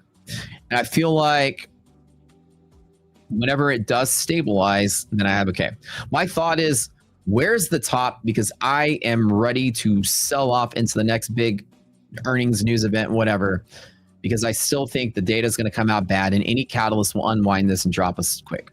So because of that, I'm just like, okay, well, I don't want to long then because all it takes is one little match, one soldier twists his foot because a drone hits him or something. And it's like, okay, screw this. War's back on. Peace deal's broken. And that day can fall so hard we trigger circuit breakers. I mean, it can be a 7% drop. That's how much it can fall if anything falls apart. So I'm not comfortable. Now, first of all, if the market turns bullish and somehow it's just bullish, we will have years of bull market because right now we know the inflation is probably just a year-long problem. And GDP maybe is a year-long problem. We don't know. Maybe next year things turn out better. Maybe the slump we're in is only a temporary slump. Maybe this move in Wall Street right now, quants have figured out it's only a year-long slump. We might as well get in now because it's eventually going to go up. If that's the case and Wall Street's just pricing in a better year and a better 2026 and 2027, just getting ahead of it, then we have years of rally. Remember before the GDP and tariffs started baking into prices when we thought companies were going to eat it, I said, as soon as tariffs roll over, NASDAQ will be at 30,000 by the end of this next year. And I never really changed my plan until Wall Street sort of showed that they were pricing in the fact that tariffs are getting passed through the customers of these companies, right? And so then we go, okay, maybe we'll have like a 6-month slump and then continue to rally. Maybe we won't hit all-time highs this year. And that's what I'm now sort of like believing until data turns around. There's not really any real bull catalyst to keep market going. And so now my thought is, okay, the tendency is down, but it's getting squeezed higher. All it takes is one bad piece of news for the floor to drop like crazy. VIX in this contract is in contango compared to the last one. We just rolled into a new VIX. When you're above that contango midpoint, the market is sensitive to anything, and I mean anything. So the last thing I'm going to do is put in 3 or 4 or 5 contracts to the long side and get smashed and a catalyst to the downside. I'm still like, let me take small trades at some of my pops to the short side so I can be in something in case that event comes and the market just drops underneath me, right? So if the market really is turning bullish, trust me when I say you will not miss out on much of that rally. It's better to miss out on the first couple of weeks of it. And then just like when COVID rebounded, we rallied for almost an entire year, right? We rallied from March until December. So if this is just the first 6 or 7 days of the biggest rally we're ever going to see, there's no hurry to get in on it. You're going to have plenty of days and plenty of dips and plenty of bull setups to get. So right now it's like, okay, let me recalibrate. Let me figure this out and look on it. You know what I'm saying? No rush. If it's bullish, you're going to get your opportunity. If this retraces half the distance because of a news event and you're bullish, you got a place to get in on. You're not going to miss out. This is probably the craziest 6 months I've ever seen trading. I can't explain half of the stuff that I've seen. This topping pattern we had since October, weird. This rally that went straight up, like I said, we haven't seen anything like this in 8 years, right? Maybe the COVID one was similar, but 2018 was the last real big one that we had that was like, you just woke up every day and it pushed and pushed and pushed and pushed like that. So anyways, my thought is I want to recalibrate. I'm in no hurry to try to like recoup losses. I'm in no hurry to try to over trade, to try to pretend, like, you know, or try to pretend I know what's going on. It's so easy to say, I still think I know what's going on. It's much harder to say, I have no clue right now. But when you have no clue, you can always sit out. You're never going to miss anything. That's the one thing. When you see markets move, I'm going to tell you, I've seen so many people the last 2 or 3 days be like, you know, I made like $5 million off of this. And then these guys are like, okay, you know how you made money when you made $5 million at it? You just chased, like you got no dip to buy. You just jumped in at a high and let it ride. The market did your ICT breakout or whatever, you know, some like nice flat consolidation. And then it broke up and you just aped into it at the top and it kept going. You know, that strategy works these 4 days. It absolutely works these 4 days. And the millions of dollars people made off of this is offsetting, you know, the tens of millions they lost trying to do that here, where it doesn't work. So don't let people convince you that they somehow had some magic sauce here. I mean, chasing breakouts would have crushed you the last 6 months, right? Some strategies work better in certain than others, but I see a lot of people that I know share like breakout styles and stuff and just aping into the long, making money. That happens, but don't be convinced that people know what's going on here. I didn't even know what's going on here. And I'm too afraid to jump in on something. I was waiting for dips the whole time to get in. I never got a good dip. And the only smart way to make money is just to jump in and hold till the end of the day. And it's not my style, right? I buy reversals, I buy dips, and my style works really well then. And my style, I kind of just didn't grab any longs here. I did a short yesterday on stream that played out. It did pretty okay. Other than that, chilling on this. I only short off of very strong identifiable short pivots. That's it, or nothing at all. So here, the identifiable short pivot that I have is 731 and 7098 relative NASDAQ S&P. These are the M6 contract highs, all-time highs for the actual specific contracts themselves. Not the all-time high of the continuous, but the all-time high of this actual contract. That's that. And also probably tomorrow, I'm going to be a little more aggressive after tomorrow. Like tomorrow's expiration, I'm going to kind of chill until then and just, you know, recalibrate here. By the way, guys, I'm going to ask you to do me a favor. You know, MyFundedFutures just came out with a brand new account. You guys know that? Came out with a brand new account today called the Builder account. Do me a favor, because I have something to share with you guys. You know that we came out with a scoring website called PropScore. It is an algorithmic scoring thing.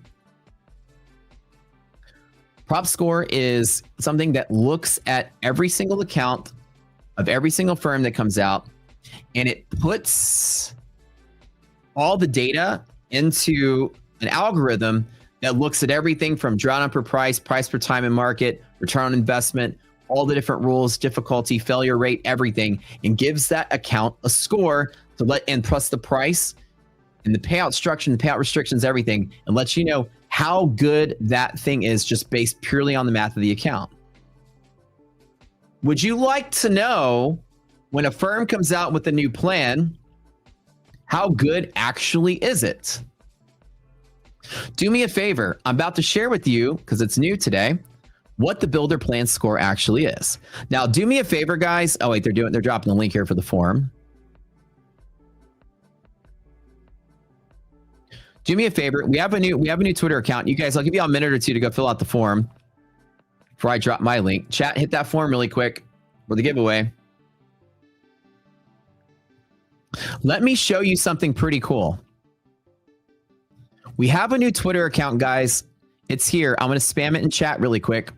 This is a new Twitter account that you can follow. And the first thing we did, everybody do me a favor. That link I posted, follow us, follow me on Twitter. That's my account over there. We did a ranking. So we plugged in the data, and that's it. And data driven, let me tell you how these builder accounts rank. Are they actually any good or not?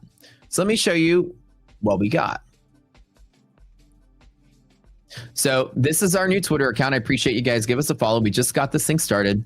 And I did a little comparison tab between some of the majors that come out. And again, these are all well-known prop firms that are all known to be pretty decent, right? We all know these names. All up here at the top. There's Apex and Top Step and all them. And so I ranked what the highest ranking 50K account is between the MyFundedFutures Builder, the Lucid Pro, the Tradeify Select, Top Step Combine here, and then the Apex end of the day account. And it turns out that the Builder account overall score is a 9.2 versus all of them. It came in as number one on the scoring site, just compared to the best 50K ranked account of every other big firms. Now, the scoring is based on, these are the values that go into it. Simplicity is based on the type of rules you have. Can you flip? Can you news trade? What's the drawdown? DLL, consistency, what's all the amounts? ROI is how much you can get out of how much you put in. Drawdown per price is how big of an account per dollar you spend. Price per time and market is how quickly you can pass the account per dollar you spend. And the review score is the overall review score. The overall score is a blend of all of this together, excluding reviews.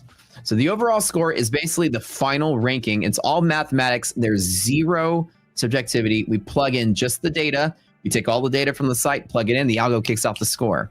Guess what? On our scale of 5 to 10, 5 being the absolute worst and 10 being the absolute best, of these 5, 9.2 means great. That's anything above 9 is a fantastic plan. And all these other ones, let's give some credit where credit's due. All these other ones are decent. You know, we don't say any of these ones are bad, but it just goes to show what's better for your buck. And so the Builder account edged ahead of the other ones. They actually put out a good plan. And so Prop Score's whole design is to be able to answer that question non-subjective. Now, again, in all fairness, if the plan came out kind of booty, I would be sharing that with you too, right? So lucky for us, MyFundedFutures doesn't put out really bad plans. All their plans come out pretty solid, which is really nice to see. So I just chose the best 50K account from each of the other firms and ranked them together. And that's what you can do. So if you guys follow that Twitter account, that is us, and you'll be able to see, we're just getting started with it. We roll out our beta on Monday. So on Monday, I'll share with you guys the link. If you want to get ahead of it, the link to the website is on that Twitter. If you guys go follow it, you can check it out, play with it yourself, and see all the info about the new Builder account. It's fantastic. You got 1 day to pass, 2 days to pay out. You can pay out every 2 days. It's really nice, right? Very good to see. But I would really appreciate you guys, as Abhishek is posting, if you guys go follow it. And it's the first, like I said, it's the only math-based algorithmic ranking site that's actually ranking something based on the quality of the account. There's zero things where we go in and we choose one or the other because we like something or don't like something. We literally plug in all the numbers and the site spits out the answer. And that's kind of the most, core, at its core, honest presentation of props out there. And you guys know it's legit because I hate trading Top Step, and Top Step still ranks close to a 9 in some of the categories. So it's really legit. Like if I was bashing on the firms I didn't like, the Top Step would be at the bottom of the bottom step. But their plans actually come in as pretty decent. So that's how you know it's legit. The firms I don't like still get good scores. So at least that's how it's real. But to see MyFundedFutures slightly ahead, it means there's more. It's a better bang for your buck. So when you're comparing thousands of variables to pick a prop firm, it's good to know what is actually numerically the best. Anytime you're min-maxing your finances, you're like, ooh, I can pay $12 a month for Spotify, or I can pay $100 for the year. Which one's better? Well, $100 for the year is better, right? You plan your bills the same way. Like we call it min-maxing, right? Any kind of stat min-maxing. You're trying to like minimize your effort or maximize your return, right? Any kind of video game you play, you min-max all the time. If you're good with your finances, you min-max everything. What's the best way to manage my finances? And that's what you're doing. This is the best way to help you save money in the end. What's the best value that you get for your dollar that you spend? Some of you might think, oh, I like this plan because it's good. I just like the firm. But you may be getting twice as much value out of another plan that you didn't know existed, right? So that's why we built this thing to exist. And it's a free service. You guys don't have to pay anything. We appreciate you supporting us, and we're putting a lot of resources behind it, and we're not charging you guys anything for it. Min-maxing and profit mogging. Let's go. You guys don't have to pay a dime for it. Just support us, follow the Twitter, and stay tuned to the announcements. So it's good. It's good to see how the scores played out. It's pretty cool. Let me show you guys a little bit of it too. I'll show you the website. So a couple of neat things about it is, let me just kind of put it up here. I want to keep my eyes on the chart there. Oops. How y'all can use it. I'll have like some tutorials and stuff on my stream and show how to walk through it. Essentially, you can either look at all the accounts or sort by a firm and their best account. You can see all the defaults there. You can search for just static accounts. You can search for trailing drawdown accounts.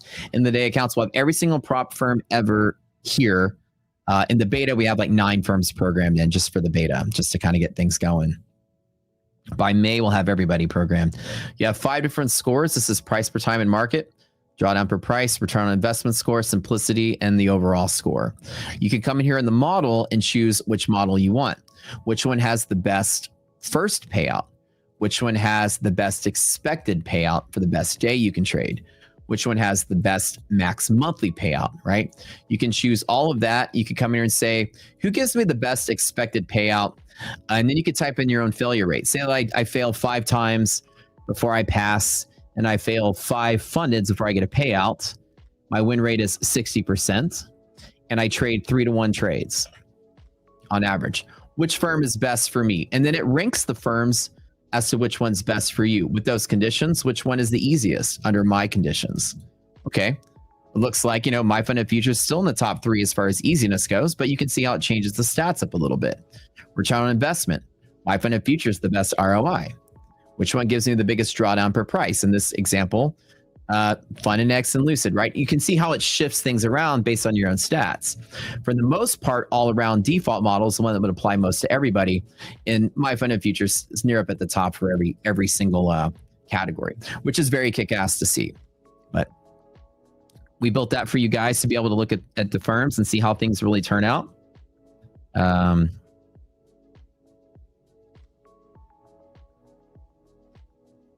So I'm excited to see that. But yeah, if you guys follow that Twitter, we really would appreciate that. We're trying to get 1,000 followers today.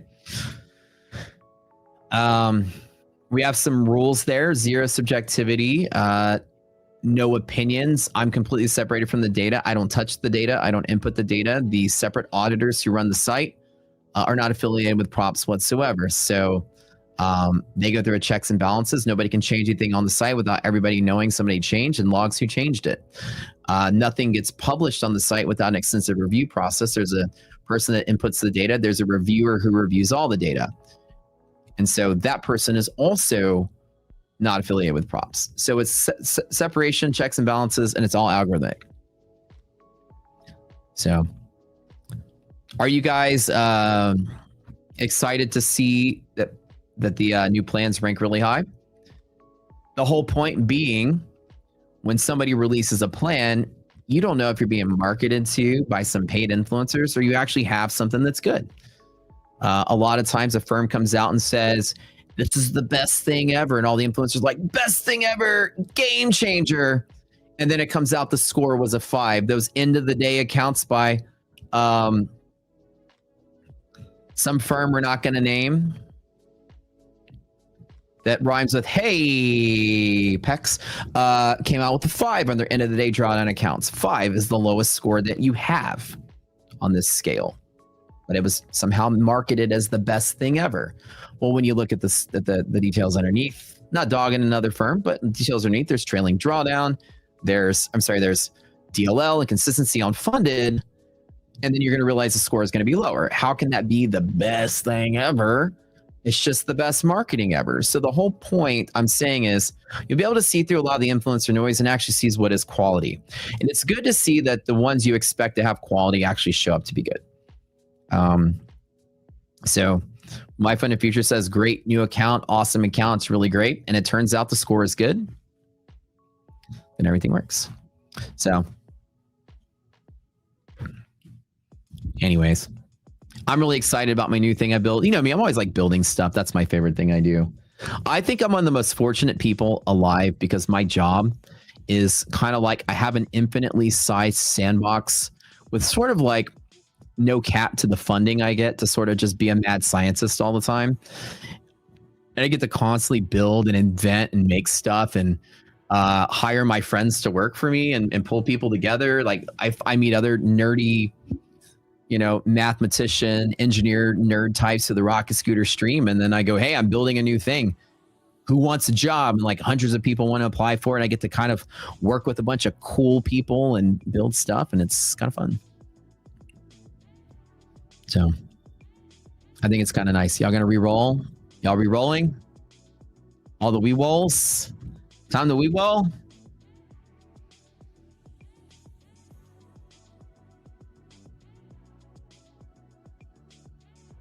Hold on.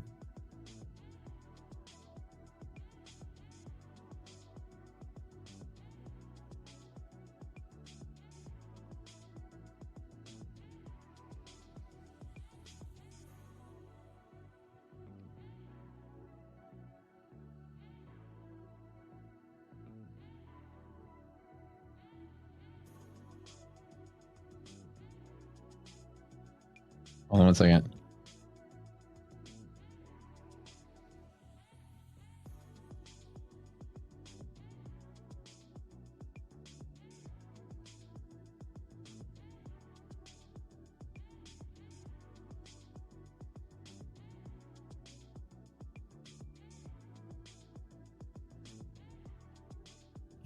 Yeah, I think the new plans actually came out pretty good.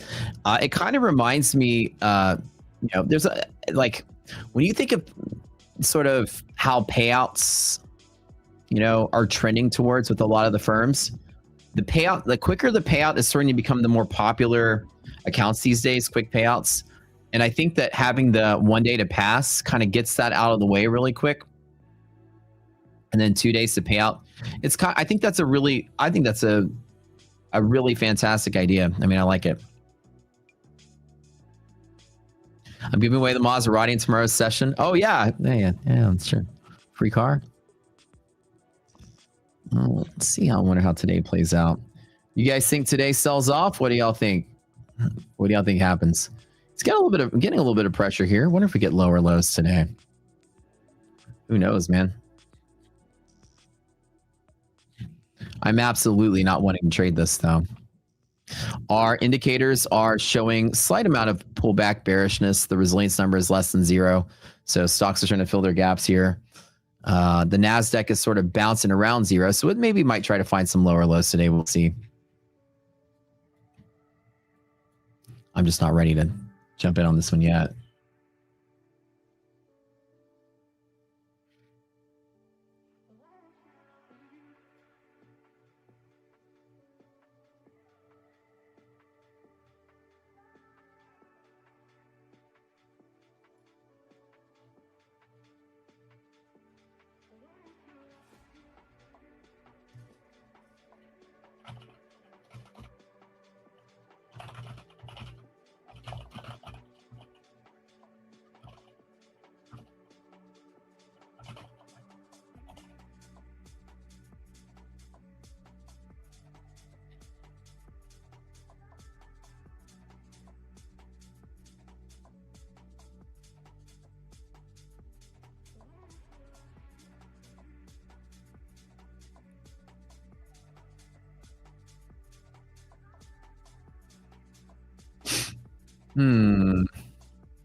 S&P making a mad run for some downside move here.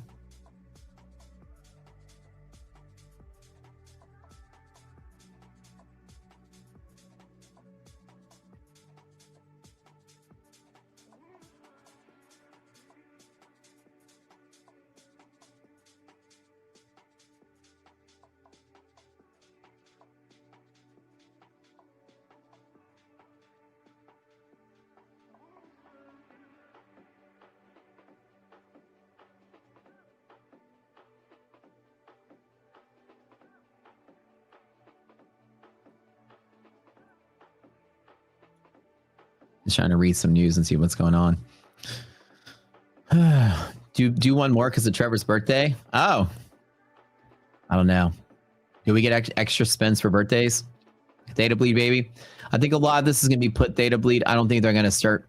I don't think at all they're going to start paying out any of these puts they spent all week squeezing out. And 75 can't beat the builder plan. You can't. It's going to be a culture shock at prop score. You know, the weirdest thing is that there's going to be people that are like, no, this one's still better. That one's still better. There's a difference between what you think is better and what the math says is better. That's the kind of the main point. It's going to be hard to create a culture like that. There has been no, what's the word I want to use? There has been zero, just repeat, zero place where there is a side-by-side mathematical comparison. You'll say, no, this one's still better because of a lower price, or this one's better because of this. If you're not smart enough to understand, better is not a one factor thing. Better is a combination of things. You ever bought a house before? Which house is better? Well, this one's better because the bedroom's bigger. No, this one's better because it has a pool. There's no such thing as better or worse because of one factor. There is how much square feet you get for dollar you pay, all things being equal. If house A doesn't have a pool and house B has a pool, how do you compare which one's better? If you like pools and the other person doesn't compare, it's all subjective. So people are like starting to still have subjective thoughts about props. But in reality, you can say is which house is actually better, all things being equal. If you don't care about a pool, but house A did have a pool and it had a cost, and house B has a pool, has a lower cost, then B technically is the best house, even though it's not the best house for you. So you have to put all things being equal, which one's actually better. And then you have to subdivide through that, which one's better for you. Yeah, it's definitely better for the condition of both houses have a pool and this one's the same square feet and slightly cheaper. And I agree that's the better house, but I don't want a pool. So the other one's better for me. People confuse better with better for me. And that's why we build our site to be better for you as well. You get to type in the parameters that are most important to you and your trading parameters, find out what works for you. But it's just going to be a culture shock. I have a feeling that I'm going to spend the first 2 months of Prop Score trying to teach people, wait. This is, when McDonald's first created their own burger stand where people would walk up and get the burgers from the stand and then sit down and eat them. They were confused because back in the day, you would pull up your car and a car hop would come to your car and put a tray on there and serve you food there. You'd order food. They'd go and send it to the kitchen. They'd come out 30 minutes later, set it down with a plate, a knife, a fork, and a napkin, and you sit there and eat your dinner at the restaurant. But when people were like showing up to McDonald's when they first opened up, the very first McDonald's thing ever, they were like, no, you got to drive up and get out and wait the window. People like, I got to get out of my car. Yeah, you walk up. Where's the plates? Where's the tray? I don't understand. How do I eat this? It's in a bag. No, you eat it. There's a learning curve, right? There's going to be a learning curve to Prop Score as well. No. It's like, this is a different thing. It's a mentality. It's not this is my favorite firm. This is mathematically better. No, you get your burger in 5 minutes or less. Walk up and get it. So it's going to be like a sort of learning curve to the idea of, oh, wait, there's a math-based algorithm? Oh, that's different. Okay. If you're so used to the other side of the coin there. The math on $75 plan makes more sense if you manage risk properly. It does. It really does. But price doesn't mean, The Founder was a really good movie. The one about McDonald's. Yeah. One of my favorite shows I watch are on the History Channel, the X that built America, like the food that built America, or the the companies that built America, the tycoons built America. The food one's pretty cool too. They go over the McDonald's thing there too. Yeah, The Founder actually was pretty good. I thought that's a very well made movie. But there's a huge learning curve, I would say, to like a whole shift of everything. People didn't understand how certain things are supposed to be. Like any time. Like the one I watched the other day was like Swanson TV dinners, you know, how you had to teach people, no, you take it home and you microwave it yourself, or you put it in your oven yourself and you don't have to cook, kind of thing. Yeah, I kind of love movies like that, movies about actual companies. The BlackBerry movie was pretty good, or it was like a 3-part movie. Jobs was pretty good. I love movies like that. When I tell stories, my character voice is always Country Bumpkin or Teamy Rocky. That's it. I got two voices I do. I can either do a really good Beavis Butthead, a good Pee Wee Herman, or I can do Teamy sounding Rocky Balboa. But yeah, so when you guys are looking for value in something, you have to compare comps, especially when you're moving to a neighborhood. Somebody be like, this house is better because the school system is better. But somebody's like, I don't have kids. No, it's better because it's closer to the city. It's closer to all the bars. No, this house is better. You can't really easily decide which is better unless you level the playing field and assign a value to each variable and find which one's mathematically better. Like if this one has a school system that's better, well, if they both have school systems, what's the score? You know, this one's closer to the bars, therefore the property value is better, the vicinity is better. This one's far away. What's the difference in score? Is there additional value that you can assign a dollar value to make it like a blanket comparison of all? And that's kind of what we try to do, you know. So the whole important part of prop trading is to really find something that is better for you. Something that matches your trading style, matches your budget, matches what your goals are, and your trading strategy doesn't necessarily work with every single prop account as well. Like if you want to take a wide swinging drawdown and cost average into a position, there's no way you're gonna be able to do that with the account that's trailing drawdown, right? If you want to, you know, brute force passing some accounts, there's no way you're going to do that with an account that has an expensive upfront fee. You know, you'd probably want something with a cheaper fee that has activation when you pass, right? So you have to kind of think it through and find out what's better for your dollar spend. Anybody that's min-maxing their bills is always going to make sure you're getting any investor and businessman or any just general smart human should know the value of your investment. It makes no sense to me how people try to get into trading, which is the art of trying to make value appear on an investment. And guys put so little investment into the props and stuff you trade. You just pick something because some influencer told you. You're so reckless with your investment in which prop you trade. You don't do your own research to go with it.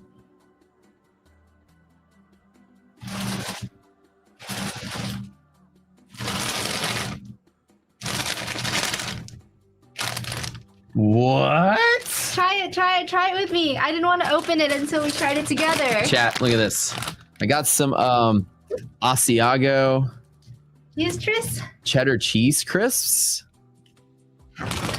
So it's a bread that's like covered, it's like croutons with cheese. I don't know. I just saw it at Whole Foods and I was like, Matt would probably like this. You went to Whole Foods? Yeah. Did you get us some tasty treats? I didn't get anything. I just went in there to We got return this. to Amazon. I just grabbed that because I was checking. Oh, cheers. Cheers. Crouton with cheese. Mmm. It's definitely a crouton because it's like super dry. I love it. You can put that in like a salad or something. When you say super dry, it sounds bad. But in this case, it's actually really good. It's pretty tasty. They're like little, it's pretty solid. I'm not gonna lie. This is from Whole Foods. Mm-hmm. Mukbang. Chat, this ain't bad. ASMR. Bite into the mic.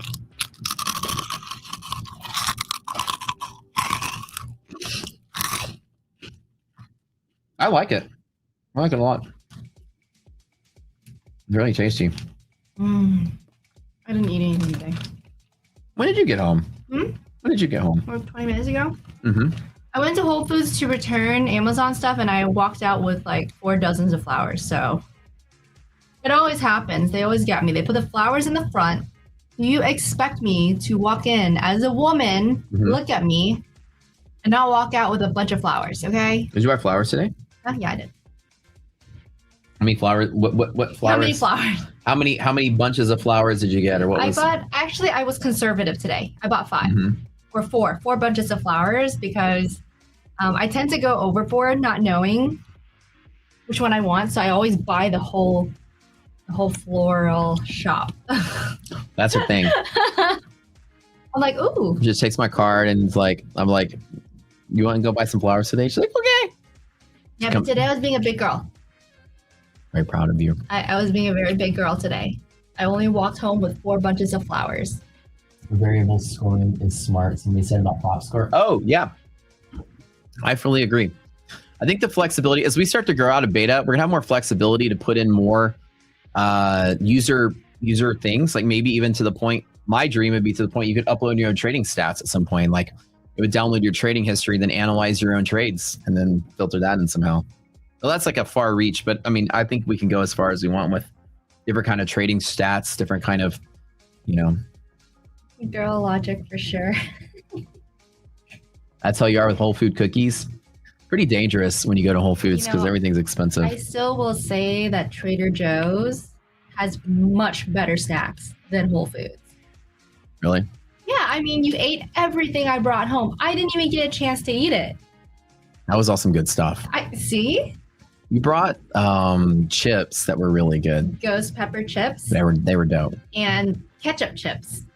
Can I zoom in on the chart, please? Yeah, you want the levels before I get out of here? I got you. Hold on. Let's see if I can't make it big. Levels here, 26,611 upper DD band, 26,641. Here, just rewind the stream if you need to see those numbers. Maybe zoom in here for a monthly hedge and all that. There you go. There's your levels there. Trading question for you. Pick up your card tomorrow. Oh, tomorrow? Tomorrow it is. Tomorrow? Friday? Tomorrow's Friday. Okay.